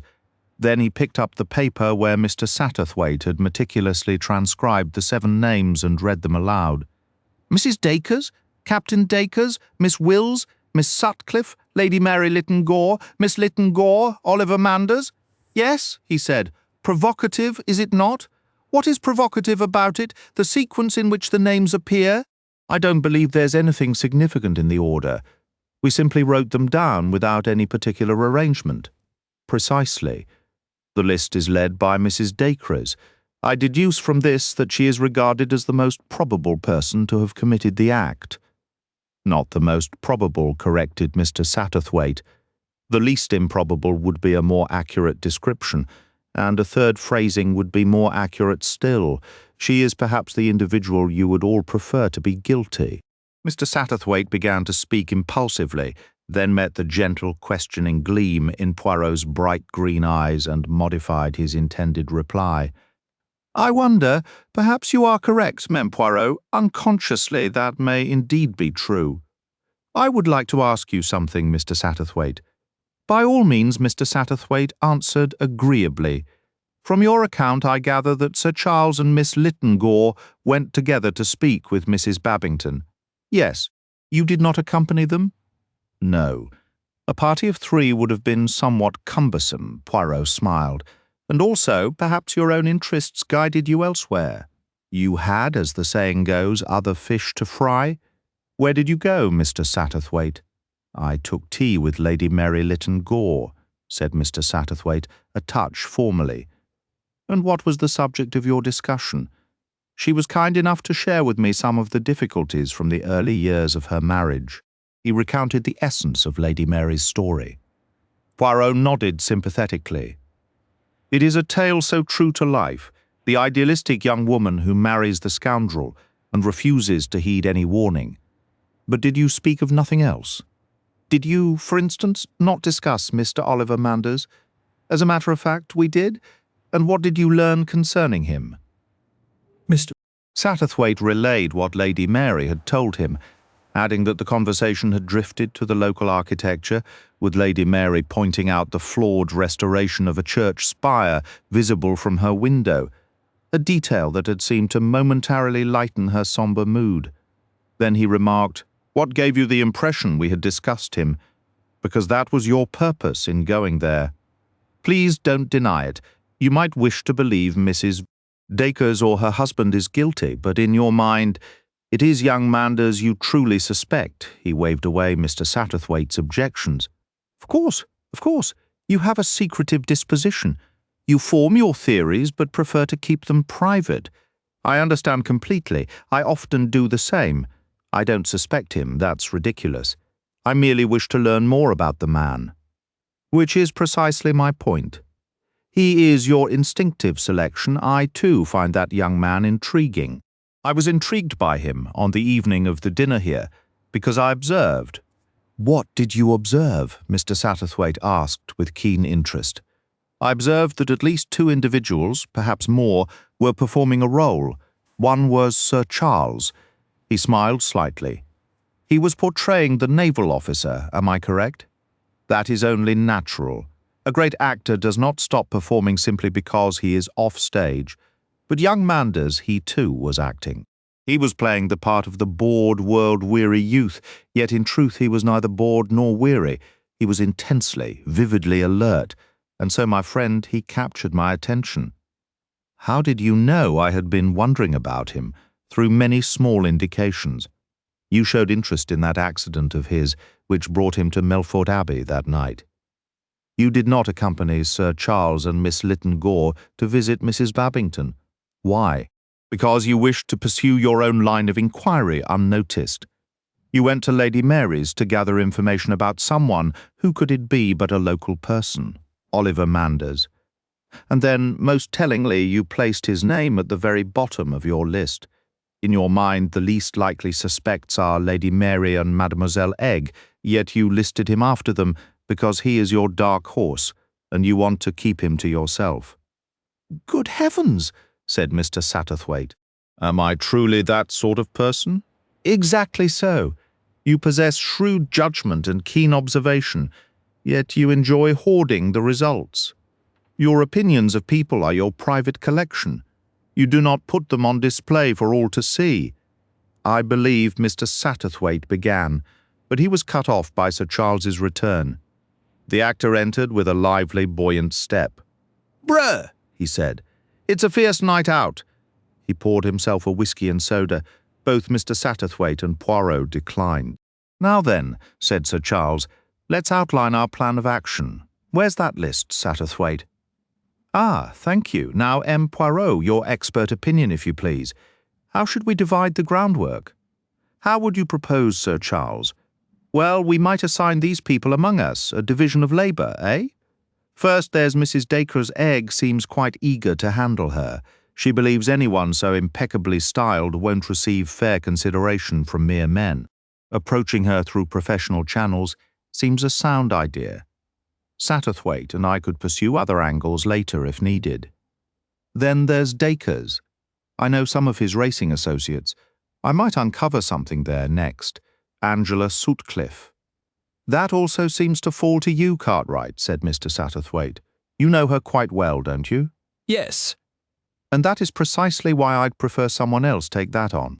First, he added with a rueful smile, I'll be accused of not applying myself fully, and second, well, she's a friend, you understand? Perfectly, perfectly. You feel a natural delicacy. It is entirely understandable. Our good Mr. Satterthwaite can assume that duty in your stead. Lady Mary and Egg, they hardly count, of course. What about young Manders? His presence on the night of Tolly's death was accidental. Still, I suppose we ought to include him. Mr. Satterthwaite will attend to young Manders, said Poirot, but I think, Sir Charles, you have omitted a name from your list. You have passed over Miss Muriel Wills. So I have. Well, if Satterthwaite handles Manders, I'll take on Miss Wills, are we agreed? Any thoughts, M. Poirot? None at present. I will be most interested in your findings. Naturally. Here's another notion. If we obtain photographs of these individuals, we could use them for our inquiries in Gilling. A splendid idea, Poirot approved. There was another point. Ah, yes. Your friend Sir Bartholomew, he abstained from cocktails, but he did partake of the port. Indeed, he had a particular fondness for it. It strikes me as curious that he noticed nothing amiss. Pure nicotine possesses a most sharp and disagreeable flavour. You must consider, Sir Charles replied slowly, that there likely was no nicotine in the port itself. The glass's contents were analysed, recall. Ah, yes, a foolish lapse on my part. Yet, however it was administered, the taste remains notably unpleasant. That might not have been an issue, Sir Charles said. Tolly suffered a severe bout of influenza last spring. It left his senses of taste and smell considerably weakened. Ah, Poirot mused thoughtfully, that could indeed explain it. That simplifies matters a great deal. Sir Charles moved to the window, gazing out at the weather. Still quite a gale. I'll have your belongings sent for, M. Poirot. The Rose and Crown may suit enthusiastic artists, but I suspect you would prefer proper plumbing and a comfortable bed. You are exceedingly kind, Sir Charles. Not at all. I'll see to it immediately. Once Sir Charles had departed, Poirot turned to Mr. Satterthwaite. If I may offer a suggestion, he leaned forward, lowering his voice. Ask young Manders why he staged that accident. Inform him the police have suspicions and observe his reaction. The showrooms of Ambrosine Limited presented an atmosphere of severe purity. Walls were a shade just off white. The thick carpet was so neutral, it was nearly colourless, as was the upholstery. Gleams of chromium appeared here and there, and one wall featured a vast geometric design in vivid blue and lemon yellow. The space had been conceived by Mr. Sidney Sandford, the newest and youngest decorator of the moment. Egg Lytton Gore sat in a modern armchair vaguely reminiscent of a dentist's chair, watching exquisite serpentine young women with beautifully bored faces glide past. Egg was primarily occupied with trying to appear as though spending £50 or £60 on a dress was a mere trifle. Mrs. Dacres, looking as always marvellously artificial, was, as Egg privately phrased it, performing her routine. Now, do you care for this? Those shoulder knots are rather amusing, don't you think? And the waistline is quite penetrating. I wouldn't choose the red lead colour, however. I'd select the new shade, Espagnole. Most attractive like mustard with a dash of cayenne. What do you think of vin ordinaire? Rather absurd, isn't it? Perfectly penetrating and ridiculous clothes simply must not be serious nowadays. It's very hard to decide, said Egg. She became confidential. You see, I've never been able to afford proper clothes before. We were always dreadfully poor. I remembered how absolutely marvellous you looked that evening at Crow's Nest, and I thought, now that I have money, I shall go to Mrs. Dacres for advice. I did admire you so much that night. My dear, how charming of you. I simply adore dressing a young girl. It's so vital they don't appear raw, if you know what I mean. Nothing raw about you, Egg thought ungraciously. You're cooked to absolute perfection. You have so much personality, Mrs. Dacres continued. You mustn't have anything ordinary. Your clothes should be simple and penetrating, and just faintly noticeable, you understand? Do you require several items? I thought perhaps 4 evening dresses, a couple of day outfits, and a sports suit or 2, that sort of thing. The honey in Mrs. Dacres' manner grew even sweeter. It was just as well she remained unaware that Egg's bank account held a mere £15 and 12 shillings, a sum that needed to stretch until December. More models in elegant gowns drifted by between discussions of cuts and fabrics. Egg steered the conversation elsewhere. I don't suppose you've been back to Crow's Nest since everything happened, she inquired. Goodness, no, Mrs. Dacres replied. I simply couldn't. The whole affair was too distressing. Besides, I've always found Cornwall dreadfully overrun with the artistic crowd. I have a terrible aversion to artists. Their physiques are so often peculiar. An absolutely shattering business, Egg agreed. And old Mr. Babington was such a dear, a perfect period piece, I should think, said Mrs. Dacres vaguely. You'd met him somewhere before, hadn't you? That sweet old fossil, had I? I really can't recall. I believe he mentioned it, Egg persisted. Not in Cornwall, though. I think it was at a place called Gilling, was it? Mrs. Dacres' gaze grew distant. No, Marcel, I want the petite Scandale, the Jenny model, and then that blue Patu. No. Wasn't the whole thing about Sir Bartholomew simply extraordinary, Egg ventured? The poisoning, I mean, my dear. It was too penetrating for words. It's been an absolute boon for business. All sorts of perfectly dreadful women flock in to order frocks, just for the morbid thrill. Now this Patu would be ideal for you. See that utterly frivolous little frill? It makes the entire design youthful, but not annoyingly so. Yes, poor Sir Bartholomew's demise has been rather a godsend. There's that faint, delicious possibility, you see, that I might have done him in. I've rather leaned into the notion. Remarkably stout women come in and positively gawk at me, too penetrating. And then, of course, she was interrupted by the arrival of a formidable American client, who began outlining extensive and costly requirements. Seizing the opportunity, Egg made a discreet exit, telling the assistant who took over that she would need to think things over. Emerging onto Bruton Street, she checked her watch. It was 20 minutes to 1. Her second plan could soon be set in motion. She strolled to Berkeley Square and back, killing time. At 1 o'clock precisely, she was pretending a deep fascination with a window full of Chinese porcelain. Right on cue, Miss Doris Sims hurried out of the dress shop and turned toward the square. Just before she reached it, a voice spoke at her elbow. "Excuse me," said Egg, "but might I have a quick word?" The young woman turned, surprised. "You're one of the mannequins from Ambrosine's, aren't you? I noticed you this morning. I do hope you won't be offended, but I must say you have the most perfectly proportioned figure I've ever seen." Doris Sims was not offended, merely a little flustered. "That's very kind of you to say, madam. You look terribly good-natured, too." Egg pressed on, her tone shifting from observational to conspiratorial. "Which is why I'm going to ask a rather large favour. Would you have lunch with me at the Berkeley or the Ritz and let me explain?" After a moment's hesitation, Doris agreed. She was curious, and the prospect of a fine lunch was appealing. Once settled at a table with their order placed, Egg launched into her story. "I must ask you to keep this confidential," she began. "You see, I've taken a job writing about various professions for women. I was hoping you could tell me all about the dressmaking business from the inside." Doris looked slightly let down, but complied amiably, offering straightforward details about hours, pay, and the general pros and cons of her work. Egg jotted notes in a small book. "You've been awfully kind," she said, injecting a note of manufactured vulnerability. "I'm rather new to all this. Truthfully, I'm in a bit of a financial pinch. This bit of journalistic work will make all the difference." She leaned in confidentially. "It took considerable nerve walking into Ambrosine's and pretending I could afford half the collection. Honestly, I only have a little of my dress budget left to get me through to Christmas. I imagine Mrs. Dacres would be absolutely furious if she found out." Doris laughed. "I should think so." "Did I pull it off?" Egg asked. "Did I seem like I had money to spend?"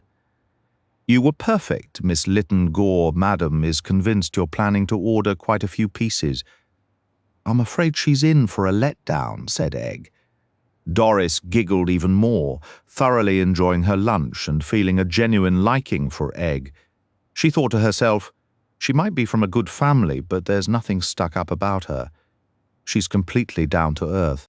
With this friendly rapport established, Egg had no trouble encouraging her companion to speak openly about her employer. "I've always thought," Egg remarked, "that Mrs. Dacres looks like a real piece of work, is she?" "None of us are fond of her, Miss Lytton Gore. That's the truth, but she's sharp, no question, and she has a real head for business.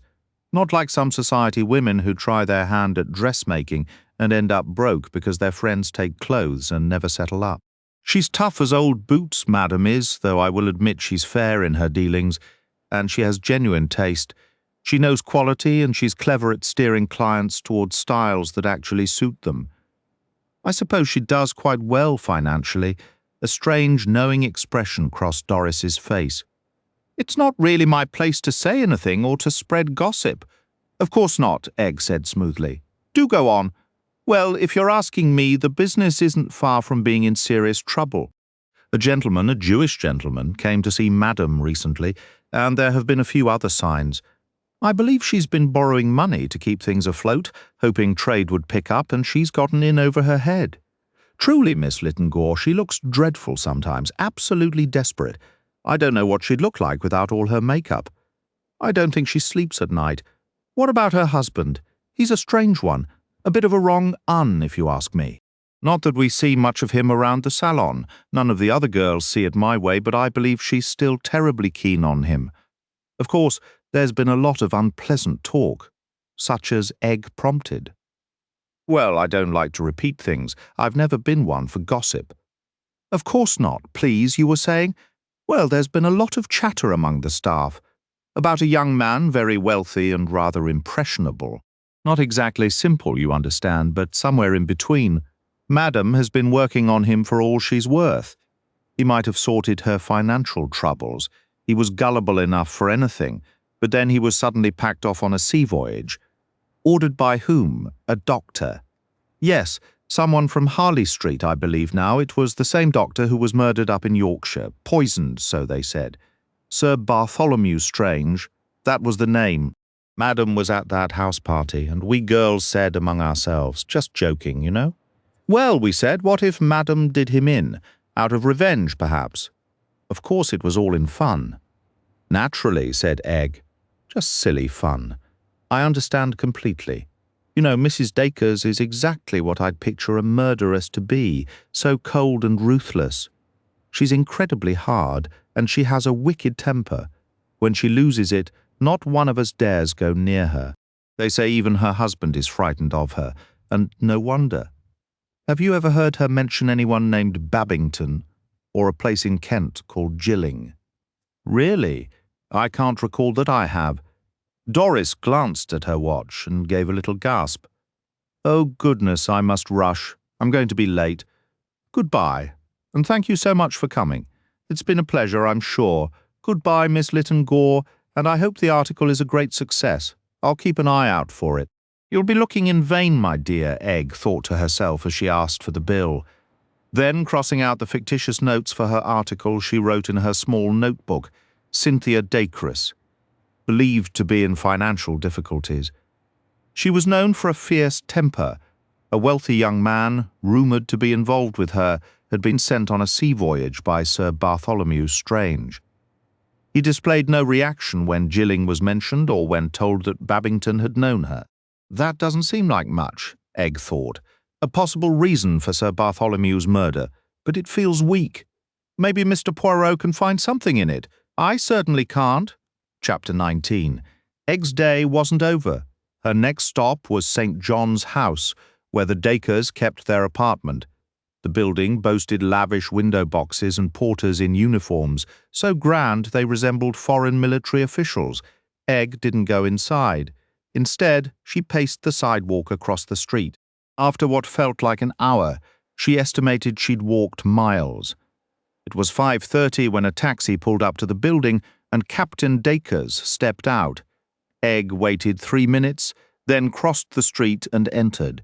She rang the bell for apartment 3. Dacres himself answered, still in the process of removing his overcoat. "Oh, hello," said Egg. "You remember me, don't you? We met in Cornwall, and then again up in Yorkshire. Of course, of course. Right there when it happened both times, weren't we? Come in, Miss Lytton Gore. I was hoping to see your wife. Is she home?" "She's over on Bruton Street at her dress shop." "I know, I was there earlier. I thought she might be back by now and wouldn't mind if I stopped by, though I suppose I'm being an awful nuisance." Egg paused, looking hopeful. Freddie Dacres thought to himself, attractive girl, really quite pretty, out loud, he said. Cynthia won't be back until well past 6. I just got in from Newbury, had a miserable day and left early. Why not come round to the 72 Club for a cocktail? Egg agreed, though she suspected Dacres had already consumed more than enough alcohol. Sitting in the dim underground atmosphere of the club and sipping a martini, she said, "This is lovely. I've never been here before." Freddie Dacres smiled indulgently. He appreciated a young, pretty face, not as much as some other pleasures, but well enough. "Rather unsettling business, wasn't it?" he remarked. "Up in Yorkshire, I mean, there's something almost amusing about a doctor being poisoned. You see the irony? It's backwards. A doctor is the fellow who poisons other people." He laughed heartily at his own joke and ordered another pink gin. "That's quite clever," said Egg. "I hadn't thought of it like that. Just a bit of humour, of course," said Freddie Dacres. "It's strange, isn't it," Egg ventured, "that whenever we meet it's around a death?" "A bit odd," admitted Captain Dacres. "You mean the old clergyman at that actor's place?" "Yes. The way he died so suddenly was very peculiar." "Damn disturbing," Dacres declared. "Makes you feel a bit grim. Chaps dropping off all over. You start thinking, am I next? And it gives you the shivers. You knew Mr. Babington before, though, didn't you? From Gilling." "Don't know the place." "No, I'd never laid eyes on the old boy before. Funny thing is, he went just like old Strange did." "Bit odd. That can't have been done in too, I suppose." "Well, what do you think?" Dacres shook his head. "Impossible," he said firmly.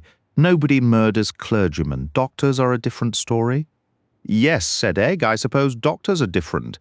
Course they are, stands to reason. Doctors are meddling nuisances." His words began to slur slightly. He leaned forward. "Won't leave well enough alone, understand?" "Not really," said Egg. "They tinker with a fellow's life. They've got far too much power, shouldn't be allowed." "I'm not sure I follow, my dear girl. I'm telling you they get a fellow locked up, that's what I mean. Put him through hell. Good Lord, they can be cruel." His face twisted with a sharp, pained expression, his eyes fixed on something far beyond her. "They silence you and withhold what you need, no matter how desperately you plead. They won't relent. They're indifferent to your agony. That's the medical profession for you. I'm speaking from experience." A bitter, convulsive shudder ran through him. "It's pure torment, I tell you, absolute torment. And they label it a cure, acting as if they're performing some noble service. Hypocrites." Egg chose her words carefully. "Did Sir Bartholomew Strange?" He cut her off, Sir Bartholomew Strange. "Sir Bartholomew, the fraud. I'd give anything to know what truly happens inside that prized sanatorium of his nerve cases. That's their excuse. You go in and you can't get out. They claim you checked in voluntarily. Voluntarily, they just snatch you when you're at your most vulnerable, gripped by the horrors." He trembled, his confidence crumbling. "I'm completely shattered," he admitted, his voice turning apologetic. "Utterly shattered." He signalled the waiter, urged Egg to have another drink, and when she declined, ordered a double for himself. Gulping it down, he sighed. "That's better. Nerves returning. Losing your nerve is a dreadful business. Mustn't upset Cynthia. She warned me not to speak."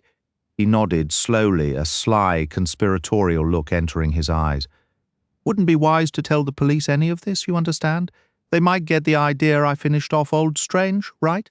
You do realize someone had to have done it? One of us must be the killer. Quite a peculiar thought, isn't it?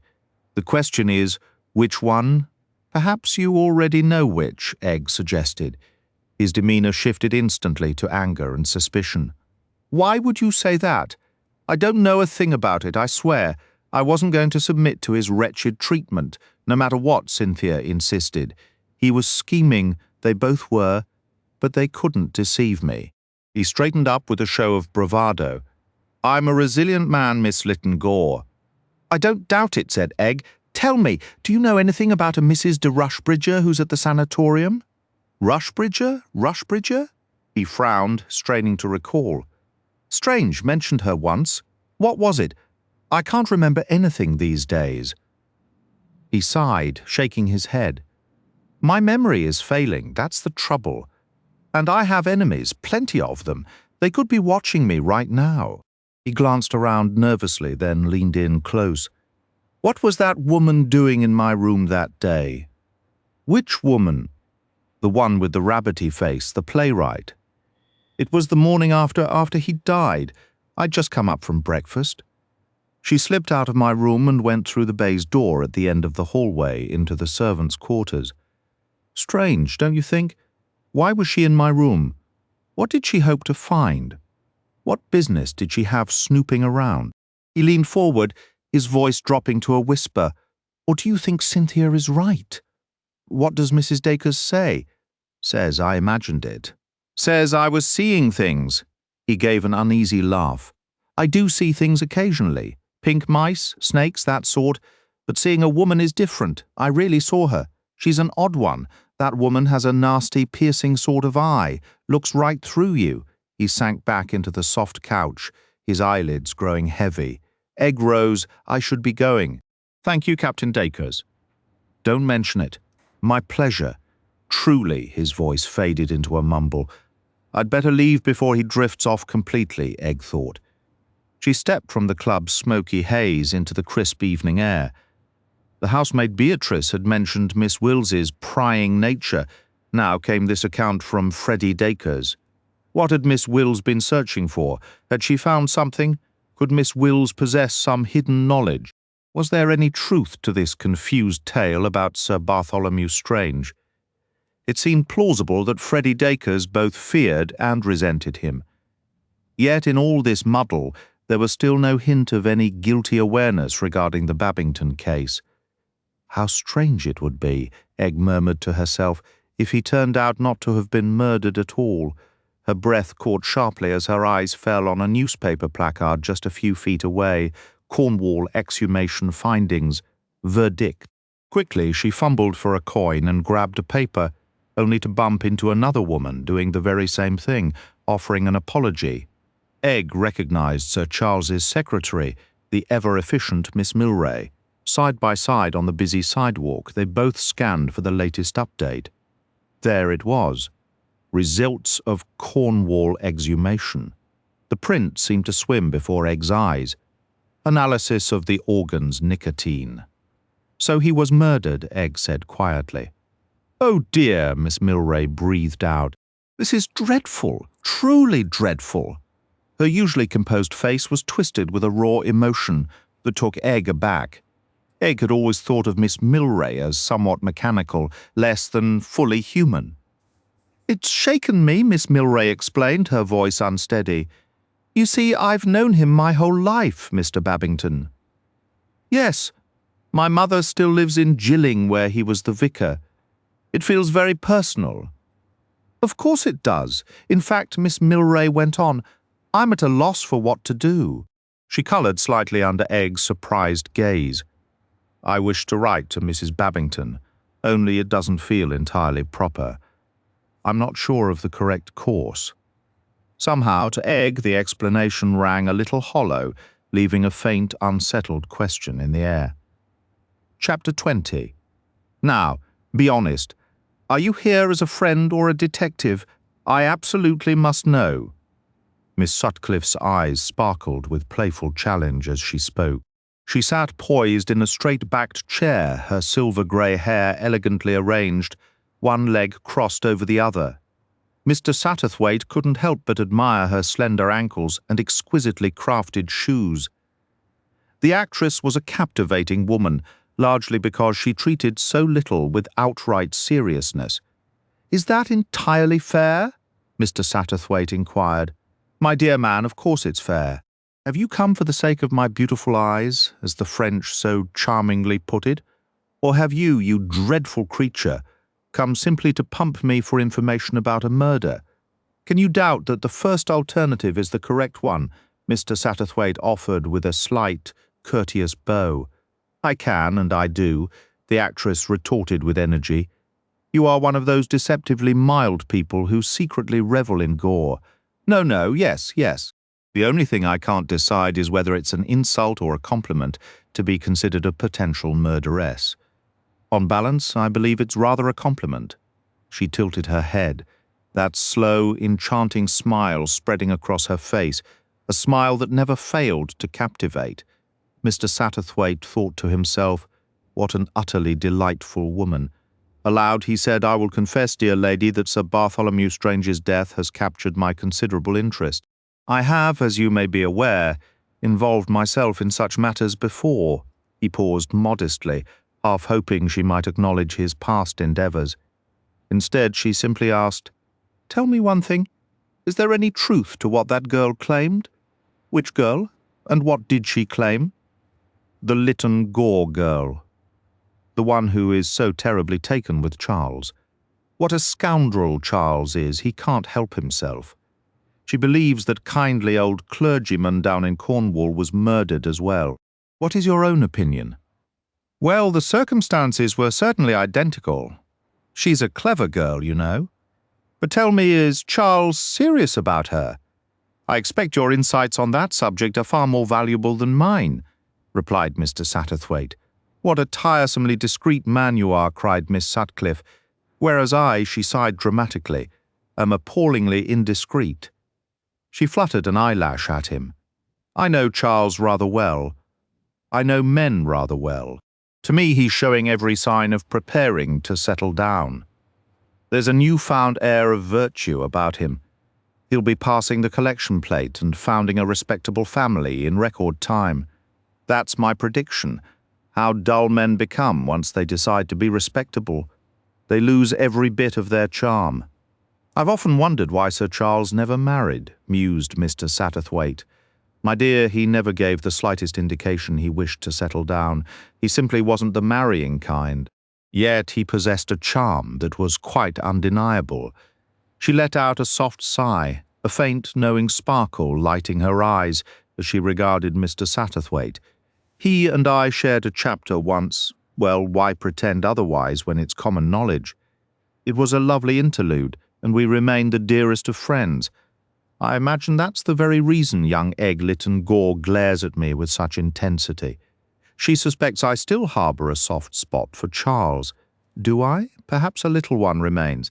But at least I haven't yet penned my memoirs detailing every romance in vivid prose, as so many of my acquaintances seem compelled to do. If I ever did, you know, that girl would be appalled. Modern young women are surprisingly easy to scandalize. Her mother now wouldn't bat an eye. You can never truly shock a gentle soul from the mid-Victorian era. They say so very little, yet always assume the very worst. Mr. Satterthwaite offered a simple nod. I believe your suspicion is correct. Egg Lytton Gore does not trust you. A frown touched Miss Sutcliffe's brow. I'm not entirely certain. I'm free of a little jealousy toward her myself. We women can be such dreadful creatures, can't we? All claws and hisses one moment, purring the next. She gave a light laugh. Why didn't Charles come to interrogate me himself about this dreadful affair? An excess of gentlemanly consideration, I suppose. The man must think me guilty. Am I guilty, Mr. Satterthwaite? What is your opinion at this moment? She rose and extended a hand dramatically. All the perfumes of Arabia will not sweeten this little hand. She stopped abruptly, the theatrical air dissolving. No, that's not my role. I'm far more suited to comedy. A notable absence of motive also presents itself, Mr. Satterthwaite observed. Quite true, she agreed. I was fond of Bartholomew Strange. We were friends. I had no reason whatsoever to wish him harm. In fact, precisely because we were friends, I should rather like to assist in tracking down his killer. Do tell me if I can be of any use. I assume, Miss Sutcliffe, you neither saw nor heard anything that might be relevant to the crime. Nothing beyond what I've already shared with the police. The house party had only just assembled, you understand? His death occurred on that very first evening. What of the butler? I scarcely took note of him. Was there any peculiar behaviour among the other guests? None. Although that young man, what is his name? Manders did arrive rather unexpectedly. Did Sir Bartholomew appear surprised? Yes, I believe he was. He remarked to me just before we went in to dinner that it was a strange business. a novel form of gate crashing, he called it. Only, he said, it's my wall he's chosen to scale, not my gate. Sir Bartholomew was in good spirits then, exceptionally good spirits. And this secret passage you mentioned to the authorities. I understand it leads from the library. Sir Bartholomew had promised to show it to me. But then, of course, the poor man died. How did the topic arise? We were discussing a recent acquisition of his, an old walnut bureau. I asked if it contained a secret drawer, confessing my own childish delight in such hidden compartments. He replied that, to his knowledge, it did not, but that he did possess a secret passage somewhere in the house. Did he ever mention a patient of his? A Mrs. de Rushbridger? No, he did not. Are you familiar with a place called Gilling in Kent? Gilling? No, I don't believe I am. Why do you ask? Well, you were acquainted with Mr. Babington previously, were you not? Who is Mr. Babington? The gentleman who died or who was killed at the Crow's Nest? Oh, the vicar. I'd forgotten his name. No, I had never laid eyes on him before in my life. Who told you I knew him? Someone who seemed quite certain of it. Mr. Satterthwaite ventured boldly. Miss Sutcliffe appeared amused. Dear me, did they imagine I'd had a dalliance with him? Archdeacons have been known to misbehave, haven't they? So why not country vicars? There's that scandalous fellow in the barrel, after all.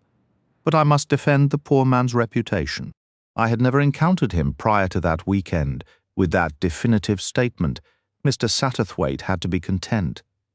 The idea that a satiric playwright of her stature should reside at 5 Upper Cathcart Road in Tooting seemed a peculiar contradiction. The room Sir Charles stepped into was painted a rather dull shade of oatmeal, with a border of laburnum flowers tracing the ceiling. Heavy rose-coloured velvet curtains framed the windows, and the space was crowded with little tables, numerous photographs, and an assortment of porcelain dogs. A telephone was tucked behind a figurine of a lady with a ruffled skirt, and several pieces of brasswork, which looked suspiciously like cheap imports from the Far East, were scattered about. Sir Charles was studying an absurdly stretched Poirot doll draped over the sofa when Miss Wills entered so quietly he didn't notice. Her thin voice saying, "How do you do, Sir Charles? This is truly a pleasure," made him turn abruptly. Miss Wills wore a drooping knit suit that hung sadly on her bony frame. Her stockings were a little wrinkled, and she had on very high-heeled patent leather slippers. "Imagine you tracking me down here," she said. "My mother will be absolutely beside herself. She adores the theatre. Anything romantic, really? That play where you were a university prince, she still talks about it. She loves matinees, you know, and always has a box of chocolates with her. She's that sort." Sir Charles smiled. "How charming. One doesn't realize how lovely it is to be remembered. The public forgets so quickly." He gave a theatrical sigh. "She'll be thrilled to meet you," Miss Wills went on. "Miss Sutcliffe visited recently, and Mother was over the moon. Angela was here." "Yes, she's producing one of my plays, you see." Little Dog laughed. "Ah, of course," said Sir Charles. "I've seen mention of it, rather a catchy title." "I'm so glad you think so. Miss Sutcliffe likes it too. It's a sort of modern take on a nursery rhyme, all froth and mischief. You know, Hey Diddle Diddle, and all that scandal with the dish and the spoon. Everything really revolves around Miss Sutcliffe's role. Everyone dances while she fiddles. That's the idea." Sir Charles nodded. Not bad at all. The world these days does feel like a deranged nursery rhyme. And the little dog laughed to see such sport, eh? And it struck him suddenly. Of course this woman is the little dog. She sits back and watches the whole show amused. The light glinted off Miss Wills's pince-nez, and behind them he saw her pale blue eyes studying him with sharp intelligence. This woman, Sir Charles thought, has a devilish sense of humour. Out loud he said, "I wonder if you can guess what brings me here." "Well," replied Miss Wills with a coy tilt of her head, "I shouldn't think it was just to see little old me." For a moment Sir Charles noted the contrast between her writing witty and cutting and her speech which tended toward the arch. "It was really Satterthwaite who put the idea in my head," he explained. "He fancies himself quite the judge of character." "Oh, he's very clever about people," Miss Wills agreed. "I'd say it's rather a hobby of his, and he's convinced that if there was anything worth noticing that night at Melford Abbey, you would have noticed it." "Did he really say that?" He did. I must admit, I was very interested. Miss Wills said slowly, "You see, I'd never seen a murder up close before. A writer has to treat everything as material, doesn't she?" I believe that's a well-known rule. So naturally, Miss Wills went on. I tried to notice everything I possibly could. It was clearly her own polite version of what others might call poking and prying. "About the other guests?" "About the guests? Yes. And what exactly did you notice?" The pince-nez shifted slightly. "I didn't actually find out anything if I had. I'd have told the police, of course," she added with an air of virtue. "But I did observe things. I always do. Can't help it. I'm funny that way." She gave a light giggle. "And what did you observe?" "Oh, nothing, really. Nothing you'd call significant, Sir Charles. Just little odds and ends about people's characters. I find people so terribly interesting. So very typical, if you know what I mean." "Typical of what? Of themselves? Oh, I'm no good at explaining. I'm ever so silly when I try to put things into words." She giggled again, a dry, knowing sound that hung in the cluttered room. "Your pen is far more dangerous than your tongue," remarked Sir Charles with a smile. "I don't think that's a very kind thing to say, Sir Charles," she replied. "My dear Miss Wills, you must admit that with a pen in your hand you show no mercy." "I think you're being horrid, Sir Charles. It's you who are merciless toward me." Sir Charles decided he needed to steer clear of this playful back and forth. "Aloud," he asked, "so you didn't uncover anything definite, Miss Wills?" "Not exactly, although there was one small detail, something I observed and really should have mentioned to the police, but it slipped my mind." "What was it?" "The butler. He had a birthmark on his left wrist, a sort of strawberry mark. I noticed it when he was serving the vegetables, I imagine. That's the kind of clue that could prove useful. Extremely useful, I'd say. The police are working hard to locate that man Ellis. Truly, Miss Wills, you are an exceptionally observant woman. Neither the servants nor the other guests mentioned such a mark." "Most people don't really pay attention, do they?" said Miss Wills. "Where precisely was the mark, and how large was it?" "If you'll just hold out your own wrist," Sir Charles extended his arm. "Thank you. It was right here." Miss Wills placed a finger unerringly on the spot. It was roughly the size of a dime, and shaped rather like Australia. "Thank you, that's very clear," said Sir Charles, withdrawing his hand and adjusting his cuff. "Do you think I should write to the police and inform them?" "Absolutely. It could be invaluable for tracing the man." Honestly, Sir Charles continued with feeling, in detective novels the villain always has some identifying mark. I thought it was rather unfair that real life should be so disappointingly lacking. "In stories, it's usually a scar," Miss Wills mused. "A birthmark works just as well," Sir Charles said, looking almost boyishly pleased. "The trouble is," he went on, "most people are so nondescript, there's nothing distinctive to grasp." Miss Wills looked at him inquiringly. "Take old Babington, for instance," Sir Charles continued. "He had a curiously vague personality. Very difficult to pin down. His hands were quite distinctive," Miss Wills noted. "What I'd call a scholar's hands. A little stiff with arthritis, but with very refined fingers and beautiful nails. What an eye you have. Ah, but of course you knew him before, didn't you?" "Knew Mr. Babington?" "Yes, I recall him telling me so. Where was it, he said, he had met you?" Miss Wills shook her head firmly. "Not me, you must be confusing me with someone else. Or he was. I had never met him before that weekend. It must be my mistake, I thought, at Gilling." He studied her closely. Miss Wills remained perfectly composed. "No," she said simply.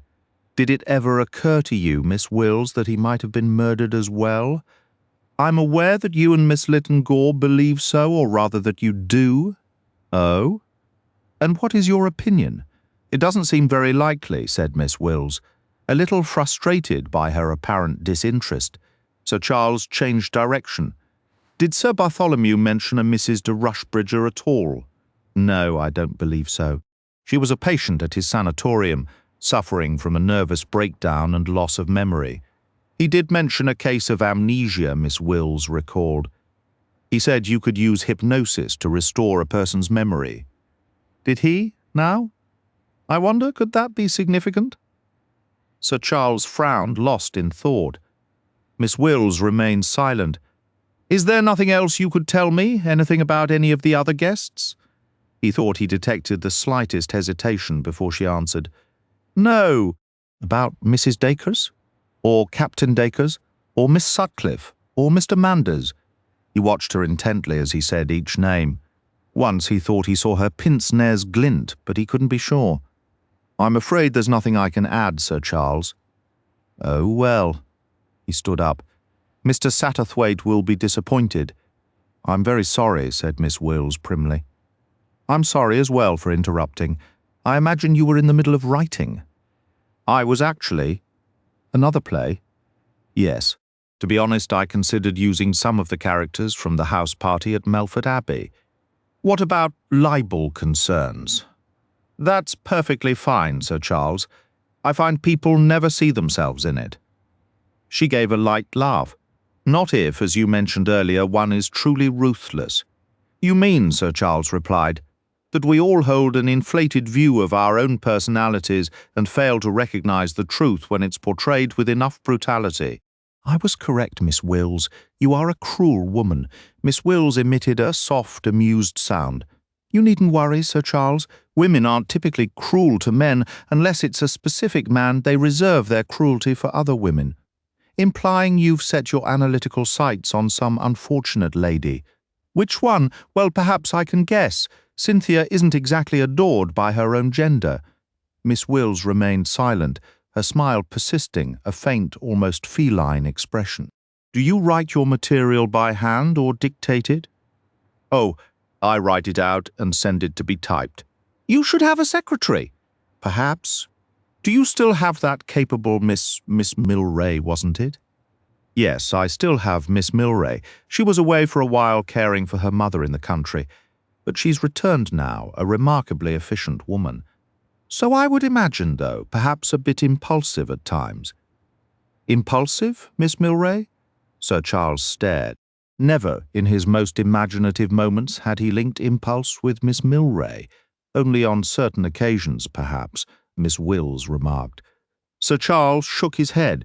Miss Milray is the perfect automaton. Goodbye, Miss Wills. Forgive the intrusion. And don't forget to inform the police about that what's-it. The mark on the butler's right wrist? No, I won't forget. Well, goodbye. Wait a moment. Did you say right wrist? You said left earlier, did I? How clumsy of me. Well, which was it? Miss Wills furrowed her brow, half closing her eyes. Let me think. I was sitting like this. And would you mind, Sir Charles, handing me that brass tray as if it were a vegetable dish, from the left side? Sir Charles offered the ornate brass object as instructed. Cabbage, madam? Thank you, said Miss Wills. I'm quite certain now. It was the left wrist, as I said initially. How silly of me.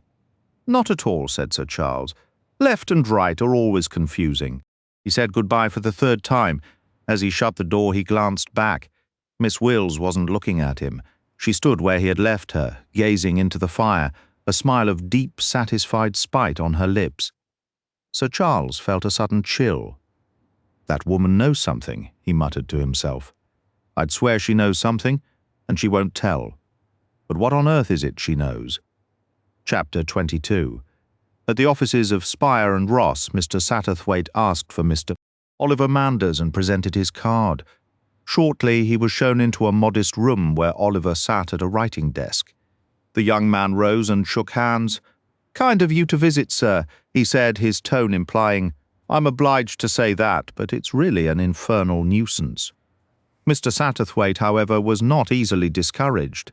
He took a seat, thoughtfully blew his nose, and, peering over the edge of his handkerchief, inquired, Seen the news this morning? You mean the new financial developments? Well, the dollar. Not dollars, said Mr. Satterthwaite. Death. The results of the Loomouth exhumation. Babington was poisoned by nicotine. Oh, that, yes, I saw that. Our energetic egg will be delighted. She always insisted it was murder, but it doesn't capture your interest. My tastes aren't so crude after all. Murder, he shrugged. So violent and lacking in artistry. Not always lacking in artistry, said Mr. Satterthwaite. No. Well, perhaps not. It depends, doesn't it? On who commits the murder. You, for instance, would, I am sure, carry out a murder in a very artistic manner. Kind of you to say so, Oliver drawled. But frankly, my dear fellow, I don't think much of the accident you staged. A brief silence fell, broken only by the soft clatter of a pen hitting the floor. Oliver finally spoke, his voice edged with confusion. I'm sorry, but I'm not sure I follow you. That rather theatrical performance you staged at Melfort Abbey, Mr. Satterthwaite clarified, his tone light but probing. I must admit I'm quite curious about your reasons. Another pause stretched between them before Oliver responded, his words measured. Are you saying the police have suspicions? Mr. Satterthwaite gave a slight nod.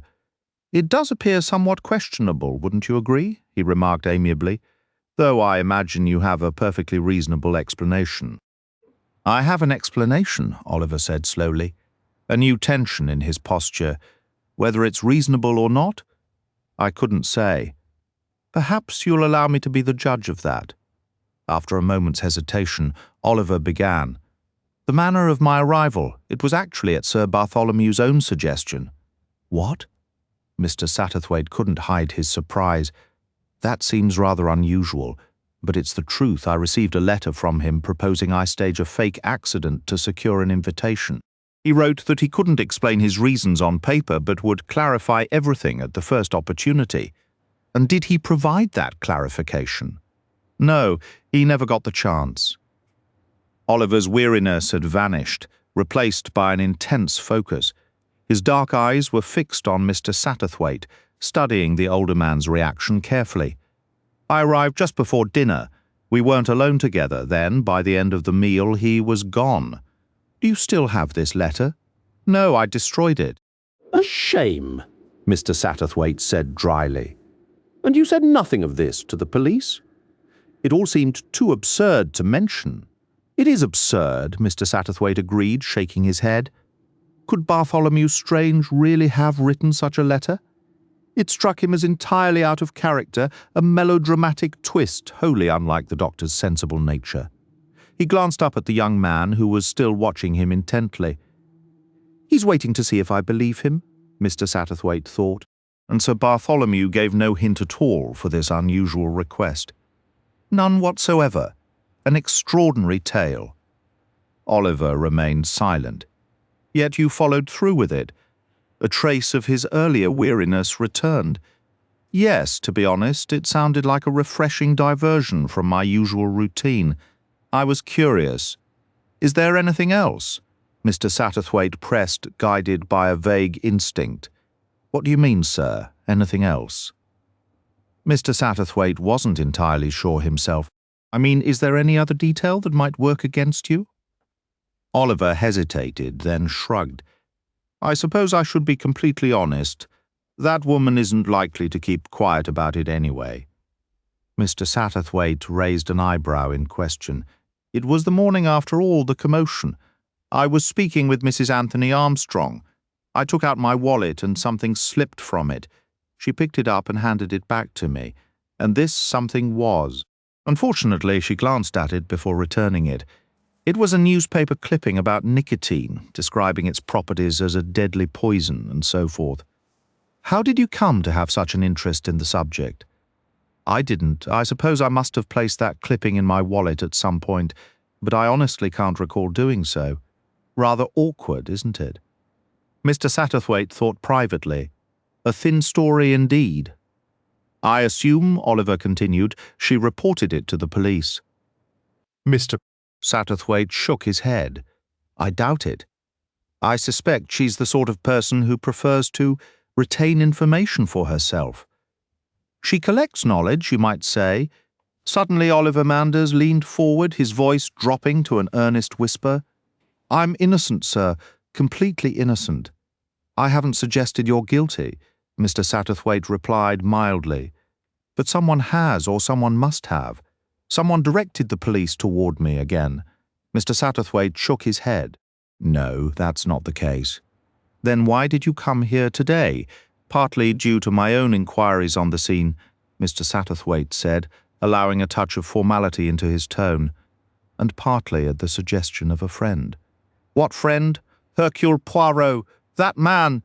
The exclamation burst from Oliver, sharp and involuntary. "Is he back in England?" "Yes."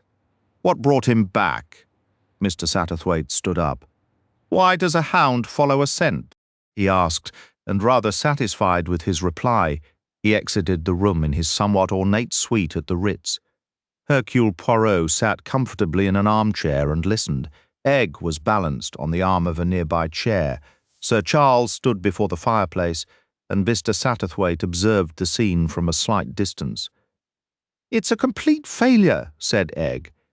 Poirot gave a gentle shake of his head. "Not at all, you're overstating. While the connection to Mr. Babington remains elusive, you have gathered other intriguing details."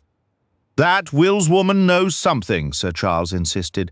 "I'd stake my reputation on it. And Captain Dacre's, his conscience is not entirely clear. Furthermore, Mrs. Dacres was in desperate need of funds, and Sir Bartholomew ruined her opportunity to secure some." "What is your opinion of young Manders's account?" inquired Mr. Satterthwaite. "It seems odd to me and quite out of character for the late Sir Bartholomew Strange." "You believe it's a fabrication?" Sir Charles asked directly. "There are many varieties of untruth," Hercule Poirot remarked. He fell silent for a moment before adding, "This Miss Wills, she has written a play for Miss Sutcliffe." "Yes. The premiere is this coming Wednesday." "Ah." He was quiet once more. Egg said, "Tell us, what should we do next?" The little man smiled at her. "There is but one course of action, to think." "Think!" cried Egg, her voice thick with disappointment. Poirot beamed. "But yes, precisely that. Think with sufficient thought. Any puzzle can be unravelled. Can't we actually do something?" "Action for you, is that it, mademoiselle?" "Very well, there are still avenues to pursue. Consider Gilling, where Mr. Babington resided for so long. You can make inquiries there. You mentioned that Miss Milray's mother lives in Gilling and is an invalid. An invalid often knows everything. She hears all and forgets nothing. Question her. It may yield something, who can say? Aren't you going to do anything?" Egg pressed persistently. Poirot's eyes twinkled. "You insist that I too must be active? Eh bien, as you wish. I, however, shall not stir from here. I am quite comfortable. But I will tell you what I will do. I will host a party, a sherry party. That is fashionable, is it not? A sherry party? Precisely to it. I will invite Mrs. Dacres, Captain Dacres, Miss Sutcliffe, Miss Wills, Mr. Manders, and your delightful mother, mademoiselle. And me. Naturally, you are included. The present company is, of course, invited." "Hurrah!" said Egg. "You can't fool me, Poirot. Something will happen at that party. It will, won't it?" "We shall see," said Poirot, "but do not expect too much, mademoiselle. Now please leave me with Sir Charles, as there are a few matters on which I seek his counsel, as Egg and Mr. Satterthwaite waited for the elevator. Egg said rapturously, "It's wonderful, just like a detective novel. All the suspects will be there, and then he'll reveal which one is guilty." "Perhaps," said Mr. Satterthwaite. The sherry party was held on Monday evening. Everyone had accepted the invitation. The charming and indiscreet Miss Sutcliffe laughed playfully as she glanced around. "Quite a spider's web, Mem Poirot. And here we all are, poor little flies, walking right in. I'm certain you're about to deliver a brilliant summary of the case, and then suddenly point at me and declare, 'Thou art the woman,' and everyone will gasp, 'She did it,' and I shall burst into tears and confess because I'm far too suggestible for my own good." "Oh, M. Poirot, you terrify me. What a story," cried Poirot. He was occupied with a decanter and glasses. With a bow, he handed her a glass of sherry. "This is a friendly little gathering. Let us not speak of murders and bloodshed and poison." There, these flavours, they ruin the taste," he remarked, passing a glass to the stern Miss Milray, who had arrived with Sir Charles and now stood with a severe expression. "There we are," Poirot said, completing his duties as host. "Let us put aside the memory of our initial meeting. Let us embrace a festive mood, eat, drink, and enjoy ourselves, for tomorrow is uncertain. Ah, misfortune, I have spoken of death once more. Madame," he bowed to Mrs. Dacres, "allow me to wish you good fortune and to compliment you on your truly elegant dress." "To you, Egg," said Sir Charles. "Cheers," added Freddie Dacres. The room filled with murmured toasts, yet the atmosphere felt strained and artificially cheerful. Everyone was making a visible effort to seem light-hearted and carefree. Only Poirot appeared genuinely at ease, chatting amiably. "The sherry, I favour it over the cocktail, and infinitely more than whiskey." "Ah, what a horror!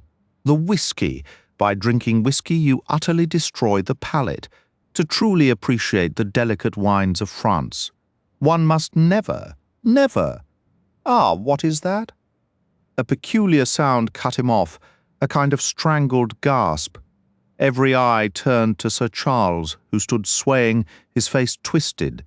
The glass slipped from his hand onto the rug. He stumbled forward blindly before collapsing. A moment of stunned silence followed. Then Angela Sutcliffe screamed, and Egg rushed forward. "Charles!"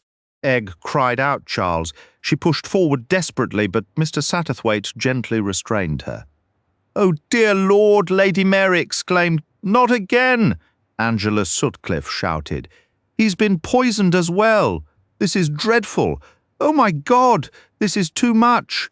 Suddenly, sinking onto a sofa, she broke into sobs mixed with laughter. A chilling sound. Poirot took command of the scene, kneeling beside the fallen man. The others stepped back as he conducted his examination. Rising, he absently brushed the knees of his trousers and looked around at the gathered faces. Silence hung heavily, broken only by Angela Sutcliffe's muffled cries. "My friends," Poirot began, but Egg cut him off fiercely. "You fool, you ridiculous, posturing little fool, acting so grand and all-knowing, and now you let this happen. Another murder, right under your nose. If you had just left everything alone, this wouldn't have occurred. You're the one who killed Charles. You... She halted, breathless with fury. Poirot nodded, his expression grave and sorrowful. "It is true, mademoiselle. I admit it. It is I who have murdered Sir Charles. But I, mademoiselle, am a very particular kind of murderer. I can take life and I can return it." He turned, his tone shifting to one of casual apology. "A superb performance, Sir Charles. My congratulations. Perhaps you would now like to take your bow." With a laugh, the actor leapt to his feet and offered a mocking bow. Egg gasped loudly. "And Poirot, you monster, Charles!" Angela Sutcliffe cried out. "You absolute devil!" "But why? How? What in the world?" Poirot raised a hand, calling for quiet. "Ladies and gentlemen, I must beg your forgiveness. This small charade was necessary to demonstrate to all of you, and to confirm for myself a fact that logic had already suggested was true. Listen, on this tray of glasses I placed in one a teaspoonful of plain water. That water represented pure nicotine. These glasses are identical to those owned by Sir Charles Cartwright and by Sir Bartholomew Strange, due to the heavy-cut crystal. A small amount of colourless liquid is completely invisible. Imagine, then, Sir Bartholomew's cocktail glass.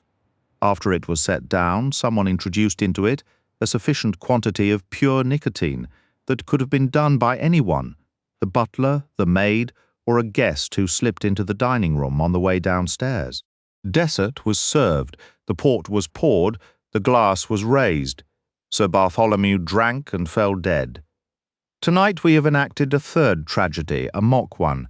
I requested Sir Charles to portray the victim, a role he performed superbly. Now imagine for a moment this was not a farce, but reality. Sir Charles is dead. What would the police do first? Miss Sutcliffe exclaimed, "The glass, naturally." She gestured toward the tumbler lying on the floor where it had dropped from Sir Charles's hand. "You only used water, but if it had been nicotine, let us assume it was nicotine." Poirot nudged the glass lightly with his shoe. "You believe the police would analyze it and find traces of the poison, without a doubt?" Poirot gave a gentle shake of his head. "You are mistaken. They would find nothing." He let the statement hang, watching their puzzled faces. "You see," he continued with a slight smile, "that is not the glass from which Sir Charles drank." With an almost sheepish grin, he produced another glass from the tail pocket of his coat. "This is the one he actually used."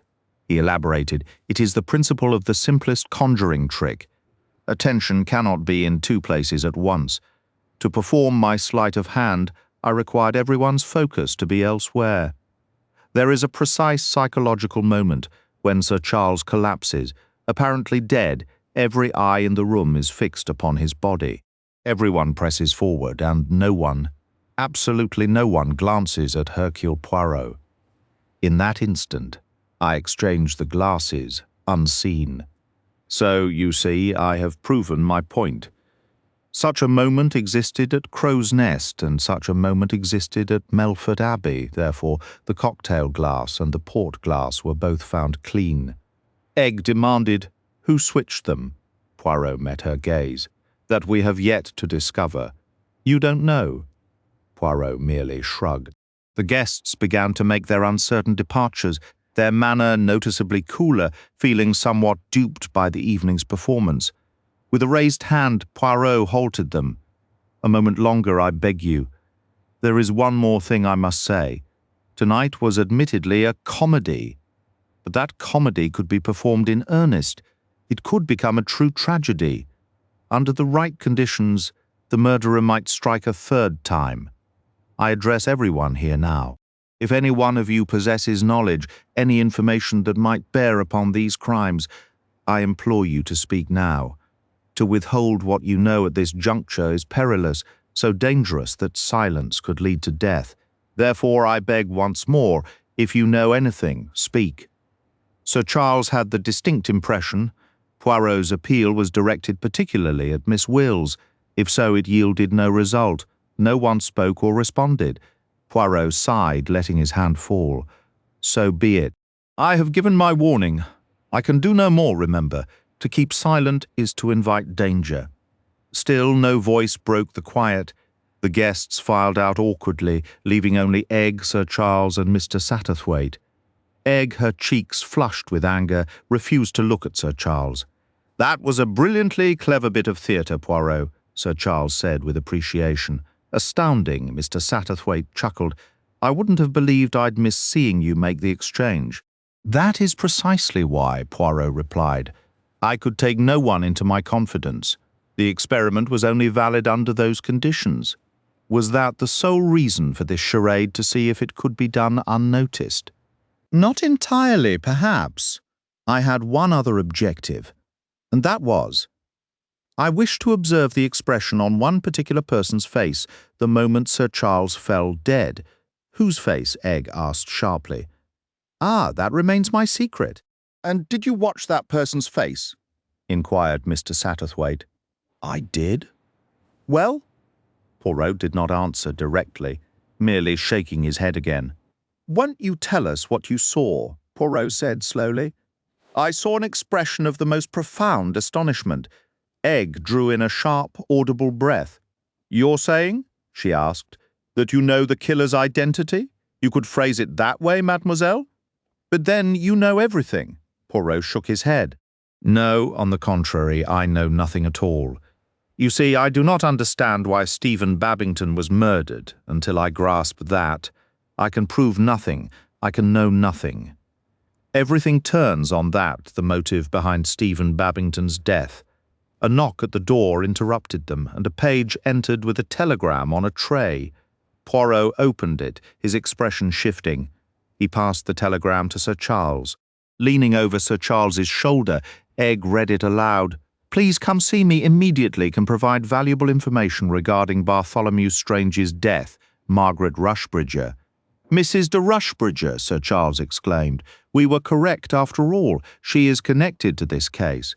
An animated discussion erupted at once. A railway guide was produced. They decided an early train would be preferable to driving. Finally, said Sir Charles, we'll have the specific part of the mystery resolved. What do you believe the mystery is? Egg inquired. I can't picture it, but it must shed some light on the Babington matter. If Tolly deliberately gathered those people, as I'm quite certain he did, then the surprise he mentioned revealing to them involved this Rushbridger woman. We can assume that, can't we, M. Poirot? Poirot shook his head, appearing troubled. This telegram complicates things, he murmured. But we must act swiftly, extremely swiftly. Mr. Satterthwaite didn't perceive the need for such urgency, but he politely agreed. Certainly, we will take the first train in the morning, though. Is it necessary for all of us to go? Sir Charles and I had planned to go down to Gilling, said Egg. We can postpone that, Sir Charles offered. I don't think we should postpone anything, Egg insisted. There's no reason for all of us to go to Yorkshire. It's absurd, a mass movement. Let M. Poirot and Mr. Satterthwaite go to Yorkshire, and Sir Charles and I will proceed to Gilling. I must admit I'd rather like to look into this Rushbridger business, said Sir Charles, a hint of longing in his voice. You see, I previously spoke with the matron, got my foot in the door, so to speak. That's precisely why you should stay away, Egg countered. You entangled yourself in a web of lies, and now that this Rushbridger woman has regained her senses, you'll be exposed as a thorough liar. It is far more important that you come to Gilling. If we wish to speak with Miss Milray's mother, she will be much more open with you than anyone else. You are her daughter's employer. She will have confidence in you. Sir Charles looked into Egg's earnest, glowing face. I'll come to Gilling, he said. I believe you're quite right. I know I'm right, Egg stated firmly. An excellent arrangement, in my opinion, said Poirot briskly. As Mademoiselle says, Sir Charles is preeminently the person to interview this Mrs. Milray. Who knows, you may learn from her facts of far greater importance than what we shall discover in Yorkshire. Matters were settled on this basis. The following morning, Sir Charles picked up Egg in his car at 9:45. Poirot and Mr. Satterthwaite had already departed London by train. It was a lovely, crisp morning with just a touch of frost in the air. Egg felt her spirits lift as they navigated the various shortcuts Sir Charles's experience had uncovered south of the Thames. Eventually, however, they were speeding smoothly along the Folkestone Road. After passing through Maidstone, Sir Charles consulted a map, and they turned off the main road, soon winding through quiet country lanes. It was about 11:45 when they finally reached their destination. Gilling was a village the world seemed to have forgotten. It featured an old church, a vicarage, a few shops, a row of cottages, several new council houses, and a very charming village green. The car pulled to a stop in front of a small cottage, facing the village green opposite the church. Egg turned to Sir Charles. Does Miss Milray know we're calling on her mother? Certainly, he replied. She wrote ahead to let the old dear know we were coming. I'm not sure that was wise. My dear girl, why ever not? Oh, I can't quite explain it. You didn't bring her along with us, after all. To be perfectly honest, I thought her presence might inhibit the conversation. She's so frightfully efficient. She'd likely attempt to feed me my lines. Egg couldn't help but smile at the image. Mrs. Milray proved to be a startling contrast to her daughter. Where Miss Milray was sharp and severe, her mother was all soft curves and gentle smiles, a plump, settled figure permanently enthroned in a well-positioned armchair by the window, a vantage point from which she could monitor the comings and goings of the entire village. She greeted them with flustered delight. How very kind of you to visit, Sir Charles. My Violet has written so much about you. She absolutely idolizes you, you know. It's been the great excitement of her life, working alongside someone of your stature, and you must be Miss Lytton Gore. Do sit down, my dear. You'll forgive an old woman for not rising. My legs haven't served me for a good many years now. It's the Lord's will, and I don't fuss about it. One adapts, doesn't one? You must be parched after your drive. Let me ring for some tea." Both visitors politely declined. But Mrs. Milray was not to be deterred. With a decisive clap of her hands, a tray soon appeared bearing a pot of tea and a plate of biscuits as they partook. Sir Charles gently steered the conversation to its purpose. "I assume you've heard the dreadful news about Mr. Babington, the former vicar here?" The elderly lady nodded emphatically. "Oh, yes, I read all about the exhumation in the paper. Who in the world would want to harm him? He was such a kindly man, well liked by everyone, and Mrs. Babington too, and all those sweet children. It's simply baffling." "It is a profound mystery," Sir Charles agreed. "We are all at a loss. We were rather hoping you might recall anything from the past that could shed some light. Me, goodness, I haven't laid eyes on the Babingtons in over 15 years, I should think. We understand, but there is a theory that the motive may lie buried in those earlier years. I can't imagine what it could be.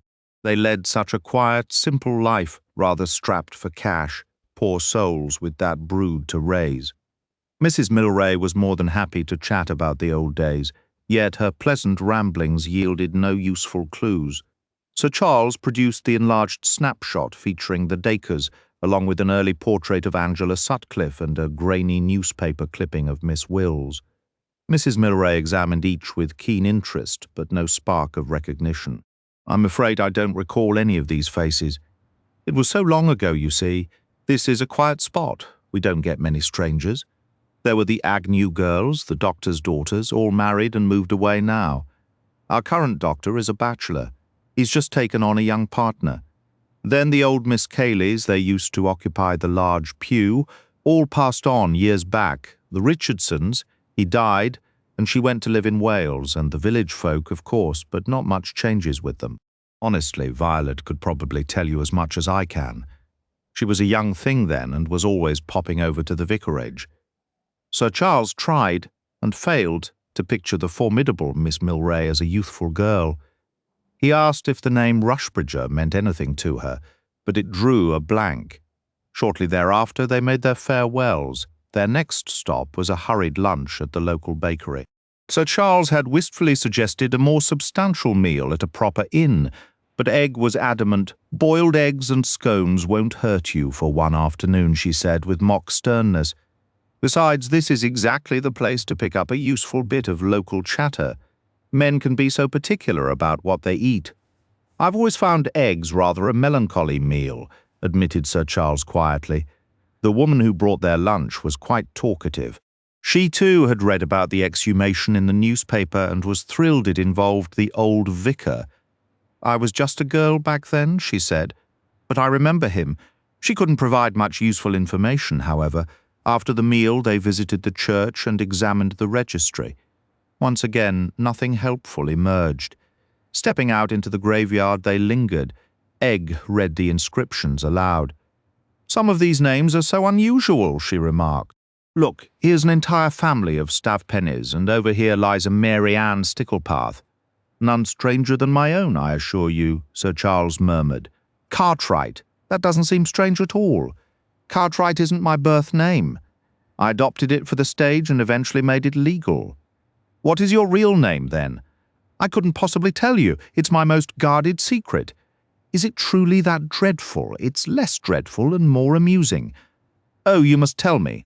"Absolutely not," Sir Charles stated firmly. "Please." "No." "Why ever not? You'd laugh." "I promise I wouldn't. You wouldn't be able to help yourself."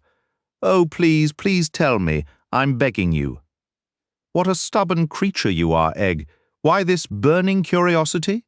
"Precisely because you won't tell me. You are an impossible, adorable child," Sir Charles said, his voice softening. "I am not a child." "Aren't you, I sometimes wonder?" "Tell me," Egg whispered, leaning closer. A wry, reluctant smile touched Sir Charles's lips. "Very well, here it is. My father's surname was Mugg." "Truly?" "Truly and completely." "Well," said Egg after a pause, "that is rather a catastrophic name to go through life as Mugg." Wouldn't have carried me far in my profession, I agree, Sir Charles said, his tone turning reflective. I remember in my younger days I toyed with the theatrical flair of Ludovic Castiglione. In the end I settled for the solid British alliteration of Charles Cartwright. Is Charles really your name? Yes, my godparents saw to that. He hesitated, then added, Why don't you just call me Charles and drop the Sir? I might consider it. You did yesterday, when you thought I was gone. Oh, that, Egg said, trying to sound casual. Sir Charles spoke abruptly, his tone shifting from playful to earnest. Egg, this entire murder business feels unreal now. Today especially, it seems like a bad dream. I was determined to solve it before anything else. I'd been superstitious, linking success in the case to success in another area of my life. Oh, blast it. Why am I dancing around? I've declared love on stage 100 times, but in real life, I'm hopelessly awkward. Is it me, Egg, or is it young Manders? I have to know yesterday. I dared to hope it was me. You hoped correctly? You incredible angel, Sir Charles breathed. Charles, you can't kiss me in a churchyard. I shall kiss you wherever I please. Later, as their car sped back toward London, Egg said, We didn't learn anything useful today. Nonsense, Sir Charles replied, his earlier detective's intensity entirely gone, replaced by a light, almost sarcastic dismissal of their mission. We discovered the only thing worth knowing. What do I care about dead clergymen or obscure doctors now? You're all that matters. But, my dear, I'm 30 years your senior. Are you certain that doesn't trouble you? Egg gave his arm a gentle pinch. Don't be ridiculous. I wonder if the others found any clues. Let them have all the clues in the world, Sir Charles said with a generous wave of his hand. Charles, you used to be so keen on solving this. But Sir Charles had thoroughly abandoned his role as the amateur sleuth. It was my pet project for a while. Now I've handed it over to the man with the impressive moustache. It's his problem. Do you think he actually knows who did it? He claimed. He did. He probably hasn't the foggiest idea, Sir Charles said with a dry chuckle, but he has to maintain that air of professional omniscience, doesn't he? Egg fell silent, gazing out the window at the passing countryside. What are you thinking about, darling? Sir Charles asked. I was thinking about Miss Milray, Egg replied. Her manner was so peculiar that evening I told you about. It was as if she were holding her breath, waiting for a storm to break. She had just purchased the newspaper detailing the exhumation, and she told me she felt utterly at a loss about what to do next. Don't be absurd, Sir Charles replied with a cheerful wave of his hand. That woman always has a plan. She's never uncertain. Please be serious, Charles. She sounded genuinely concerned, almost frightened. Egg, my darling, why should I trouble myself over Miss Milray's anxieties? My thoughts are only for you and me. You might want to focus a bit more on the traffic. Egg retorted, a playful edge to her voice. I'd prefer not to become a widow before I've even had the chance to be a wife. They returned to Sir Charles's apartment for tea. Miss Milray greeted them at the door, her usual efficient demeanour seeming slightly strained. A telegram arrived for you, Sir Charles. Thank you, Miss Milray. He let out a short, almost giddy laugh. Actually, I have some news to share. Miss Lytton Gore and I have decided to marry. A brief, heavy silence followed before Miss Milray spoke. Oh, I'm sure you'll both be very happy. Her voice carried an odd, hollow quality that Egg immediately detected, though before she could ponder it, Charles turned to her abruptly, his face pale. My God, Egg, look at this. It's from Satterthwaite. He thrust the telegram into her hands. Egg read it and her eyes widened in shock. Chapter 25. Prior to boarding their train, Hercule Poirot and Mr. Satterthwaite managed a brief meeting with Miss Linden, the late Sir Bartholomew Strange's secretary. Though cooperative, she could offer little of substance. Mrs. de Rushbridger appeared in Sir Bartholomew's records only in a strict professional context. He had never discussed her personally, only in clinical terms. The two men reached the sanatorium around noon. The maid who answered the door appeared flustered and unusually agitated. Mr. Satterthwaite requested to see the matron. I'm not sure she's available to visitors this morning, the girl said hesitantly. Mr. Satterthwaite produced a card, scribbled a note on it, and handed it over. Please give her this. They were ushered into a small, sterile waiting room. After about 5 minutes, the matron entered. She looked entirely unlike her normally composed and capable self. Her hands trembled slightly as she smoothed her uniform. Mr. Satterthwaite stood. I hope you recall me, he began. I visited here with Sir Charles Cartwright shortly after Sir Bartholomew Strange's passing. Yes, of course, Mr. Satterthwaite, I remember perfectly. Sir Charles had inquired about poor Mrs. de Rushbridger then. It all feels like a dreadful coincidence now. May I present M. Hercule Poirot? Poirot gave a slight bow, which the matron acknowledged distractedly. She continued, her words spilling out in a nervous rush. I simply can't comprehend how you received a telegram, as you say. The entire affair is baffling. It surely can't be linked to the doctor's death, can it? There must be some lunatic at large, that's the only explanation that makes any sense to me. With the police here and everything, it's been absolutely harrowing. The police, Mr. Satterthwaite echoed, surprised. Yes, they'd been here since 10 o'clock. The police? Poirot's eyes narrowed. Perhaps we might see Mrs. de Rushbridger now, Mr. Satterthwaite suggested, since she expressly asked us to come.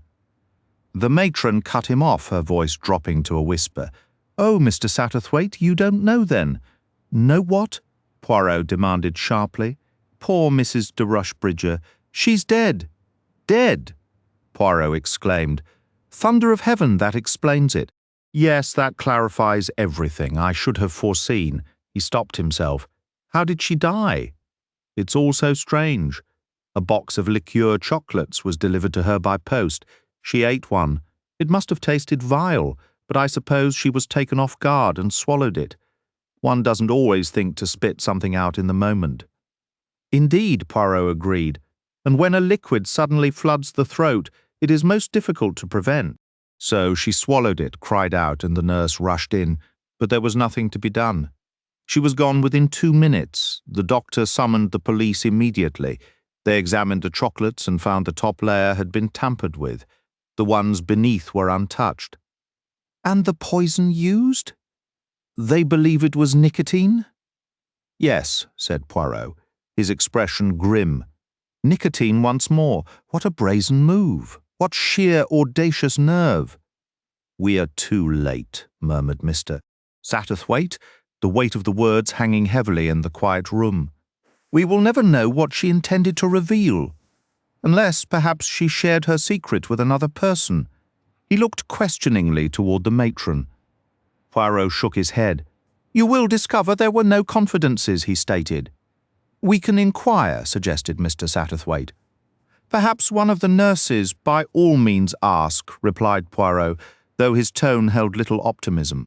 The matron summoned the 2 nurses who had attended Mrs. de Rushbridger, but neither could provide any new information. The patient had never spoken of Sir Bartholomew's death, and they were unaware a telegram had even been sent. At Poirot's request, the men were led to the deceased woman's room, where they found Superintendent Crossfield in charge. After introductions, they approached the bed. The woman was around 40, with dark hair and a pallid complexion. Her face was not serene. It was still etched with the distress of her final moments. Mr. Satterthwaite said quietly, Poor soul. He glanced at Hercule Poirot.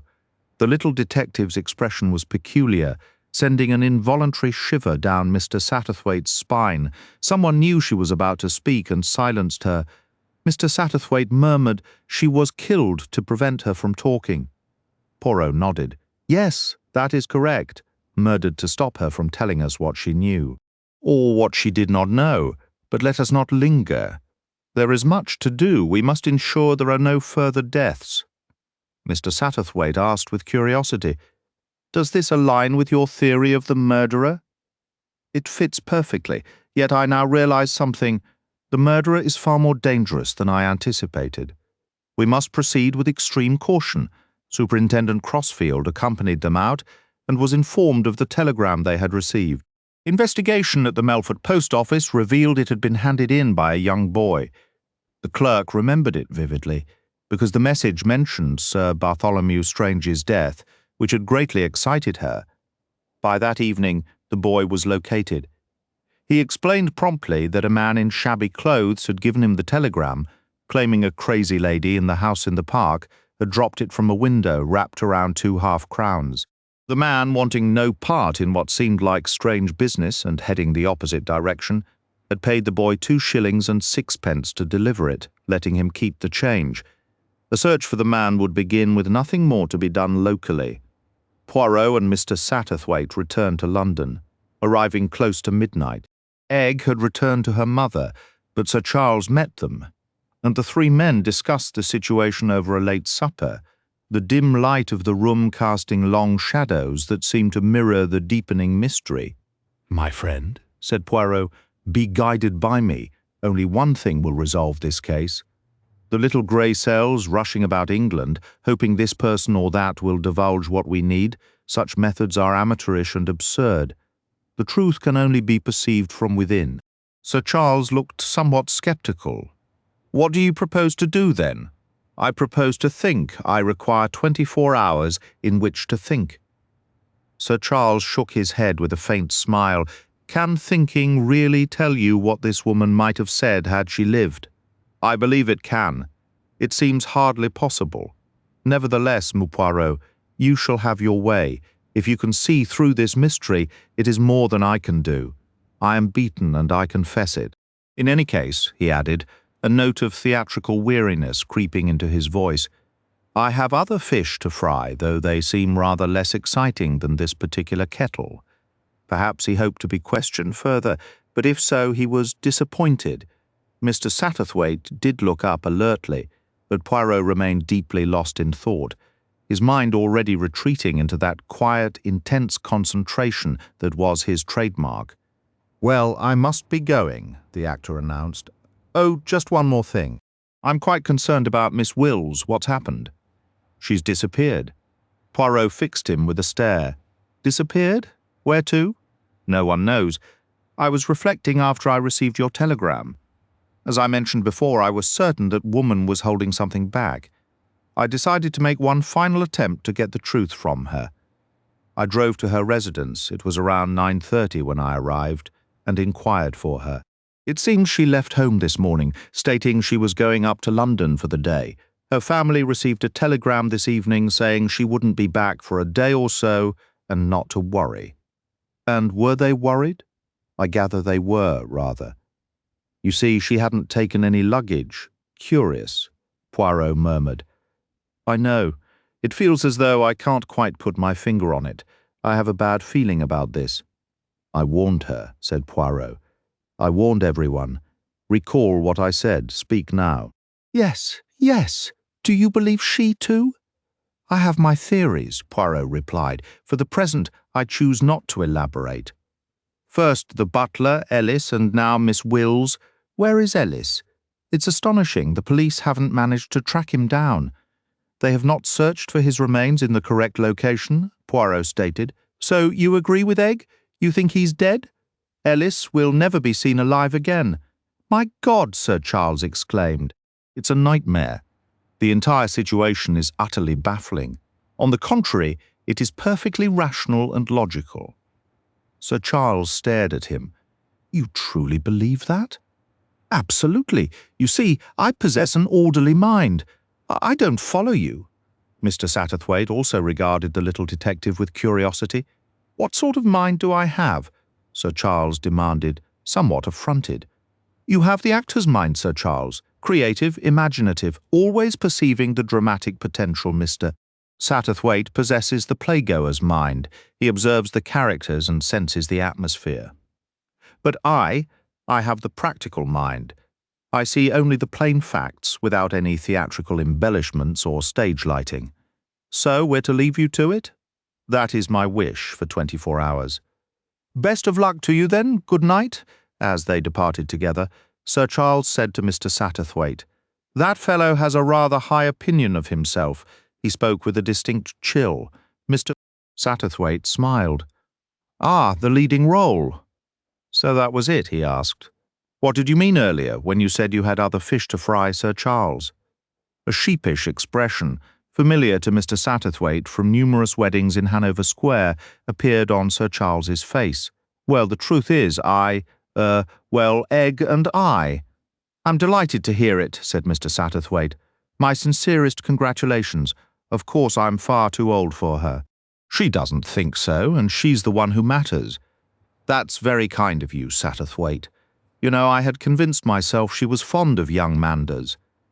I wonder what gave you that idea, said Mr. Satterthwaite with feigned innocence. Anyway, Sir Charles stated firmly, she is not Chapter 26. Poirot did not quite secure the uninterrupted 24 hours he had requested. At 20 minutes past 11 the following morning, Egg entered unannounced. To her astonishment, she found the great detective occupied in constructing a house of cards.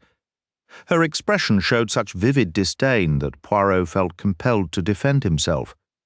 It is not, mademoiselle, that I have grown childish in my advanced years. No, but the building of card houses, I have always found it most stimulating for the intellect. It is an old habit of mine, this morning. First thing I went out and purchased a pack. Unfortunately, I made an error. They are not standard playing cards, but they serve the purpose well enough. Egg looked more closely at the structure on the table and laughed. Good heavens, they've sold you Happy Families. What is it you say, the Happy Families? Yes, it's a children's game. The children play it in the nursery, she said. Ah, one can arrange the houses in much the same way, he replied. Egg had gathered a few of the cards from the table and was studying them with a fond smile. Master Bunn, the baker's son? I was always so fond of him. And here is Mrs. Mugg, the milkman's wife. Oh dear, I suppose that one is meant to be me. Why is that amusing picture you miss? Because of the name. Egg laughed at his confused expression and then launched into an explanation. When she finished, he nodded slowly. Ah, that is what Sir Charles hinted at last evening. I wondered. Mug, yes, in slang, one says, does one not, that you are a mug, a fool? Naturally you would wish to change your name? You would not care to be Lady Mug, eh? Egg laughed. She said, well, wish me happiness. I do wish you happiness, miss. Not the fleeting happiness of youth, but the happiness that endures, the happiness built upon a rock. I'll tell Charles, you called him a rock, said Egg, and now for what I came to discuss. I've been turning over and over in my mind that newspaper clipping Oliver dropped from his wallet. You remember the one Miss Wills picked up and handed back to him? It seems to me that either Oliver is telling an outright lie when he claims he doesn't recall it being there, or else it never was there at all. He dropped some other scrap of paper, and that woman pretended it was the nicotine article. Why would she have done such a thing, miss? Because she wanted to be rid of it. She planted it on Oliver. You mean she is the criminal? Yes. What was her motive? It's no use asking me that.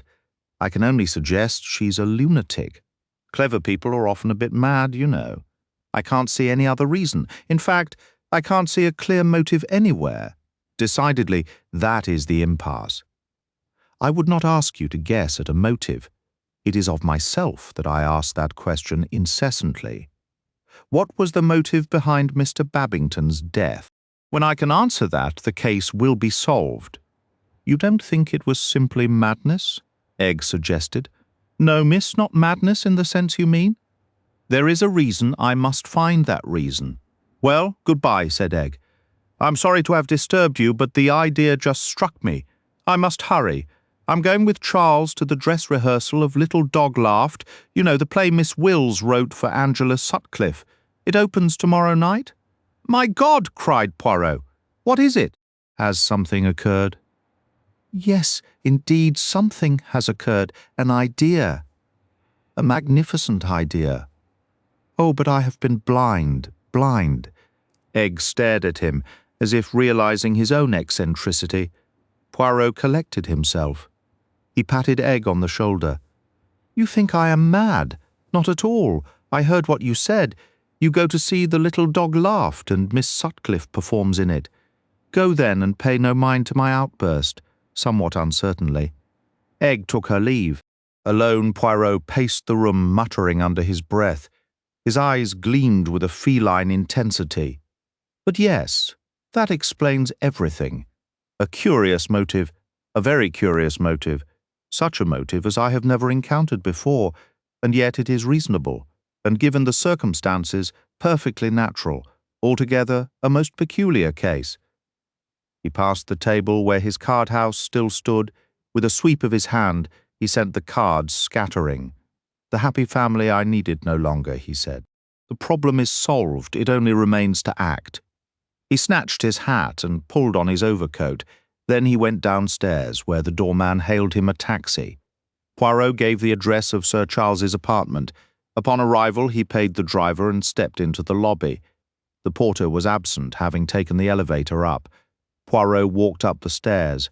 Just as he reached the second floor, the door to Sir Charles's flat opened, and Miss Milray emerged. She started upon seeing Poirot. You! Poirot smiled. Me, or is it I? In any case, it is myself, Miss Milray said. I'm afraid you won't find Sir Charles in.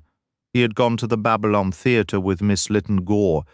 It is not Sir Charles I'm looking for. I believe I left my walking stick here on a previous visit. Oh, I understand. If you ring, Temple will locate it for you.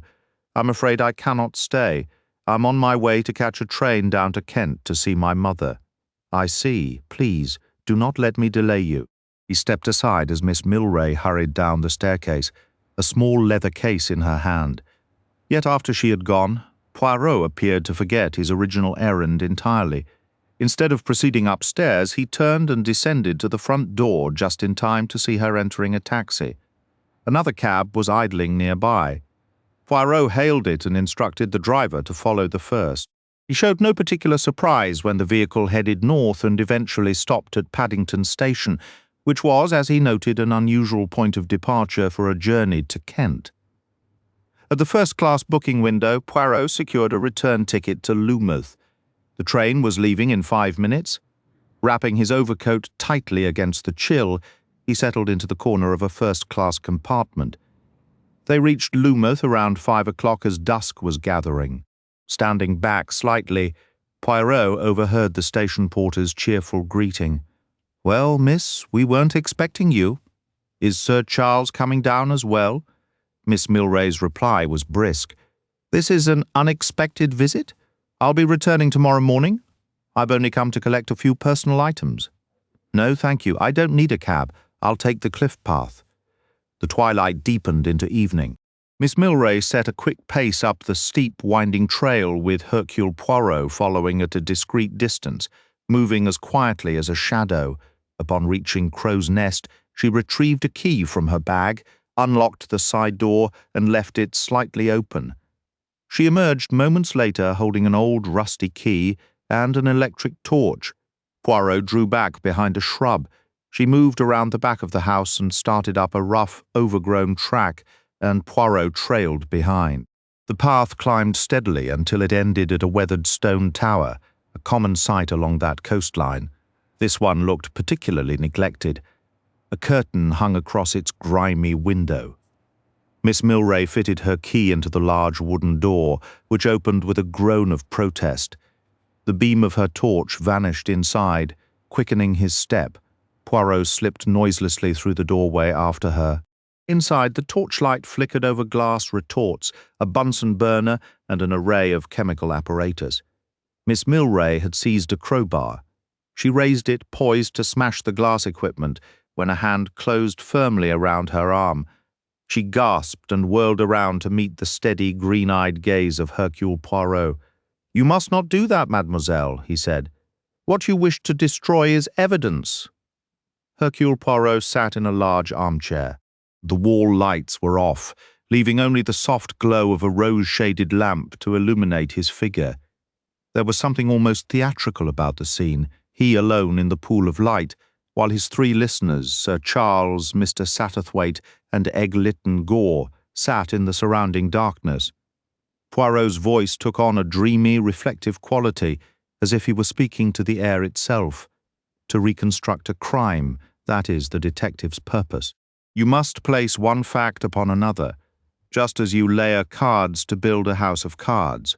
And if the facts do not align, if a card will not balance, then you must begin your house again or watch the entire structure collapse.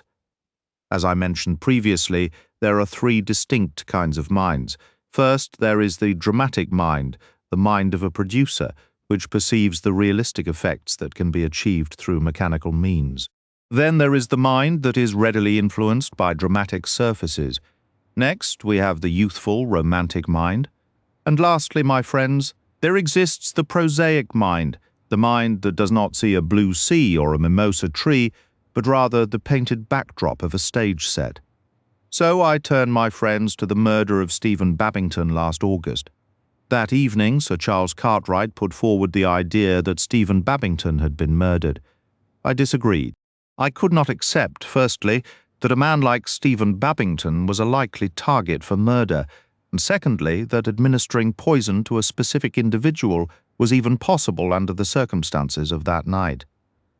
I must now admit that Sir Charles was correct and I was mistaken.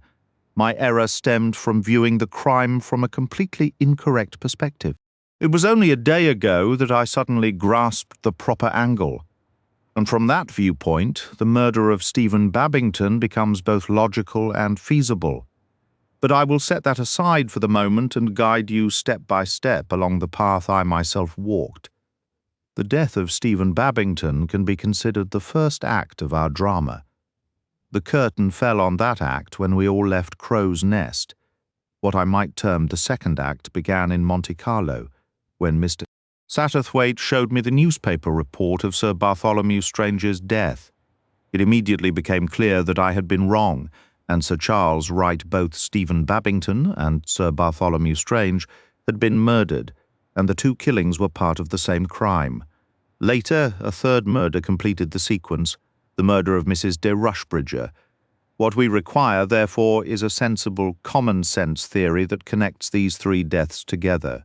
In other words, these three crimes were committed by one and the same person, and were to that person's advantage and benefit. Now, I can say at once that the primary thing troubling me was the fact that Sir Bartholomew Strange's murder occurred after Stephen Babington's. Looking at the three murders without regard for time or place, the probabilities suggested that Sir Bartholomew Strange's murder was the central or principal crime, with the other two being secondary, arising from those individuals' connection to him. However, as I noted before, one cannot arrange one's crime to suit one's preferences.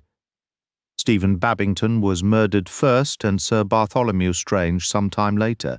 It seemed, therefore, that the second crime must necessarily arise from the first, and accordingly it was the first crime we must examine for the clue to the whole. I was so inclined toward this theory of probability that I seriously entertained the idea of a mistake. Was it possible that Sir Bartholomew Strange was intended as the first victim, and that Mr. Babington was poisoned by error? I was compelled, however, to abandon that notion. Anyone who knew Sir Bartholomew Strange with any intimacy knew he disliked the cocktail habit. Another suggestion. Had Stephen Babington been poisoned in mistake for another member of the original party? I could find no evidence for such a thing. I was therefore forced back to the conclusion that the murder of Stephen Babington was deliberate, and at once I encountered a complete stumbling block, the apparent impossibility of such an event occurring. One should always begin an investigation with the simplest and most obvious theories, assuming Stephen Babington drank a poisoned cocktail, who had the opportunity to poison it. At first glance, it appeared that only two individuals could have tampered with the drinks, Sir Charles Cartwright and the maid Temple. While either could have introduced the poison into a glass, neither seemed to have a clear opportunity to ensure that specific glass reached Mr. Babington. Temple might have managed it by skillfully manoeuvring the tray to offer him the last remaining cocktail, a difficult but not impossible feat.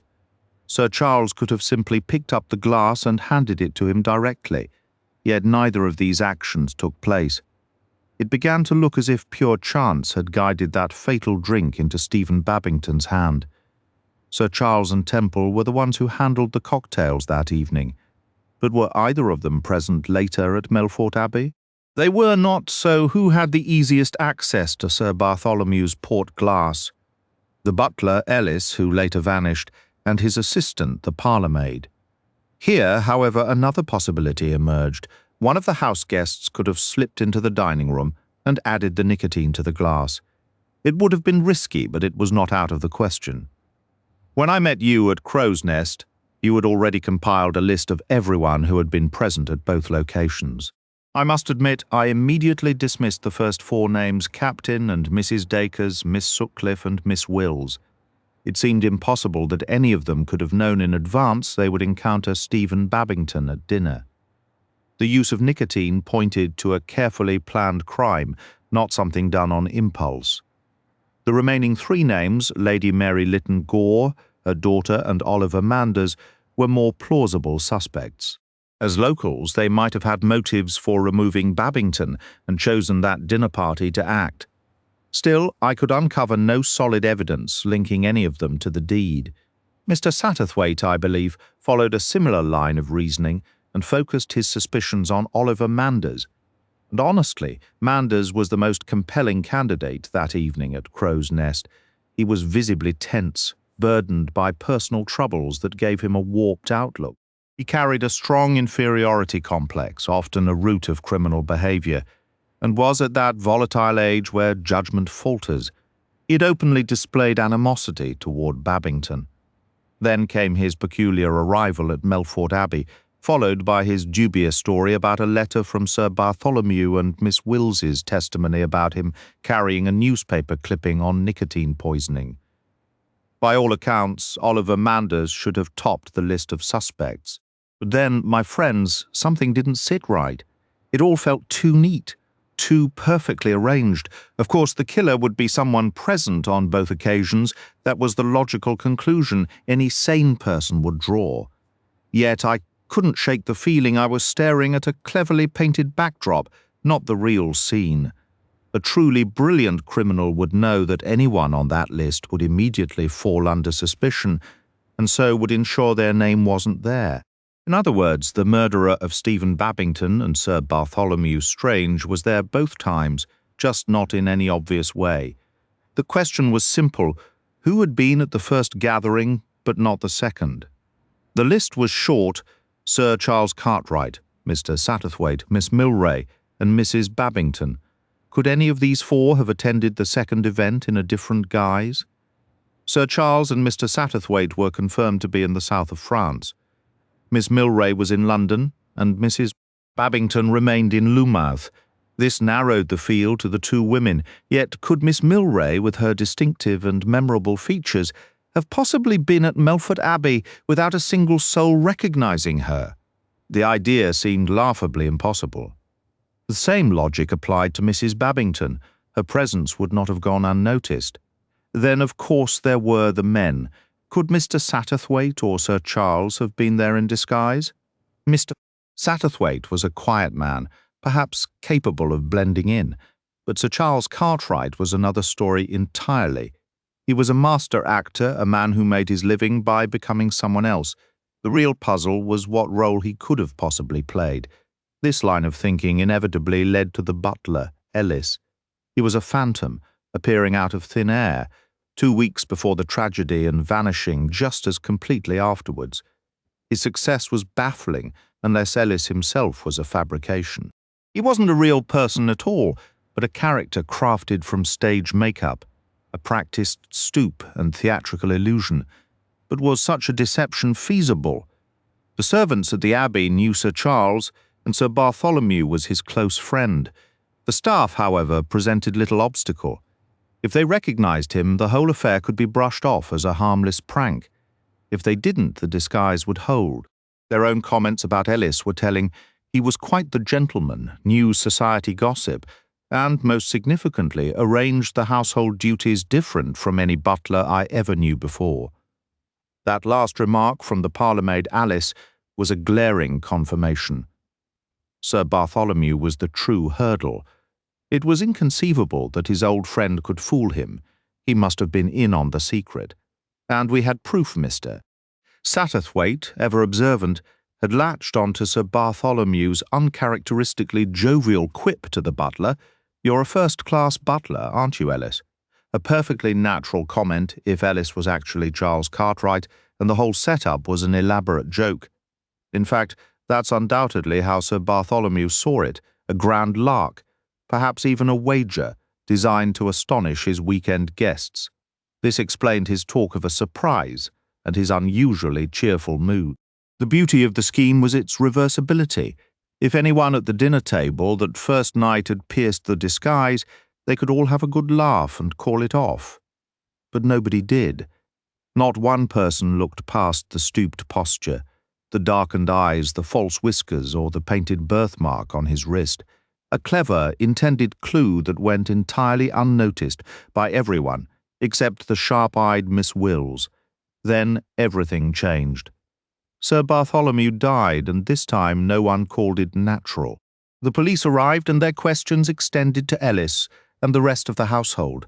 Later that evening, the man known as Ellis slipped away through the hidden corridor, shedding his disguise to become himself once more. 2 days later, he was casually walking through the gardens in Monte Carlo, perfectly positioned to express shock and profound surprise upon hearing the tragic news of his friend's passing. All of this, I must stress, was still theoretical at that point. I possessed no concrete evidence, yet every new development seemed to fit neatly into this framework. The entire structure, though built on speculation, felt unsettlingly solid. Consider the blackmail letters found in Ellis's quarters. Who was it that conveniently discovered them? None other than Sir Charles himself. Then there was the alleged letter from Sir Bartholomew Strange, pressuring young Manders to stage an accident. How simple it would have been for Sir Charles to forge that letter in the doctor's name, if Manders hadn't destroyed it himself. Sir Charles, in his role as the valet Ellis, had every opportunity to dispose of it while attending to the young man's belongings. In the same manner, the newspaper clipping could have been easily planted by Ellis into Oliver Manders's wallet. This brings us to the third intended victim, Mrs. de Rushbridger. When did she first enter the conversation? Immediately following that terribly awkward, joking remark about Ellis being the perfect butler, a comment that felt completely out of character for Sir Bartholomew Strange. It was absolutely vital to divert attention away from the doctor's strange behaviour toward his servant. Sir Charles swiftly intervened, asking what message the butler had delivered. The message concerned this woman, this patient of the doctor's. With all the force of his personality, Sir Charles then steered the focus toward this mysterious woman and away from the butler. He personally visited the sanatorium to question the matron. He championed the Mrs. de Rushbridger lead with everything he had, using it as a brilliant, distracting red herring. Now we must consider the role of Miss Wills in this unfolding drama. She possessed a most curious character. One of those individuals who somehow fail to make any impression on their surroundings. She was neither striking in appearance, particularly witty, especially clever, nor even notably sympathetic. She was, in a word, nondescript. Yet she was profoundly observant and highly intelligent, taking her subtle revenge on the world through her writing. She had the rare gift of capturing character perfectly on paper. I cannot say for certain if anything about the butler struck her as unusual that night, but I am convinced she was the only person at that dinner table who truly noticed him at all. The morning after the murder, her insatiable curiosity drove her to, as the housemaid bluntly put it, poke and pry. She wandered into Dacres's room, and she ventured through the baize door into the servants' domain, led by a kind of mongoose-like instinct for uncovering secrets. She was the sole person to cause Sir Charles any real unease. That is precisely why he was so anxious to be the one to question her himself. Their interview left him somewhat reassured, and he was distinctly pleased she had noticed the birthmark. But then came the catastrophe.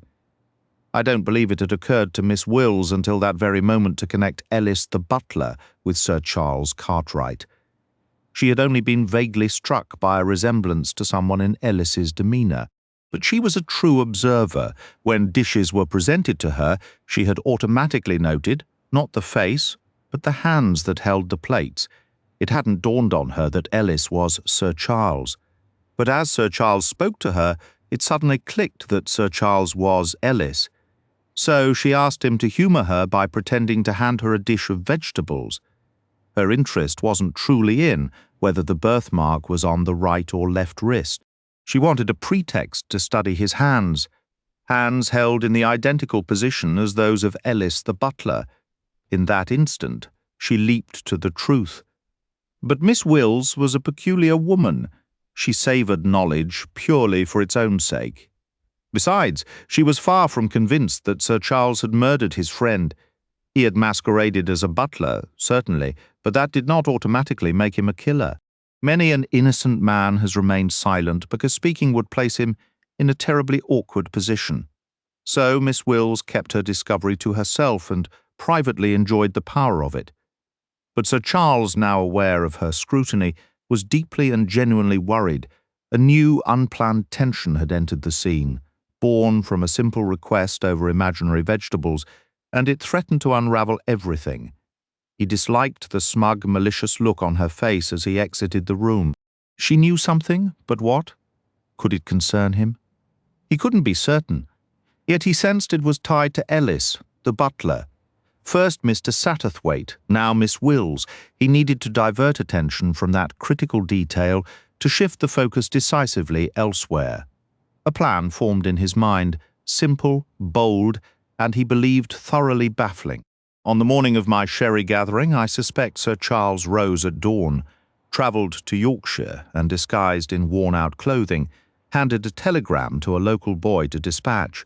He then returned to London in time to play the role I had outlined in my little theatrical piece. He performed one additional act, mailing a box of chocolates to a woman he had never met and about whom he knew nothing. You recall the events of that evening. From Sir Charles's evident discomfort, I was quite sure Miss Wills harboured suspicions. During Sir Charles's staged death scene, I observed Miss Wills's expression. The astonishment that flashed across her face told me she definitely believed Sir Charles was the killer. When he appeared to die from poison like the others, she thought her deductions must be wrong. But if Miss Wills suspected Sir Charles, then she was in grave danger. A man who has killed twice will not hesitate to kill again. I issued a very serious warning. Later that night, I contacted Miss Wills by telephone, and on my advice, she abruptly left her home the following day. Since then, she has been residing here at this hotel. That my caution was justified is proven by the fact that Sir Charles went out to Tooting the next evening after returning from Gilling. He was too late. The bird had flown. Meanwhile, from his perspective, the scheme was proceeding smoothly. Mrs. de Rushbridger had something important to tell us. Mrs. de Rushbridger was killed before she could speak. How theatrical, how reminiscent of detective novels, stage plays, and motion pictures. Once again, the cardboard sets, the tinsel, and the painted backdrops. But I, Hercule Poirot, was not fooled. Mr. Satterthwaite remarked to me that she was killed to prevent her from speaking. I agreed. He continued, saying she was murdered before she could reveal what she knew. I replied, or what she did not know. I think he was perplexed. Yet he should have grasped the truth then. Mrs. de Rushbridger was killed because in reality she could have told us absolutely nothing. She had no connection to the crime. If she were to serve as Sir Charles's successful red herring, she could only do so in death. And so Mrs. de Rushbridger, an innocent stranger, was murdered. Even in that apparent victory, Sir Charles made a colossal, a childish error. The telegram was addressed to me, Hercule Poirot, at the Ritz Hotel, but Mrs. de Rushbridger had never heard of my involvement in the case. No one in that remote area knew of it. It was an unbelievably naive mistake. So then I had reached a certain point. I knew the murderer's identity, but I did not know the motive for the original crime. I pondered.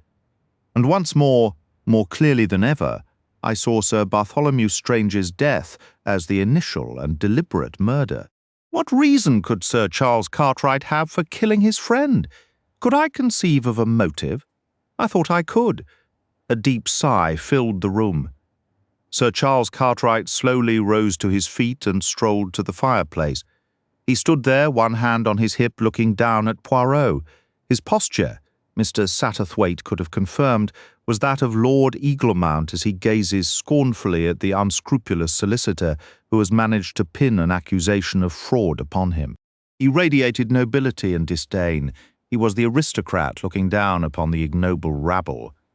"You possess an extraordinary imagination, M. Poirot," he said. "It's hardly worth stating that there isn't a single word of truth in your narrative. How you have the audacity to serve up such an absurd farrago of lies is beyond my comprehension." "Please continue. I'm fascinated," Sir Charles replied, his tone deceptively light. "What possible reason could I have for killing a man I've known since we were boys?" Hercule Poirot, the meticulous observer, met the aristocrat's gaze. His voice was soft yet unyielding. "Sir Charles, we have a saying, cherchez la femme. It was there I discovered your motive. I observed you with Miss Lytton Gore. Your affection for her was unmistakable, that consuming, desperate passion which sometimes seizes a man in his later years, often directed toward a much younger woman of innocence. You loved her deeply. She, in turn, regarded you with something akin to hero worship. A single word from you, and she would have been yours, yet you remained silent. Why, you led your friend, Mr. Satterthwaite, to believe you were the oblivious suitor, blind to the lady's true feelings. You pretended to think Miss Lytton Gore was infatuated with Oliver Manders. But I say to you, Sir Charles, you are a man of considerable worldly experience, particularly regarding women. You could not have been so deceived. You knew perfectly well where her affections lay. So what prevented you from proposing? You clearly wished to. There must have been an impediment. What could it be? Only one possibility presented itself. You were already married, yet you were universally known as a bachelor. Therefore the marriage must have occurred in your extreme youth before your theatrical career began to flourish. What became of this wife? If she were still living, why was she unknown? If you were separated, divorce was an option. Even if she were a Catholic or otherwise opposed to divorce, her existence would be a matter of record. However, the law provides no escape from two particular tragedies. The woman you married could be serving a life sentence in prison, or she might be permanently confined to an asylum. In either case, divorce is impossible. If this happened when you were very young, it might remain a secret. If the secret was kept, you could have married Miss Lytton Gore without revealing the truth. But suppose one person knew a lifelong friend. Sir Bartholomew Strange was an honourable and principled doctor. He might pity you. He might even overlook a discreet affair. But he would never stand by silently and allow you to enter into a bigamous marriage with an unsuspecting young woman. Before you could marry Miss Lytton Gore, Sir Bartholomew Strange had to be removed. Sir Charles gave a short, dry laugh. And dear old Babington, did he know my secret as well? I initially considered that possibility, Poirot admitted, but I soon found no evidence to support it. Moreover, my original conundrum remained. Even if you were the one who introduced the nicotine into the cocktail, you could not have guaranteed it would reach a specific individual. That was the puzzle. Then, a casual remark from Miss Lytton Gore illuminated everything. The poison was not meant specifically for Stephen Babington. It was intended for any one of the guests, with 3 exceptions. Miss Lytton Gore, to whom you carefully gave a safe glass, yourself, and Sir Bartholomew Strange, who, as you knew, never drank cocktails. Mr. Satterthwaite interjected, his voice rising in disbelief. "But that's absurd. What would be the purpose? There isn't any sense to it." Poirot turned to him, a note of triumph entering his voice. "Oh, but there is a most peculiar purpose, the strangest motive for murder I have ever encountered. The murder of Stephen Babington was nothing more and nothing less than a dress rehearsal." "A what?" "Precisely," Poirot said. "Sir Charles is an actor. He obeyed an actor's instinct. He tested his murder before committing the real one. No suspicion could possibly attach to him. None of those deaths would benefit him, and as everyone has noted, he could not be proven to have poisoned any particular person. And, my friends, the dress rehearsal was a success. Mr. Babington died, and foul play was not even suspected. Sir Charles was the one to first voice his suspicions, and he seemed quite pleased when we dismissed them. The switch of the glass had gone perfectly after all. He must have felt confident that when the final act played out, everything would proceed exactly as planned. However, the situation unfolded rather differently. This time, a doctor was on the scene who instantly suspected poison. Suddenly, it was in Sir Charles's best interest to emphasize Babington's death. Bartholomew's demise had to appear as a mere consequence of the first. The investigation needed to focus on a motive for killing Babington, not on any reason someone might want Sir Bartholomew gone. But Sir Charles overlooked one crucial element, the sharp vigilance of Miss Milray.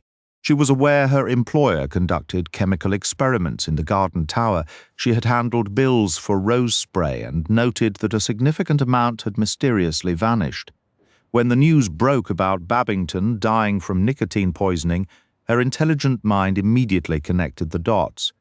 Sir Charles had been extracting the pure alkaloid from that very solution.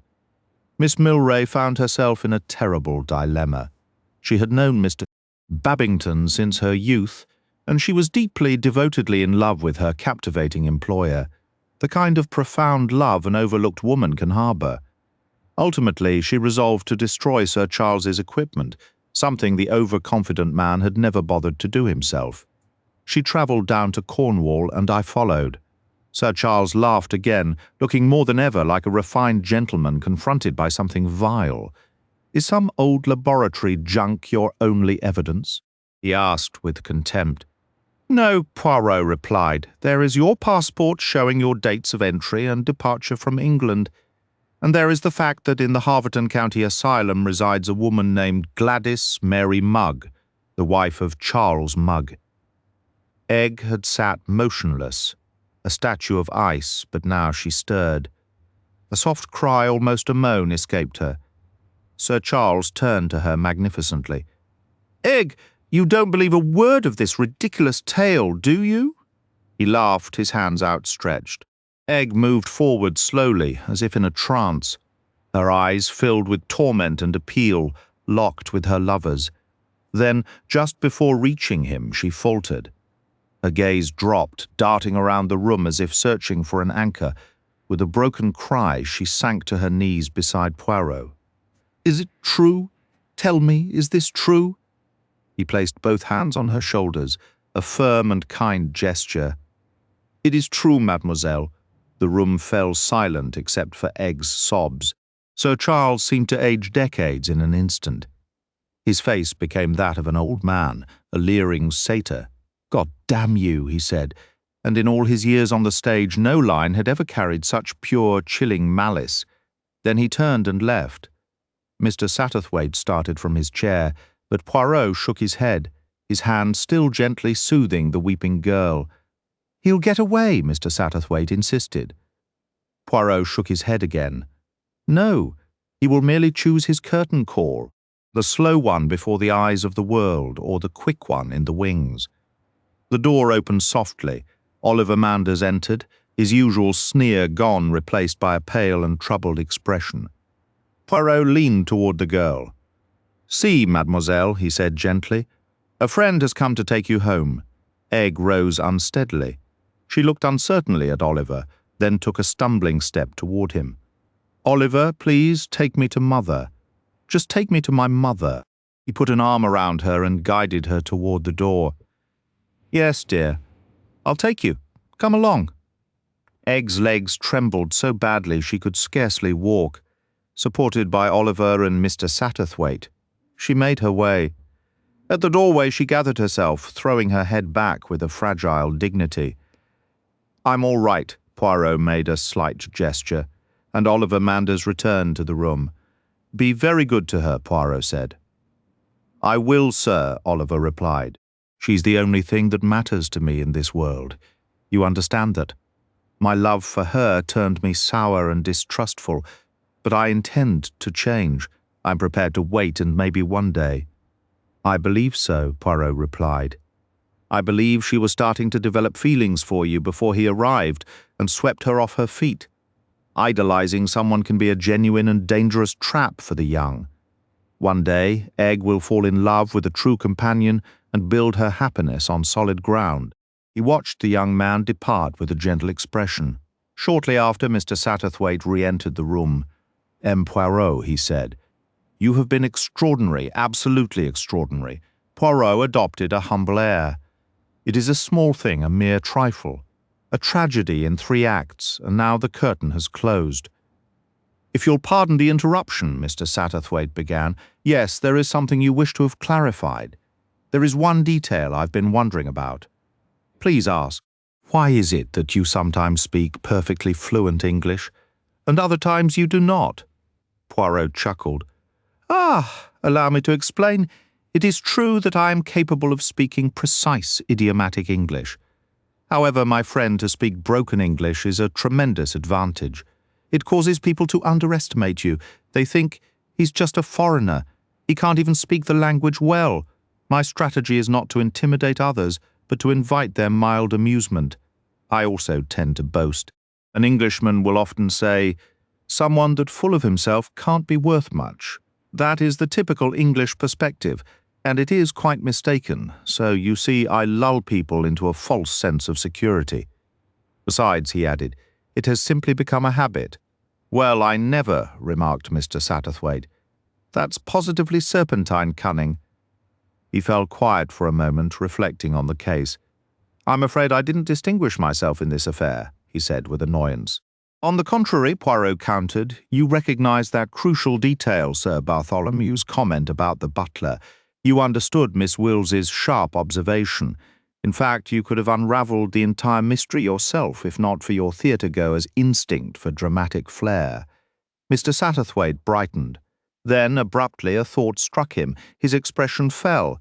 "Good heavens!" he exclaimed. "It's only just dawned on me, that scoundrel, with his poisoned cocktail. Anyone could have taken a sip. It might have been me." "There is an even more alarming possibility you have overlooked," said Poirot. "Oh, it might have been me," declared Hercule Poirot.